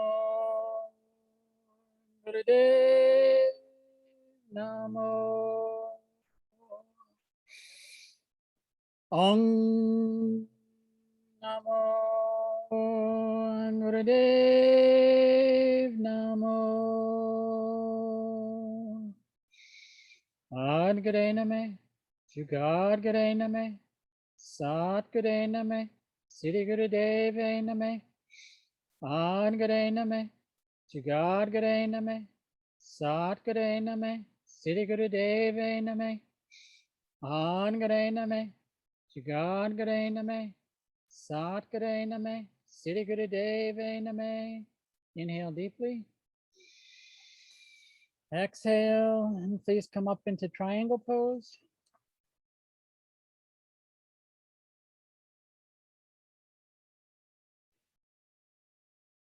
And lift your left leg up as high as you can behind you.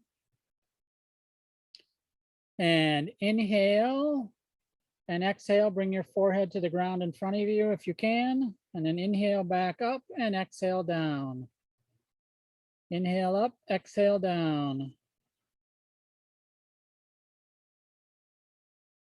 Inhale up, exhale down. So you're going to do push-ups, triangle push-ups. Inhale up, exhale down. Inhale up, exhale down. Misty's got it if you want to see how it's done.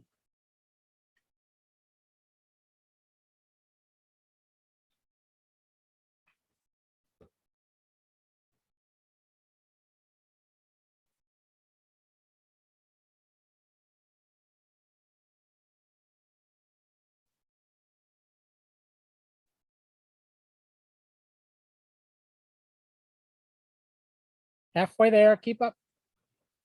Do your best. If you have to stop, you stop. You come back, you come back. 90 seconds is the total.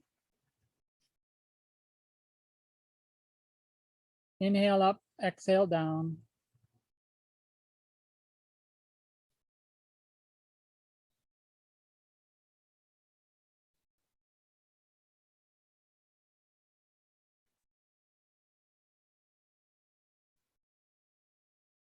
Last 20 seconds.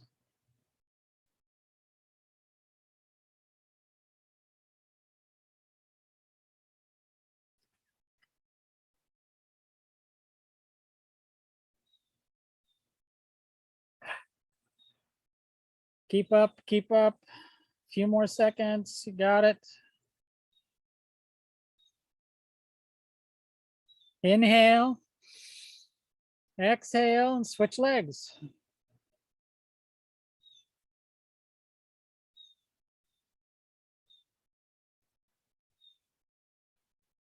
Ninety seconds. Inhale up, exhale down. Inhale up, exhale down.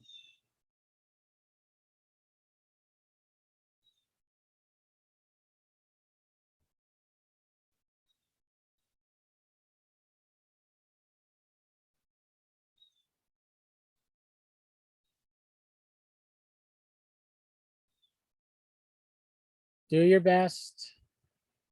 Use your breath.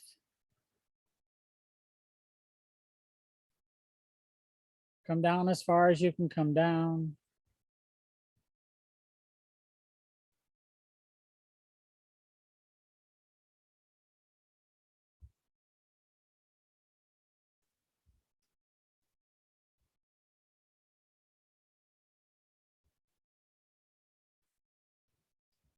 Last 30 seconds. Do your best. Inhale up, exhale down. Beautiful. Almost there. 15 seconds.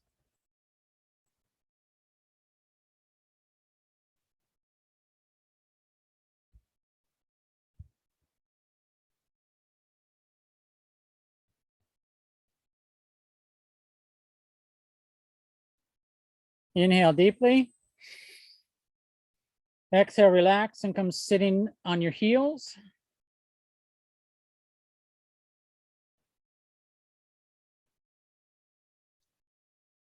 And take your left arm and stretch it straight out in front of you with your wrist bent to the outside. Take your right hand underneath the left arm and grab a hold of your left hand with your right hand. And in this position, find it comfortable. You might have to adjust your forearm a little bit. You're going to inhale up 30 degrees, exhale down 30 degrees. Powerful breath on the inhale, powerful breath on the exhale. Nice steady rhythm, nice steady pace. Inhale up, exhale down. Focus at the third eye. Beautiful. Focus on the breath. Focus on the breath. Focus on the breath. Let the breath be powerful, both on the inhale and on the exhale.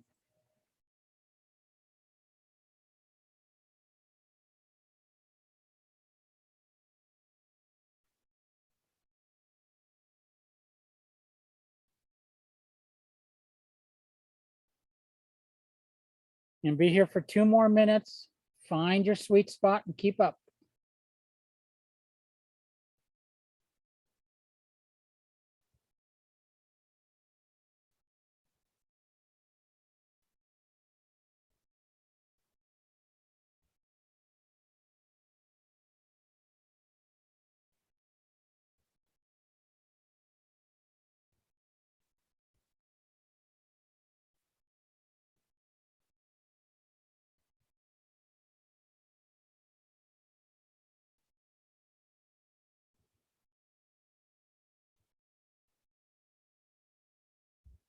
If your body allows it, increase the pace a little bit for the last 90 seconds.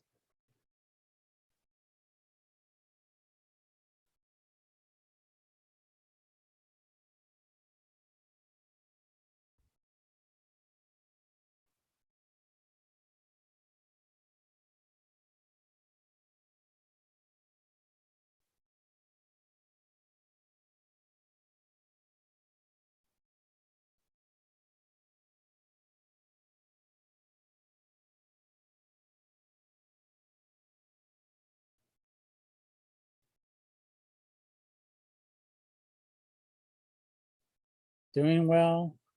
Last 45 seconds.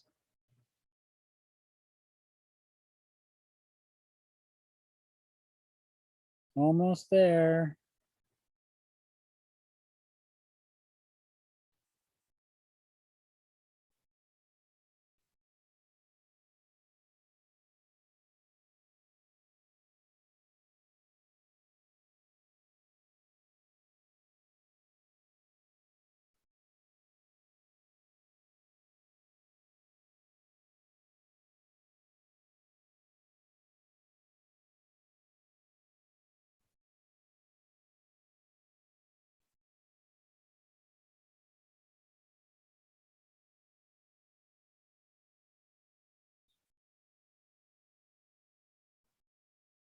Inhale to the center, arms straight out from the heart center. Hold that precious breath.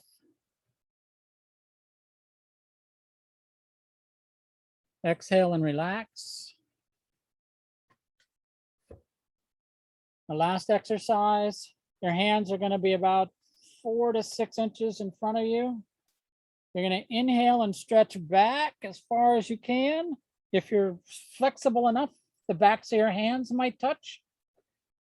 Otherwise, go back as far as you can, and then exhale and bring them forward. So inhale back, exhale forward.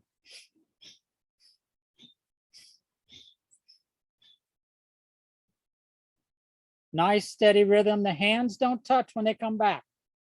Keep that 4 to 6 inches open between your hands when they come back. And the arms come down low. So you want to go down low. Yeah, there you go. Beautiful.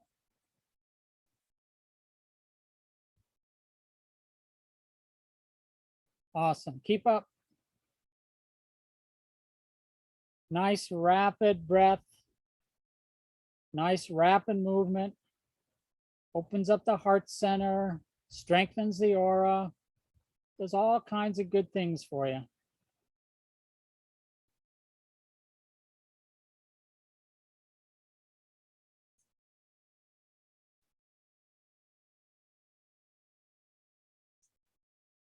Two more minutes, and this is the last exercise.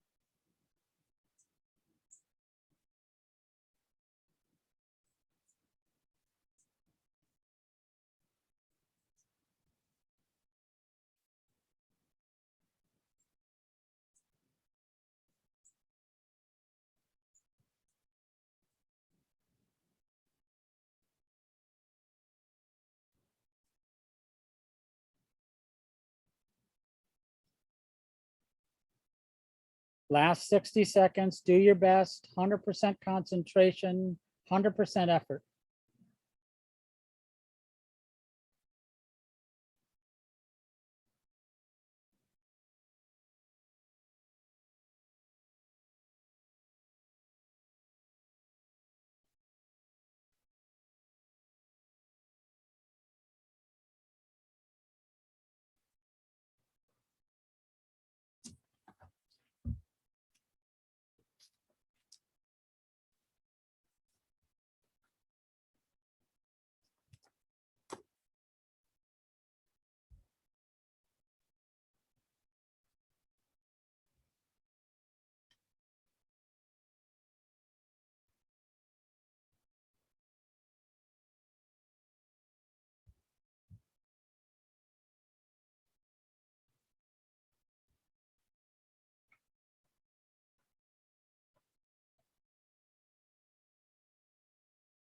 Inhale deeply, stretch your arms up. Exhale, relax, place them on your thighs, and just sit, close your eyes. Sit in the silence of your breath. Bring yourself back to a more normal state.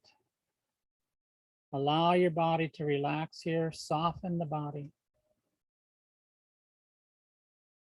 Soften the breath.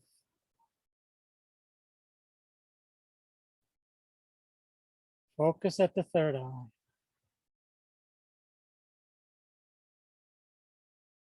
Relax into the silence.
Inhale deeply. Exhale, relax, shake out your arms, shake, shake, shake, move the body, move the energy a little bit. And come back and let's go on to our next part of the course.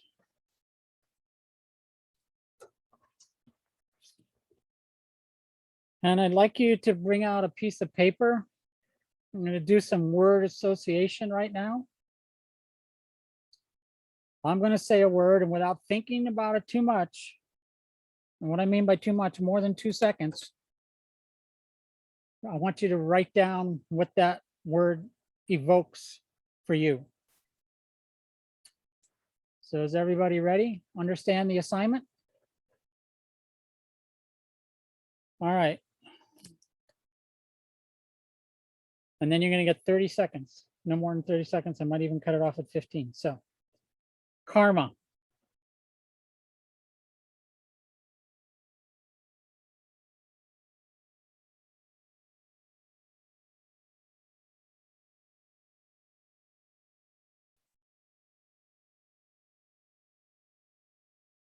Stop. I'm going to give you 15 seconds. Dharma.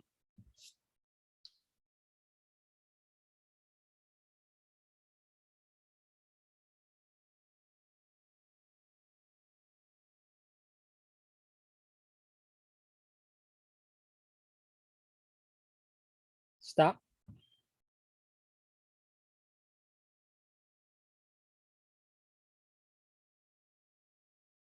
Reincarnation.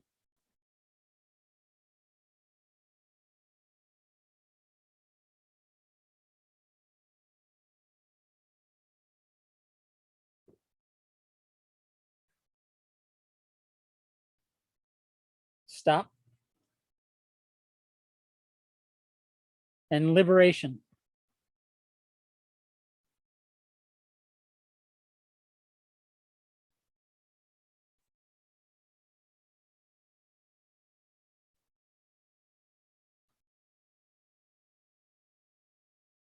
Stop. Okay. Who wants to share karma? Go ahead. Just Alex, go ahead. And then Catherine. Okay. Karma is like a past life, but for me, it's like all that we, all that we consciously do. Okay. Catherine. I had something similar. I had every action is a reaction. Okay, great. Dharma. Who wants to share about Dharma? Misty. Your path of truth. Okay. Anybody else? I'm trying to get somebody else there, Catherine. Hold on. Melissa. What did you say for Dharma? Truth. I'm sorry? I said truth. Okay, great. And reincarnation? I said reborn. Okay. Valerie, Learning, what did you say? learning, Learning, okay. And liberation?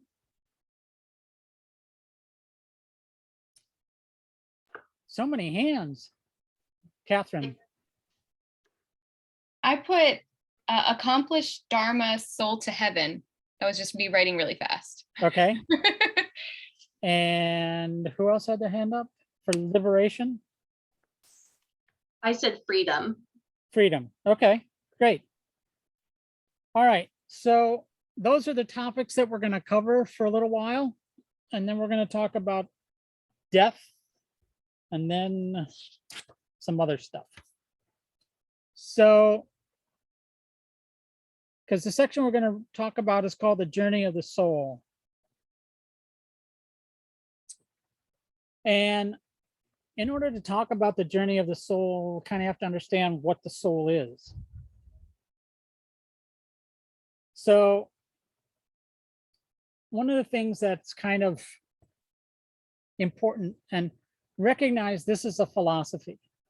All right, so this is a philosophy of yoga. It's a philosophy of how these different concepts show up throughout the history of yoga and how they've kind of been brought forward to modern yoga.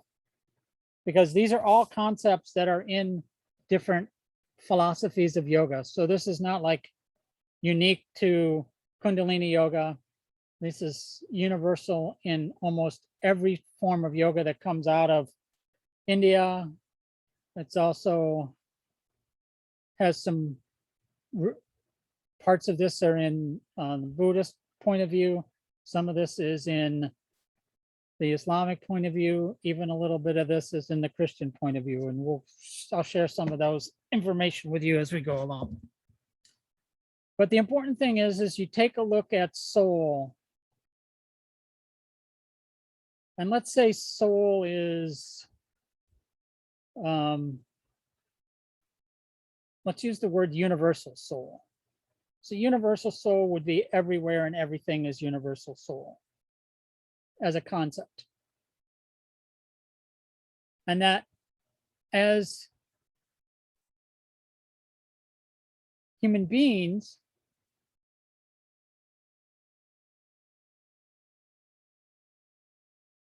we are blessed to be part of that universal soul by being born. Now, this is a tricky part because unlike some points of view, the soul is not just your soul, my soul, his soul, it's all one soul. It's like we're all part of one soul. And then we're born and we get to share that part of soul with us while we're in this body.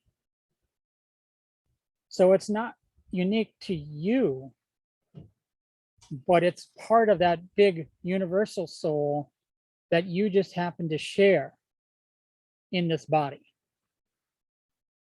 which is a little different than other concepts that are out there where it's my soul, it's my, it's my spirit, it's my soul, it's mine. Well, it's not really. If you look at if there's a universal soul that's everywhere, how can then your soul be not part of the universal soul? And if your soul is part of the universal soul, then how can it be yours? So it's like, it's kind of a catch-22. So it's something to understand is that you're always in the universal soul, but you're also renting this body. So that's part of who you are, is being part of this universal soul within this body.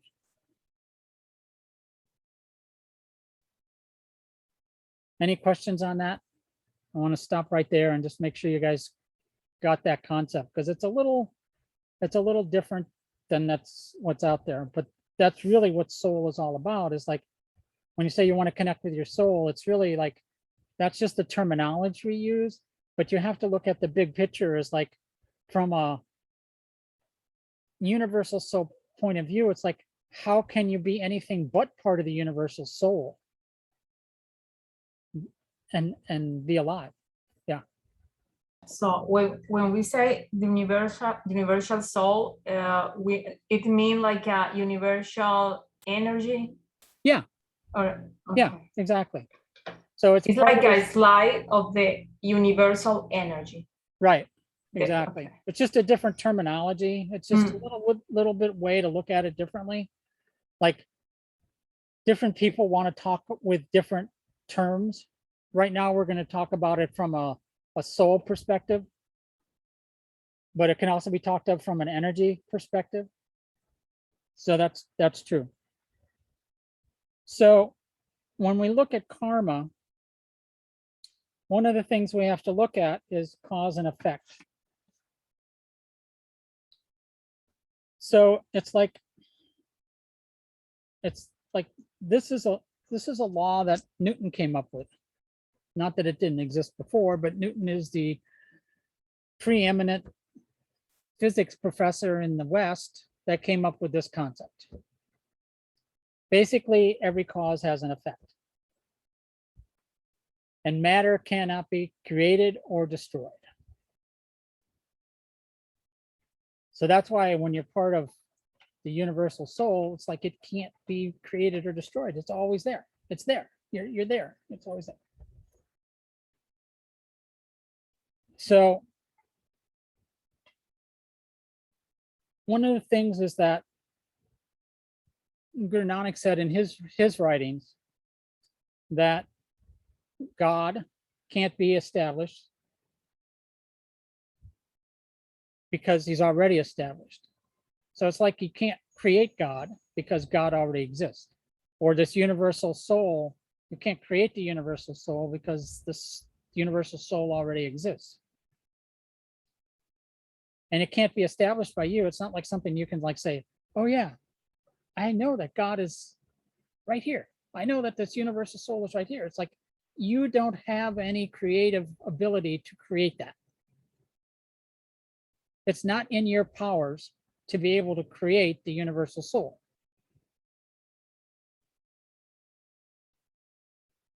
Just like matter can't be created or destroyed, you can't create the universal soul because it's already established. But what happens is we try to maneuver life and maneuver energy and so on and so forth. So this is a formula that Yogi Bhajan came up with, which I'm going to share with you, and then we'll kind of dissect it a little bit. So the energy of life, which is very precious, you use in maneuvering. So E is equal to energy. So the formula is E over M. So E divided by M. And M is the energy used in maneuvering and divided by the maneuvering. Life is an energy, you know the life. So that's why we write E, because that's the energy, and M underneath, divided by M. So you're like E over M, and then divide that by M is equal to life divided by misery. So why is life divided by misery? Because instead of being satisfied with everything that we have, we always want more. No matter what level we are at, we always look for more. And so all of that brings is a level of suffering or a level of uncertainty or a level of unfulfillment, because all we want is more. So why is that?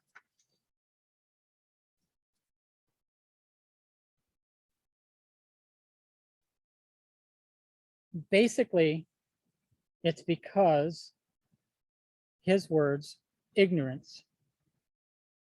That ignorance, there is no other enemy. Matter cannot be created, cannot be destroyed. Life has to be lived. Action has a reaction. Sequence shall lead to consequences. Then people, what is the way of living happily? So if everything you do has a consequence, and our biggest downfall is ignorance, the biggest thing that brings us suffering is ignorance. How do we fix that? Any ideas?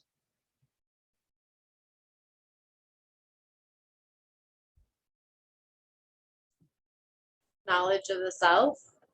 Knowledge of the self. Tell me more about what that would, how you would get there. I would say probably in this path, clearing out, like taking out the garbage and clearing out what isn't yours and what isn't the truth, and then finding what that clear space inside is. So maybe like the ego or whatever you want to call that, and finding that true space within. And how would you do that? What would be the formula for that? It's a good question. Probably stillness. I don't know. I'm guessing here. Okay, so unwrap that a little bit. How do you get to stillness? By choice, choosing to be still. Yeah, but what tools do you use to get to there? What rules? Tools. What tools would you use to get to that stillness? It's not like you can wake up one morning and say, I'm still. Yeah, you could use mantras, sound, movement, meditation, focus. All great answers to the lifelong question, how can we be happy?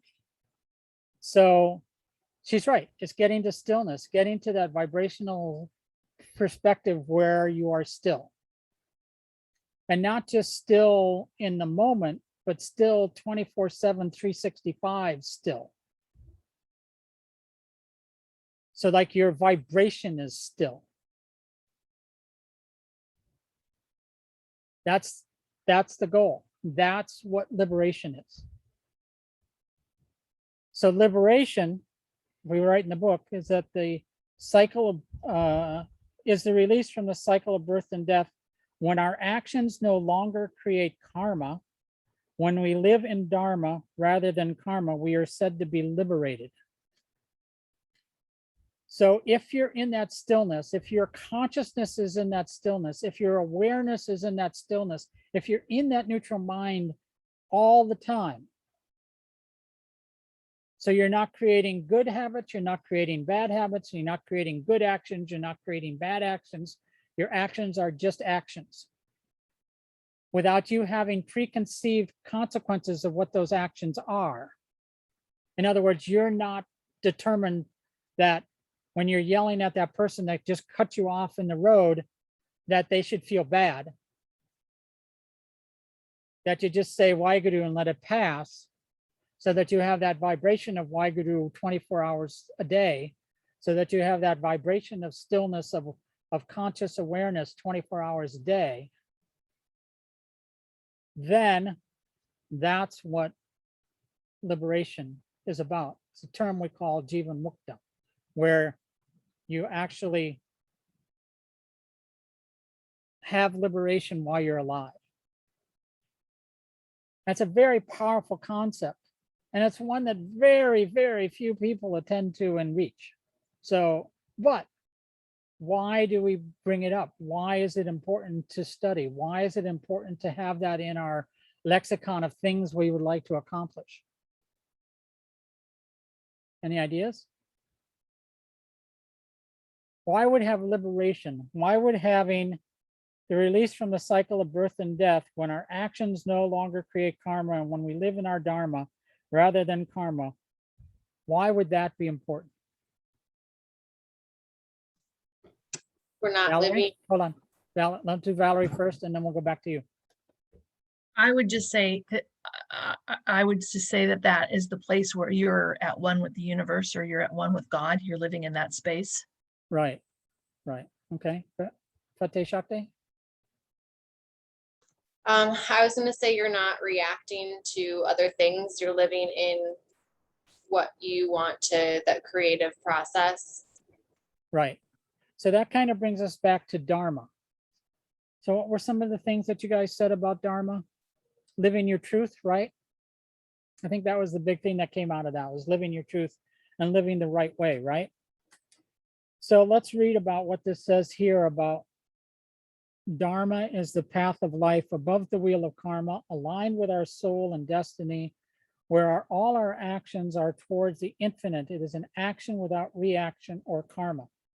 So just like Fateh Shakti said, it's like you're not reacting to the situation. You're not engaging in the situation. That doesn't mean you can't act in a situation, but you're not coming from your ego. You're coming from a point of selfless service. You're coming from a point of seva. How can I serve in that action? How can I uplift in that action? How can I be of service to that action, right? So one thing is like the guy cuts you off in the street, right? And you can either honk your horn or yell at them or say, God damn it, why'd you do that? Or you can say, well, here you do, and let it go. And then it's no longer part of your experience. because you've released it. You just said, what, it's like it's no longer yours. It doesn't belong to you anymore. It's just gone. Or you can bring it in and bring your ego and your reaction and your negative mind and all those things that we can do. Those are all actions we can do. And that brings us back to what karma is. And so right now, I want to show you something about karma. So give me a moment. This will only take a second.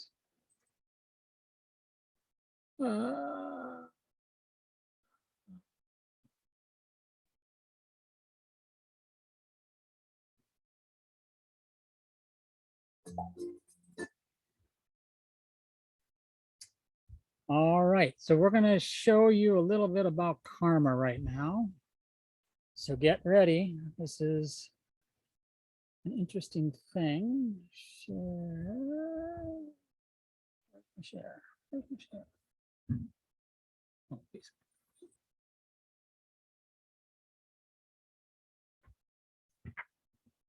All right.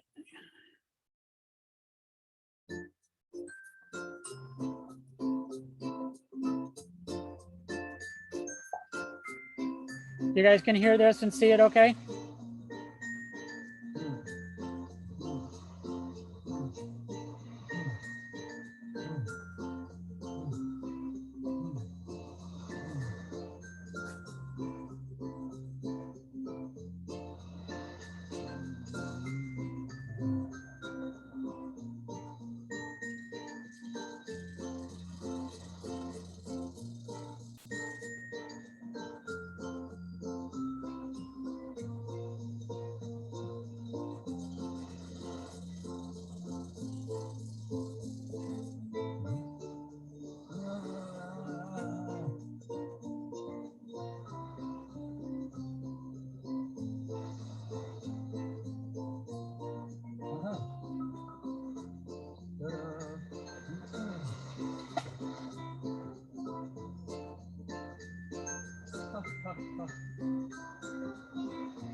All right, so that's a little bit about what karma is.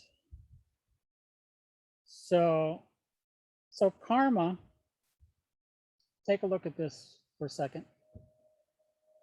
And we'll go into more detail on this theory of cause and effect. But basically, you create an act, whatever it is. Drink a glass of water. There's an equal and opposite reaction to that. Now, in the philosophy of it, it's like this action, whether it's words or deeds or whatever, gets recorded in the Akashic records. In the Akashic records, there's this database of all the acts that took place within the spectrum of your soul identity, and get stored for ages and ages and ages. And so what happens is that sometimes you'll do an act and that'll come back to you immediately. And sometimes, or it'll come back in this lifetime. You ran over a dog, and you never stop to help it.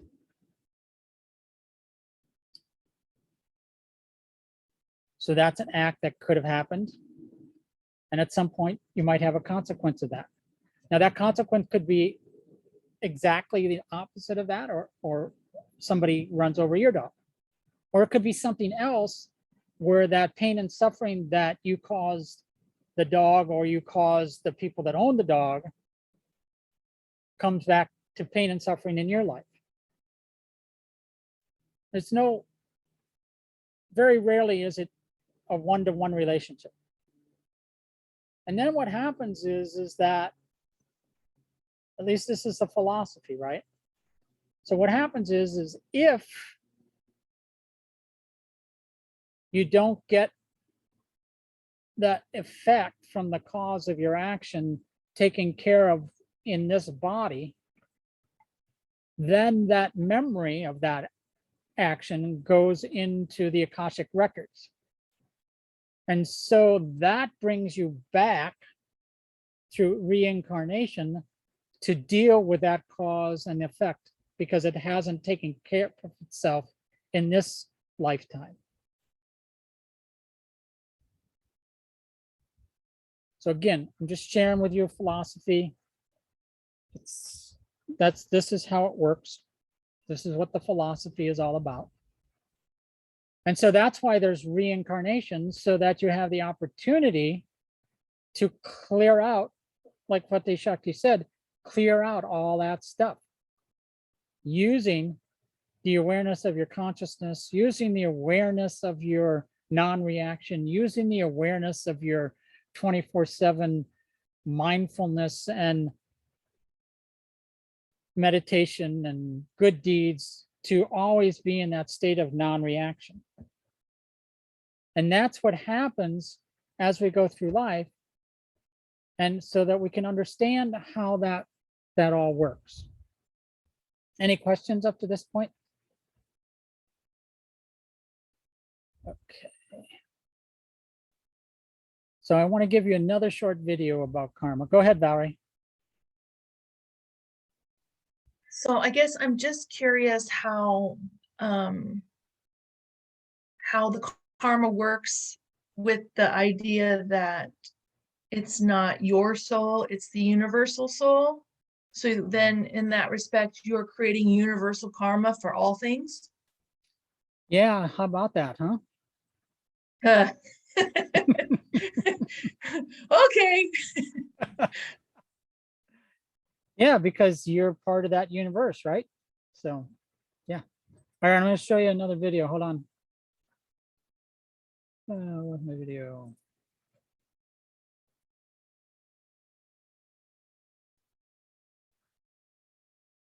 Did you know that animals listen to dominating tactics because they're scared?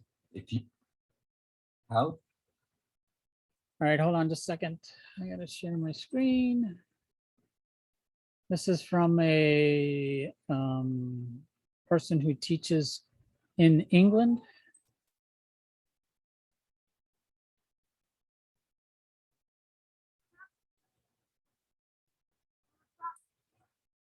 How you think you are determines how you act, and how you act determines the whole universe around you and how the universe reacts to you.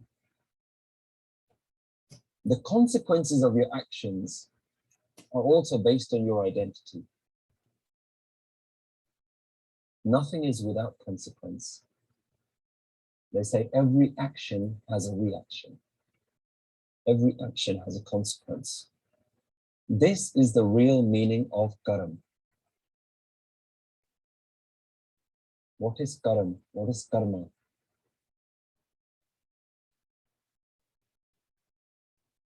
The way we act has a certain outcome, has a certain consequence. Most people think of karam like, if I do something to someone, the universe has to pay me back in the same way. If I hit someone, if I swear at someone, if I do something bad to someone, if I steal from someone, at some point, the universe will do exactly the same back to me. That is the misconception of karma. If I hit you, at some point, either you will hit me or somebody else will hit me. If I steal from you, either you will steal from me or somebody else will steal from me, and then I'll say, that's my karma. But that's not what karma is talking about. Because if we think about it, in reality, it never works that way. So we have this idea of what karma is, that if I do something, the universe will do exactly the same back to me. And when we know in reality that doesn't really happen, when we've seen time and time again people who commit certain acts get away with them, then we say, well, karma is still going to get him. Maybe karma will get him in the next life. We don't change our thinking of karma, we just delay the karma. When something bad happens to us that we can't explain, then we say, oh, it must be to do with my pichhle karma, my past lives, my past actions. Because I must have done this to someone in order for this to be happening to me. So we don't understand karma, we don't change our idea of karma because everyone says it, so it must be true. We just defer it. We say, okay, he'll get what's due to him in his next life. Or the Sikhs like to say, Maharaj will do something. Maybe in such kind, he won't be allowed. Maybe he'll get his punishment after he dies. This is not what karma is. Karma means that which you do has a consequence. If I hit you, you may never hit me back, but that will change how you are. That will change your life. My one action can have a ripple effect on your life, how you treat other people, how you treat me, what happens to you as a person. All of that is my karma. So my karma isn't that I do something to you. My karma isn't that my action to you will have an opposite and equal reaction.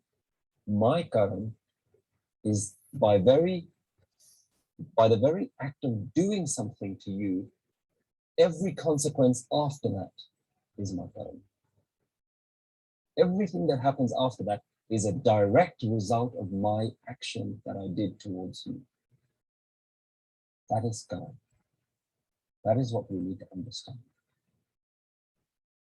The responsibility that comes with that is that at every opportunity you have to say something to someone, every opportunity you have to think, every opportunity you have to act, you're aware of that debt that you collect every time you do something. In Gurmukhi, we have a very interesting phenomenon. Gurbani uses the word karam to mean your actions. Where we talk about karam as the reactions, Gurbani uses the word karam to mean your actions. Your actions are your karam. Not the things that come back to you, but the very things that you do is your karam. Because every time you do something, it has a ripple effect. That is the meaning of karam. So here, when we talk about your perception being the instigator of your actions, Guruji says, let's not talk about your actions. Let's talk about the thing that's defining your actions. Your self-identity, what you think you are, defines what you do. What you do defines how everything else works around you. So it all starts with, who do I think I am? That is your path.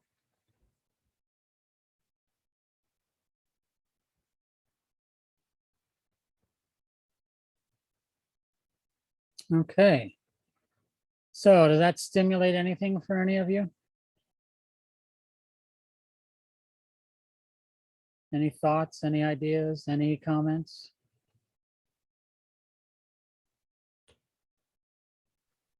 Definitely want to stop and take that breath before you react. Amazing how all this ties together, huh? All right, so are you at the bottom of page 213? I want to read this to you. Man has divided time into seconds and space into longitude and latitude. At 1 second in time, at a certain latitude and longitude and latitude of space, when you create a cause and do not complete or experience the effect of it, you have to incarnate again to complete it. That is how, when we are unconscious, pretentious, religious, and unrealistic, we create a cycle of life, death, and rebirth. Sometimes our emotions, our feelings, numerous habits, environmental pressures, peer pressures, experience of the past, weakness of the moment, and fear of tomorrow stop us from completing the cause of our actions have started. Because God is creative, creative energy is infinite, and when we, the micro gods, cause a cause or start a sequence, even by our thoughts alone, we create a whole incarnation. See how just one spermatozoa with one egg makes the entire human being. So it is very easy to see how one thought, one space creates an incarnation. We have to live sometime in the future to complete this sequence. We, on our way into the Aquarian age, must understand our own incarnation. It is heavy, so we may not want to understand it.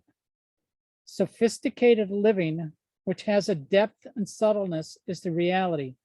But because we are human, we may prefer to be unawakened. Ultimately, our cause and effect has to be infinity, which is our completion. But by our incomplete thought, we load our subconscious and unconscious and cause the unknown to act it out on our behalf. That is, we create our next reincarnation by sowing the seeds that will bear the fruit. However, there is hope. When we meditate in a state of union, I don't think they spelt this correctly, unionness, and tune into the mantra of tattvas, satanama, or the mantra of tresha guru, wahiguru, or the mantra of ik shari, single sounds such as Jehovah, Yao, Hallelujah, Ha, Allah, La, Rama, Ra, we erase the Akashic record of cause and effect. However, this can only happen when the planet Earth and the self are passing through the twilight zones of time and space. They are from 4 a.m. to 7 a.m., both morning and evening. Of the local longitude and latitude, in the morning it is called the Amra Vela, the ambrosial hours, and in the evening it is called prayer time. Any meditation done in the state of unionness at that time gives us a clear tomorrow and erases the cause of sorrow which we see through our thoughts. Through meditation, we stand redeemed. It is called moksha, nirvana, redemption, or liberation. The balance we achieve in the end of the account for our exit from the planet and from our merger with God, or for our next reincarnation. This, in essence, completes and explains the theory of cause and effects, the theory of reincarnation, the theory of the Akashic records, or Avam Garam. So that kind of takes us through the whole process of how we get from karma to dharma. So dharma, we haven't really spent a lot of time on, but think about dharma. And I think you have it right when you said truth, truthful living. It's like living your truth all the time. It's like living your truth. Some people will say in the past, especially in the Hindu religion, it's like living your destiny. And in the Hindu religion, for a lot of times, for a lot of ages, that destiny was divided by the caste system. So you would come back and you would become a caste. You would either be a Brahmin, or you would be the king, or you would be a merchant, or you would be a servant, and that would be your destiny and that would be your path. In this day and age, it's different than that. And really what it boils down to is not your dharma to be a doctor or a lawyer or a merchant or someone who sweeps the sidewalk. That's not the kind of dharma we're talking about, although that may be your dharma, or how you manifest your dharma. But think of your dharma as that which you always do, or that which you always want to be. For instance, I'll talk about myself for a moment. And I did this exercise one time to come up with what would my mantra be about myself, right? How would I create a mantra for myself or create an identity for myself?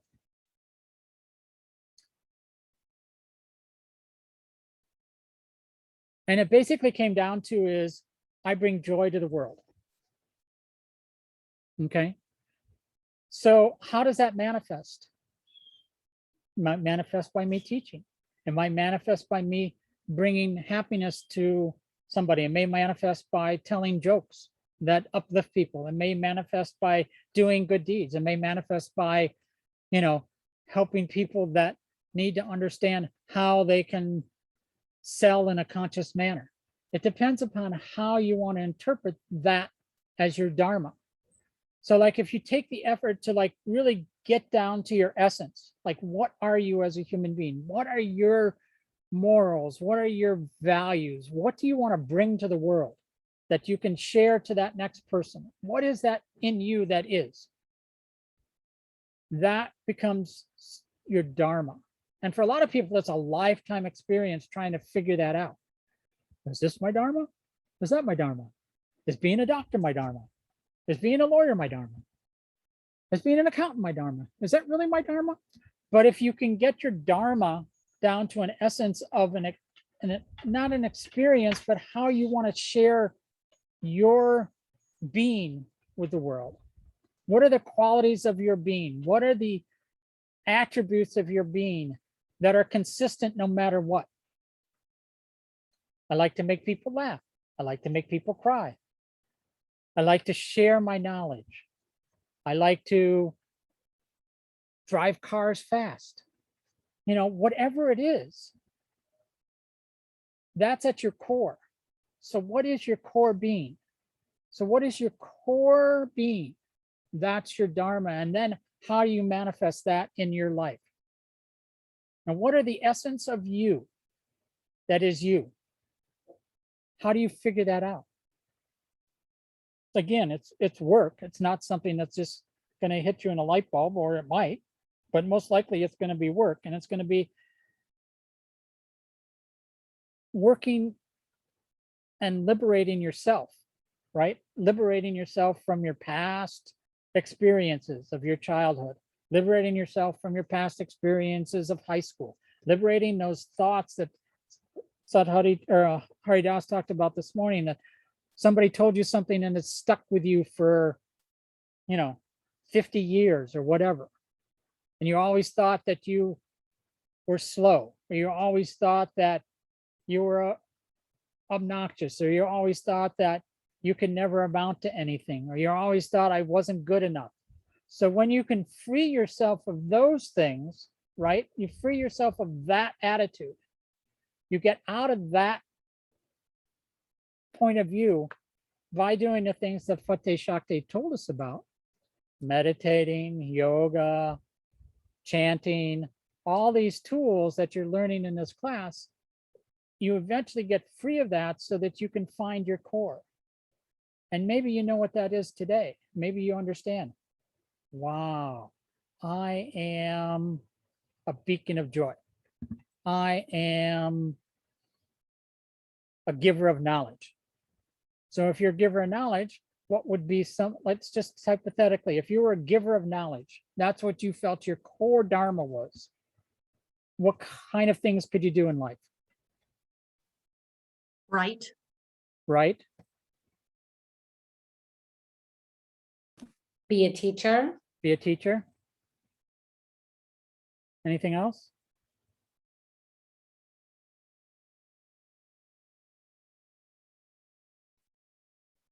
Go ahead, say it.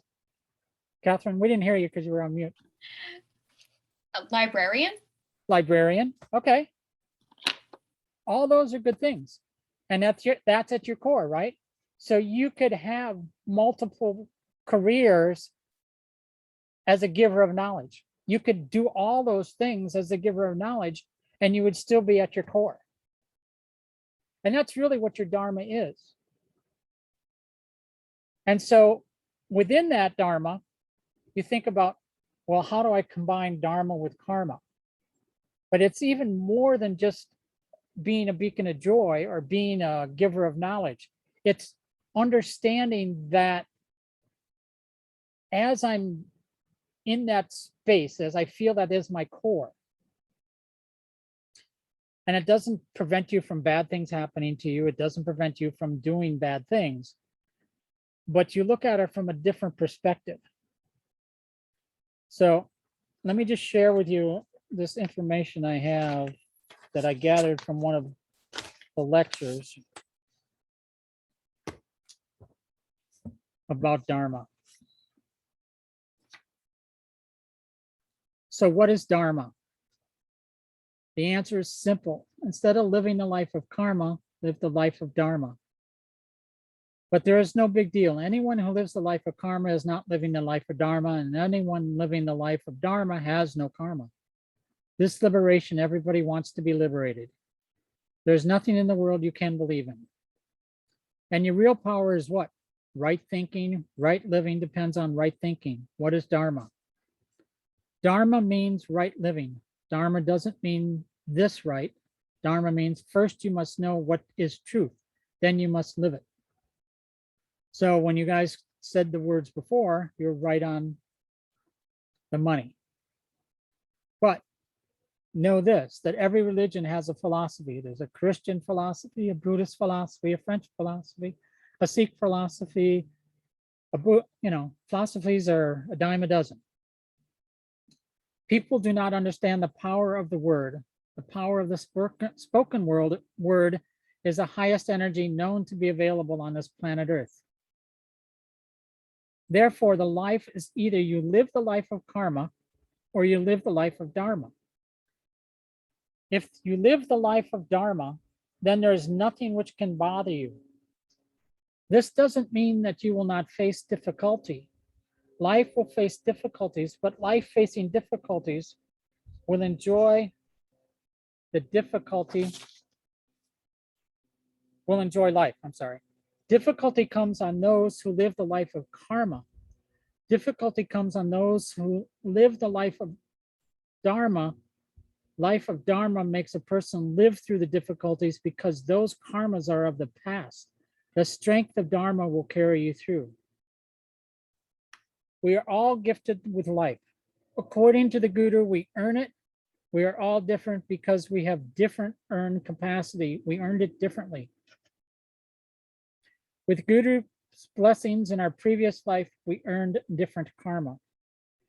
And this is a key point. Had we got all the Dharma in the previous life, we would not have earned this life. This life is earned to fulfill the remaining karma. That's why in this life, everyone is promised to have one chance to be in Dharma. Whichever Dharma, whichever path one has to have, one chance everybody shall get. The process is, what is Dharma? Is Dharma a religion? Is Dharma a personality? Is Dharma a congregation? Is Dharma that we all together, is Dharma truth? Whatever is Dharma, it is said to be Dharma, it is not. Dharma is the most misunderstood word in the history of mankind. Dharma is when there is action and reaction. It means when there is karma. If you are elevated and exalted and resurrectly, that is Dharma. So long as you are involved in action and reaction, that is not Dharma, it is karma.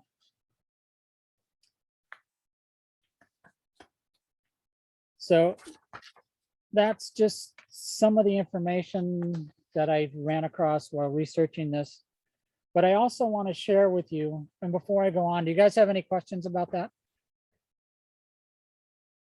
So it all goes back to what we already talked about, is if you're in this elevated state, if you're in this state of truth, if you're in living truthfulness, there's no karma. Because you're reacting, your point of view, your state of being is an elevated state of being where no matter what happens to you, you just say Waheguru and move on. And that's being in your Dharma.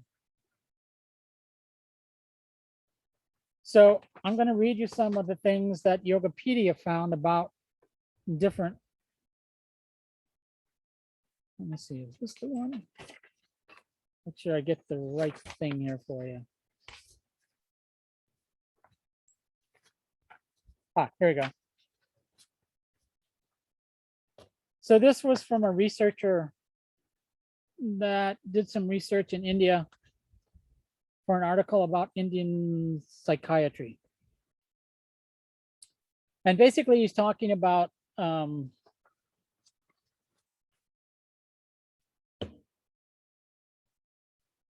reincarnation. And I just thought this was interesting because it talks about how the different religions look at reincarnation. And from the Hindu point of view, reincarnation is a religious or philosophical belief that the soul, after biological death, begins a new life in a new body that may be human, animal, or spiritual, depending upon the moral quality of the previous life's actions. Jainism, which is a big philosophy in India, connected the soul and matter are considered eternal, uncreated, and perpetual. There is a constant interplay between the two, resulting in bewildering cosmic manifestations in material, psychic, and emotional spheres around us. This led to the theories of transmigration and rebirth. Changes, but not total annihilation of spirit and matter, is the basic postulation of Jain philosophy. The life as we now know after death therefore moves on to another form of life based on the merits and demerits it accumulated in its current life. The Buddhist concept of reincarnation differs from the others in that there is no eternal soul, spirit, or self, but only a stream of consciousness that links life with life. The actual process of change from one life to the next is called punarbhava,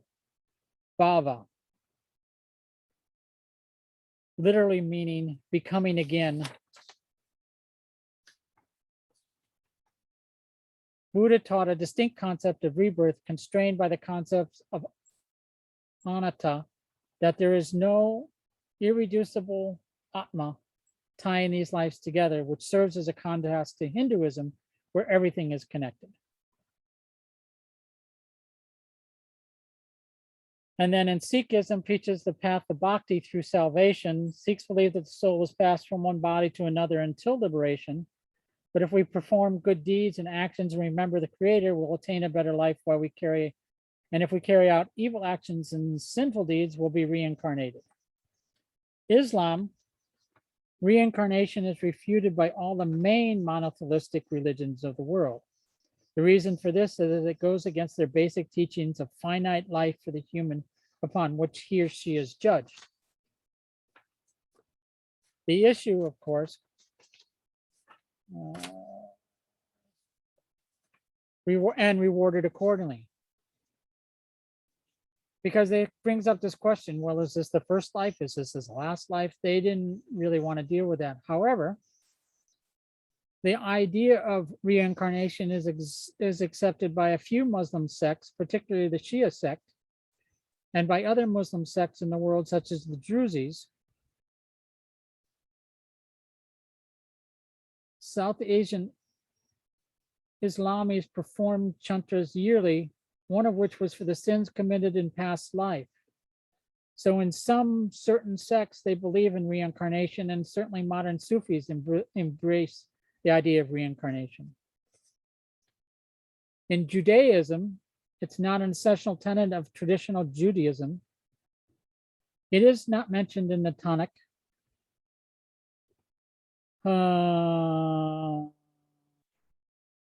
However, medieval Jewish rationalist philosophers discuss the issue often in rejection.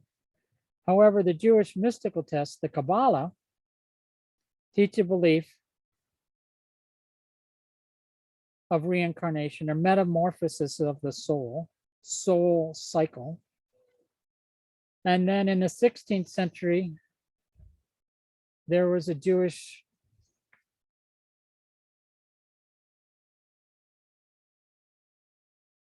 master that named Isaac Luria that brought this issue to the center of a new mystic that kind of identified reincarnation with historical Jewish figures. And then in Christianity, it's mostly rejected as a concept. However, there are some Christian sects, such as the Mughals, the Kanthars, who profess that reincarnation and other Gnostic beliefs were referred to, and today are sometimes described by scholars. And even at the time of Christianity, when Jesus came down, there was some discussion of whether Jesus was a God or became man, or if he was God that became man, or if he was a man that became God. And there's some discussion back then of reincarnation, the cycle of birth and death, but because of the politics of the religion, they kind of decided not to go that way. So as you can see across the board, this concept is widely spoken about and widely documented. And so I just want to, end up here for now with this particular thing and just, give my 2 cents about it, is because when we look at the concepts of karma and dharma and reincarnation and liberation from the historical point of view and the yogic point of view,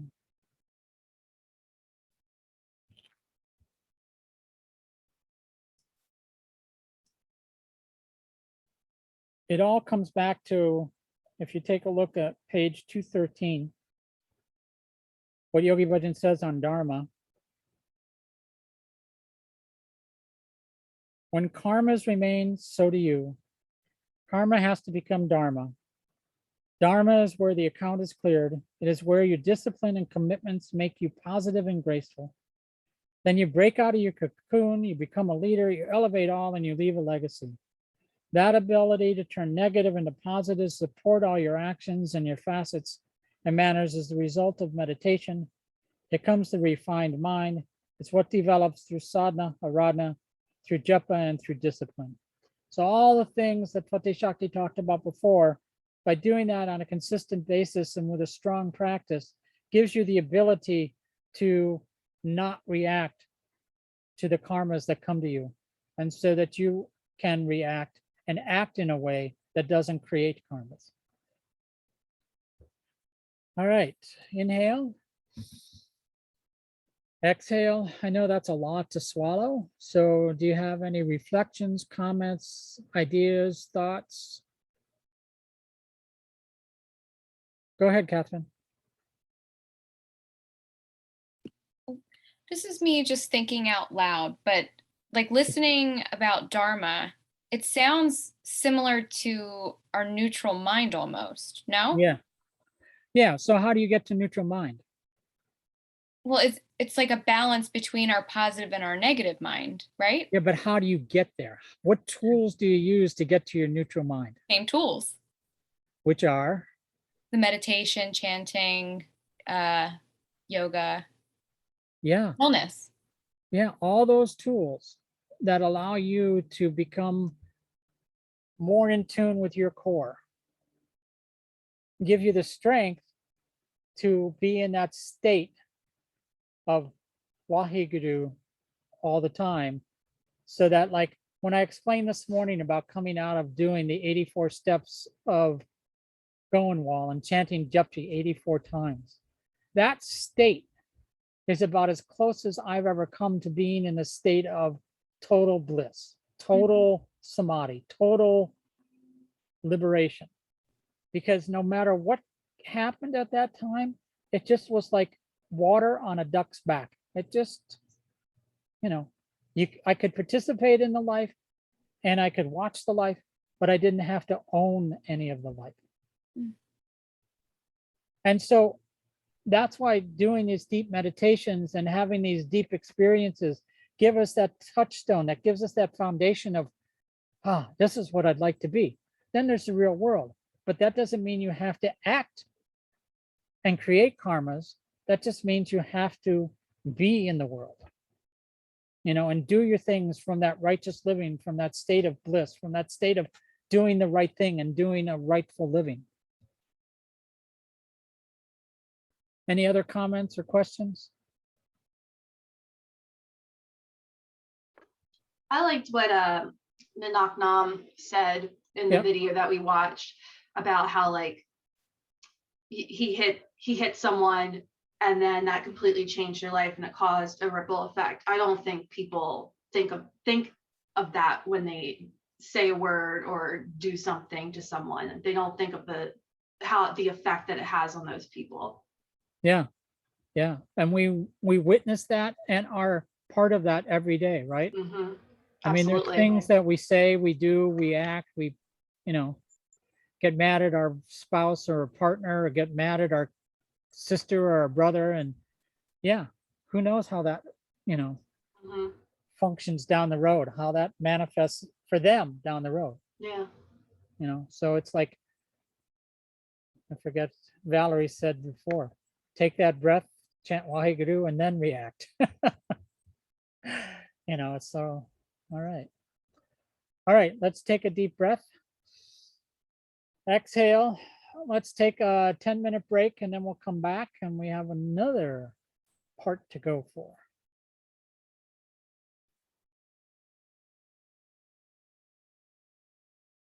We address that by living the righteous living, living the truth of our word, living the honesty that we can provide to the best of our ability from a neutral state of mind, so that our reactions aren't always, you know, a negative reaction or an over positive reaction. It's like, oh, let's go to ice cream. Oh, that sounds great. Until you realize it's 9 o'clock at night and you just went and got coffee ice cream and now you're going to be up for 3 hours. You know, so it's like, all right. So at 9 o'clock, it's sounding great. By 11 o'clock, it's like, what the hell did I do to myself? So it's like, yeah, how do you, you know, stay in that state where you can stay in that neutral mind and do the righteous living that gets you to that experience of Waheguru 24/7. And it just comes down to all the things we've already talked about.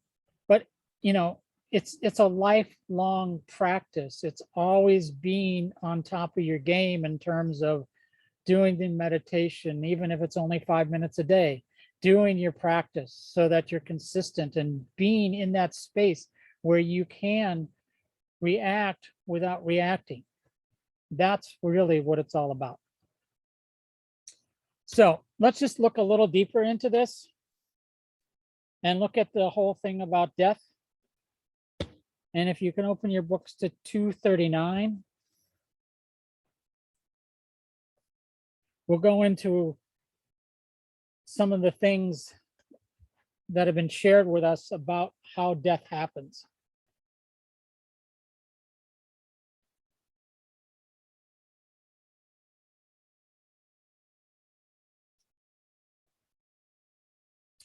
So if we go to this page, there's a section in here called death. The earth is like a hotel. It's not our true home. We're here for a visit. When we die, we take 2 of our 10 bodies with us, the soul and the subtle body. At the time of death, the first thing that leaves is the pranic body. So we spent a lot of time talking about the pranic body and how the pranic body is really that part of the energy field that brings us our life force. And so at the time of death, what happens is that life force goes away. And I'm not just talking about the breath. I'm talking about all the energy that is tied up into that being. It's like all of a sudden the breath stops and then the energy stops. And the pranic body leaves. And if you're there at that time and you have the sensitivity, you can actually feel it in another person. But that's what happens at the time of death. And then at the time of death, our energy field is compiled into that energy, that universal energy is contained into the subtle body, like a container, like a vessel, and merges into that universal body, that universal energy, that universal soul. And then whether it comes back into another body, into another life form or whatever, is determined by all those actions of karma that we've created in this lifetime and in the past lifetimes, versus the scale of all the good acts we did, all the meditation we did, all the positive things we've kind of done in our life to erase that.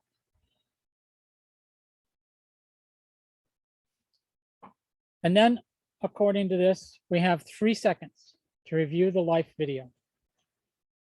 Negative mind, positive mind, neutral mind, all those things come together and confront these challenges. Why did you come to Earth? And why did you have this particular life? What did you do here? You watch your entire life. Did you fulfill your purpose? Why you came to Earth?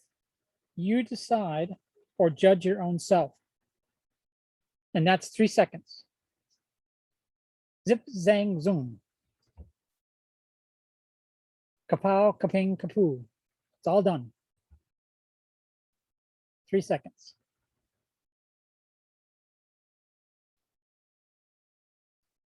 And so what's often practiced and shared is that at the time of death, you want your last words to be the words of consciousness. Satnam, Waheguru. Words that will continue to lift you up and elevate you in those last seconds of your life, so that the stream that goes with the soul, the stream that goes with that infinite energy, the stream that goes into that subtle body is of that elevated vibration, as another way to cut through that karma of the past. And so this is what happens. So it is vital when we are confronted in those 3 seconds that our mind connects with the majesty of the undying self, the reality of existence. This can be done with a Pran Sutra, a mantra that gives us this experience. When we can keep such a mantra in the mind during these 3 seconds, the connection with the neutral mind will be constant and we will not react. We will not condemn ourselves, even if we experience the weakness of errors of our own life. Because one of the things is, it's saying we're going to judge ourselves. Every individual has an individual mantra. One such mantra is Nanakatu Lena Tuhe, Guru Amartu Vicharya, Dana Dana Ramdas Guru, Jin Siriya Tin Savaria. And this is a very beautiful meditation, Dana Dana Ramdas Guru. And if we get lucky, we might have that tonight. So, any questions up to this point? I mean, I know this is a heady subject and it's like, why do we talk about death? Why do we talk about death? I want to talk about life. I want to be life. I want to be on life. Well, if the goal is Jivan Mukta, if the goal is liberation now, if the goal is to stop the reincarnation, then you have to be able to plan righteous living. And some of that is being, in this class, learning these tools, developing a practice, developing how you're going to go through all of this so that you can remember at the time of death to open yourself up to this divine chanting that is part of your being. For some people, for Yogi Bhajan, it's Dana Dana Ram Das Guru. For other people, it might be Guru Guru Ram Das Guru, Guru Guru Waheguru Guru Ram Das Guru. For others, it might just be Waheguru. Depending upon whatever is your essence that you tune into at the last moment, that becomes your pran shabad, so to speak.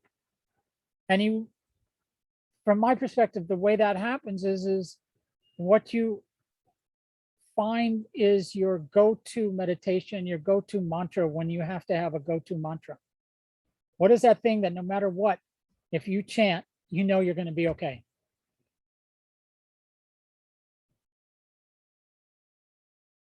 For some people, it might be the Mo mantra. For some people, it might be, Ramadasa Sase Soham.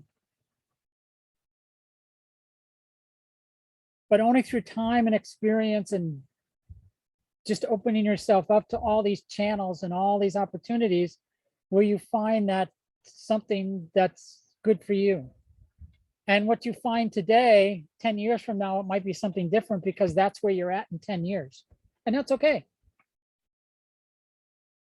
But the idea is to go into that next life from a prospect of elevation.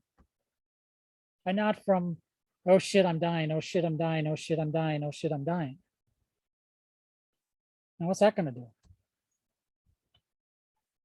Yeah. So it's like your choice. It's your choice. But you can make that choice now, right? Because if you're living a righteous life, if your life is righteous, if you are trying to do good deeds, if you are doing your meditation, if you're doing your practice, if you are elevating yourself on a regular basis, why would you say, oh shit, I'm dying at the end?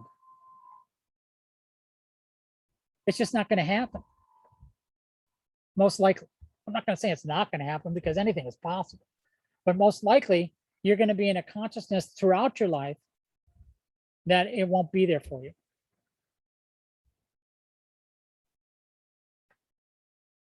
All right, so let's go on. Crossing the electromagnetic field. After these 3 seconds, the soul enters the subtle body. The subtle body and the soul leave as a unit, experiencing travel through the spiral. This usually happens 3 or 4 days after death. After one moves through the spiral, one is confronted with a test of crossing the electromagnetic field of the earth during the next 13 to 17 days. There are 2 choices. Stay in the electromagnetic field or cross over the electromagnetic field and enter the blue ethers. And many people are afraid to leave. And in some points of view, that's where the ghosts arise. The spirits do not pass. They do not move on. And so the ghosts arise. But there's hope. Just like we had hope before when we were talking about cause and effect, there's hope here. And one of the things you can do is chant a call for that soul so that you can assist them to cross the electromagnetic field. And that usually lasts for up to 17 days. We had a gentleman who died recently who was a peripheral member of our community. We'd come and read from the Sri Guru Granth Sahib and come to Gurdwara on a regular basis. And he died a couple days ago. And in his will, the one thing he wanted to do on his way to the crematorium was to stop here and have people say a prayer for him and bless him with a call. And so the hearse came through. We all stood in the parking lot. We said the Ardas, and we all chanted a call and went through flowers on his body. And it's like, when you have that connection with the universe, when you have that connection with your higher being, when you have that connection to be connected to the universal soul at the time of your death, when you have that connection, you want to give people the opportunity to share that connection, to share that opportunity to send you to that beyond electromagnetic field. So that no matter how your life happens to end, you can move on. And that's why when we took the time today to chant from Melissa's associates, we chanted a call 5 times so that we could create that magnetic energy to help them move on. You know, for whatever reason, their time here is past. But as we talked about this, the soul is still processing. Is it going to go through into the ethers, or is it going to stay in the magnetic field?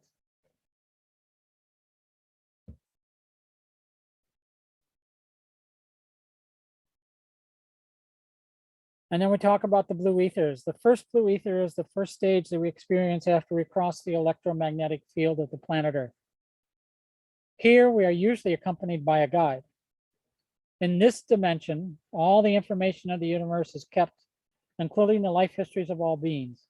This is called the Akashic Records of the Cosmic Library. When we pass through this, we leave the subtle body. The Akashic Records, the subtle body, the capsule which carries our experiences, will be downloaded into our cosmic life. Exactly what lessons we receive in the second and third ethers are decided by what happened during the 3-second test of the mind. In the second blue ether, we learn to perceive harmony of the self. We receive lessons usually from other more evolved beings. In the third blue ether, we learn how to maintain the lessons through the test of time and space. We have learned the lessons in the second blue ether, and now we need to be constant in its practice and perhaps even teach it to others. So I'm going to go over to this little gray box where it says the art of being. All my life, I prepare for one thing, the day I meet God. I meet him as part and parcel of him, never as an individual. Therefore, never meet an individual as an individual to an individual. Meet that person always as part and parcel of them, as if you are one. Because there is one God, and every creation of that one God is one. Learn that the art of being one, and remember, 1 and 1 makes 11, never 2. And so one of the things we talked about with the universal energy, the universal soul, if we're a part of that universal soul, then everyone that we're looking at right now is part of that universal soul. And so a lot of times you're here, we're all one. You'll see that in a lot of ways that that's mentioned. I mean, it's so predominant in a lot of ways of life that you'll see out there. We are one. We are all part of the universe. We are part of Mother Earth. We are all part of this same energy. And so no matter who you meet, no matter who that is, they're all part of that energy. It could be the guy next door that you hate because their hedges are never clipped. It could be that guy. It's like, and then they clip them and they fall on your side of the road. And he never cleans them up.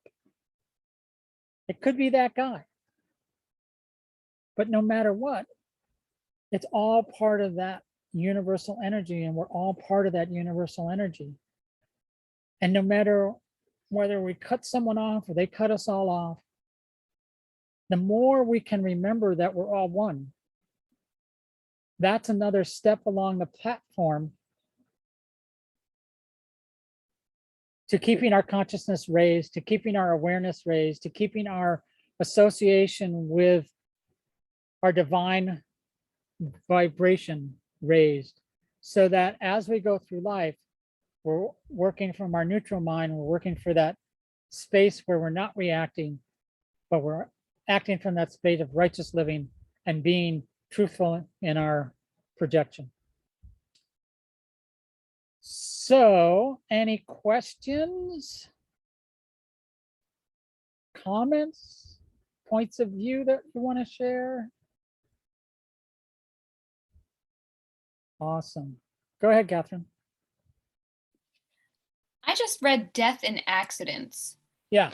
So it says when someone instantaneously dies, in an accidental death, their body immediately goes in, or their soul immediately goes into another body. How does that work? Well, that's a good question. How would you answer that?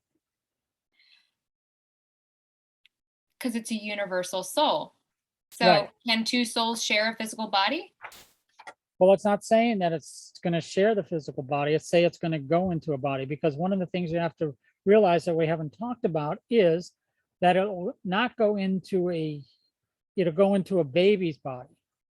It'll go into an unborn body. And in our way of life, in a lot of ways of life, people don't expect the soul to enter until the 4th month, the 120th day. That's another concept we haven't gotten into yet, but we will get into that. So if the soul doesn't, let's say that's the concept and that's the one we're working with.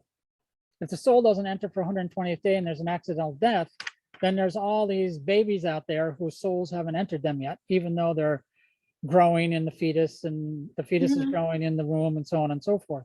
But at 120 days, that's when the soul enters the body. So that's how that happens. Gotcha. Okay. That makes sense. Thank you. If you say so. And I only say that because, it's a philosophy, we're sharing it with you so that you can have this as a point of view. And as you have your own experience of things and you develop your own experience of things, you may find that this works for you. You may also find that your life experience and your life philosophy that you have already works for you. And that's fine. Our goal here is just to share with you another perspective so that you can open yourself up to another way of looking at the life that you're looking at. All right, so how do you got a meditation we can do to kind of end this thing, even if it's only 7 minutes? So I don't want to end just in death.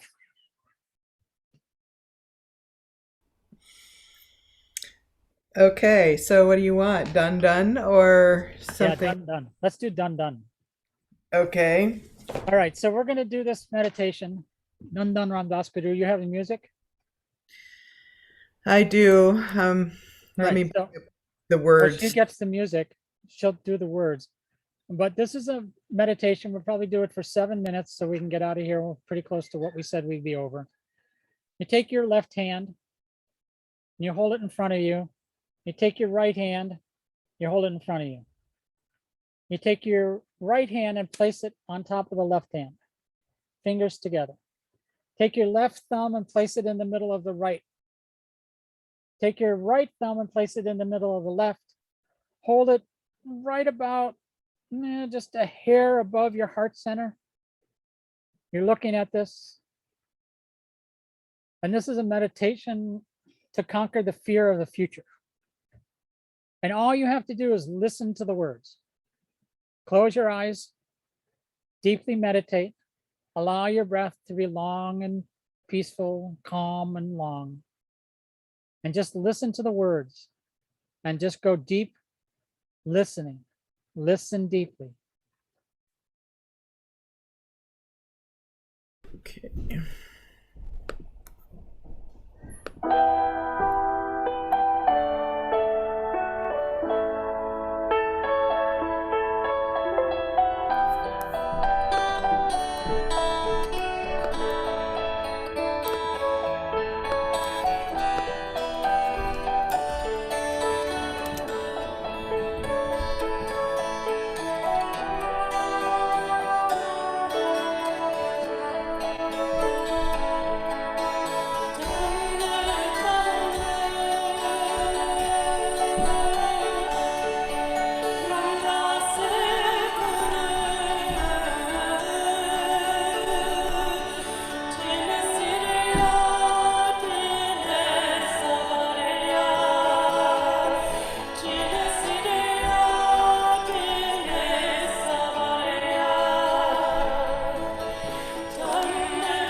Inhale deeply.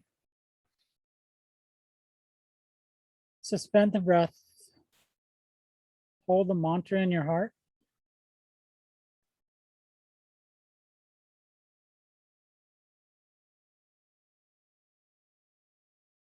Exhale all out and relax. Bring the hands together at the heart center.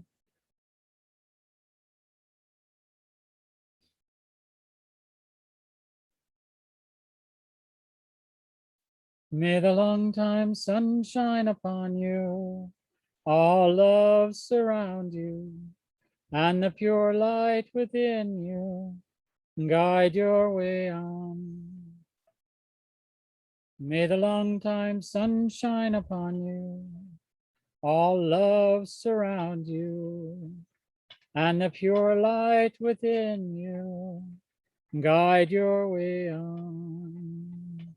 Guide your way on. Guide your way on. Guide your way on. Inhale deeply. So.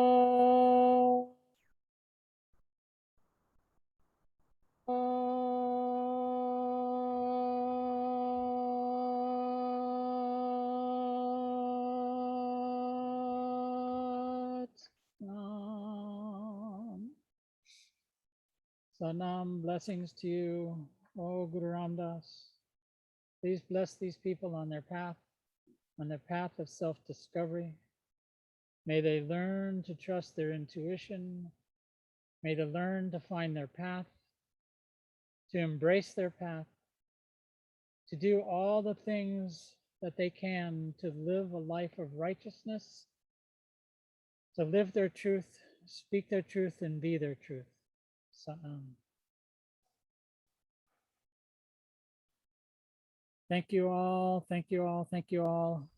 If you have any questions, I'll stay here for a couple minutes. Otherwise, we'll see you tomorrow at your appointed hour. See you tomorrow, Satnam.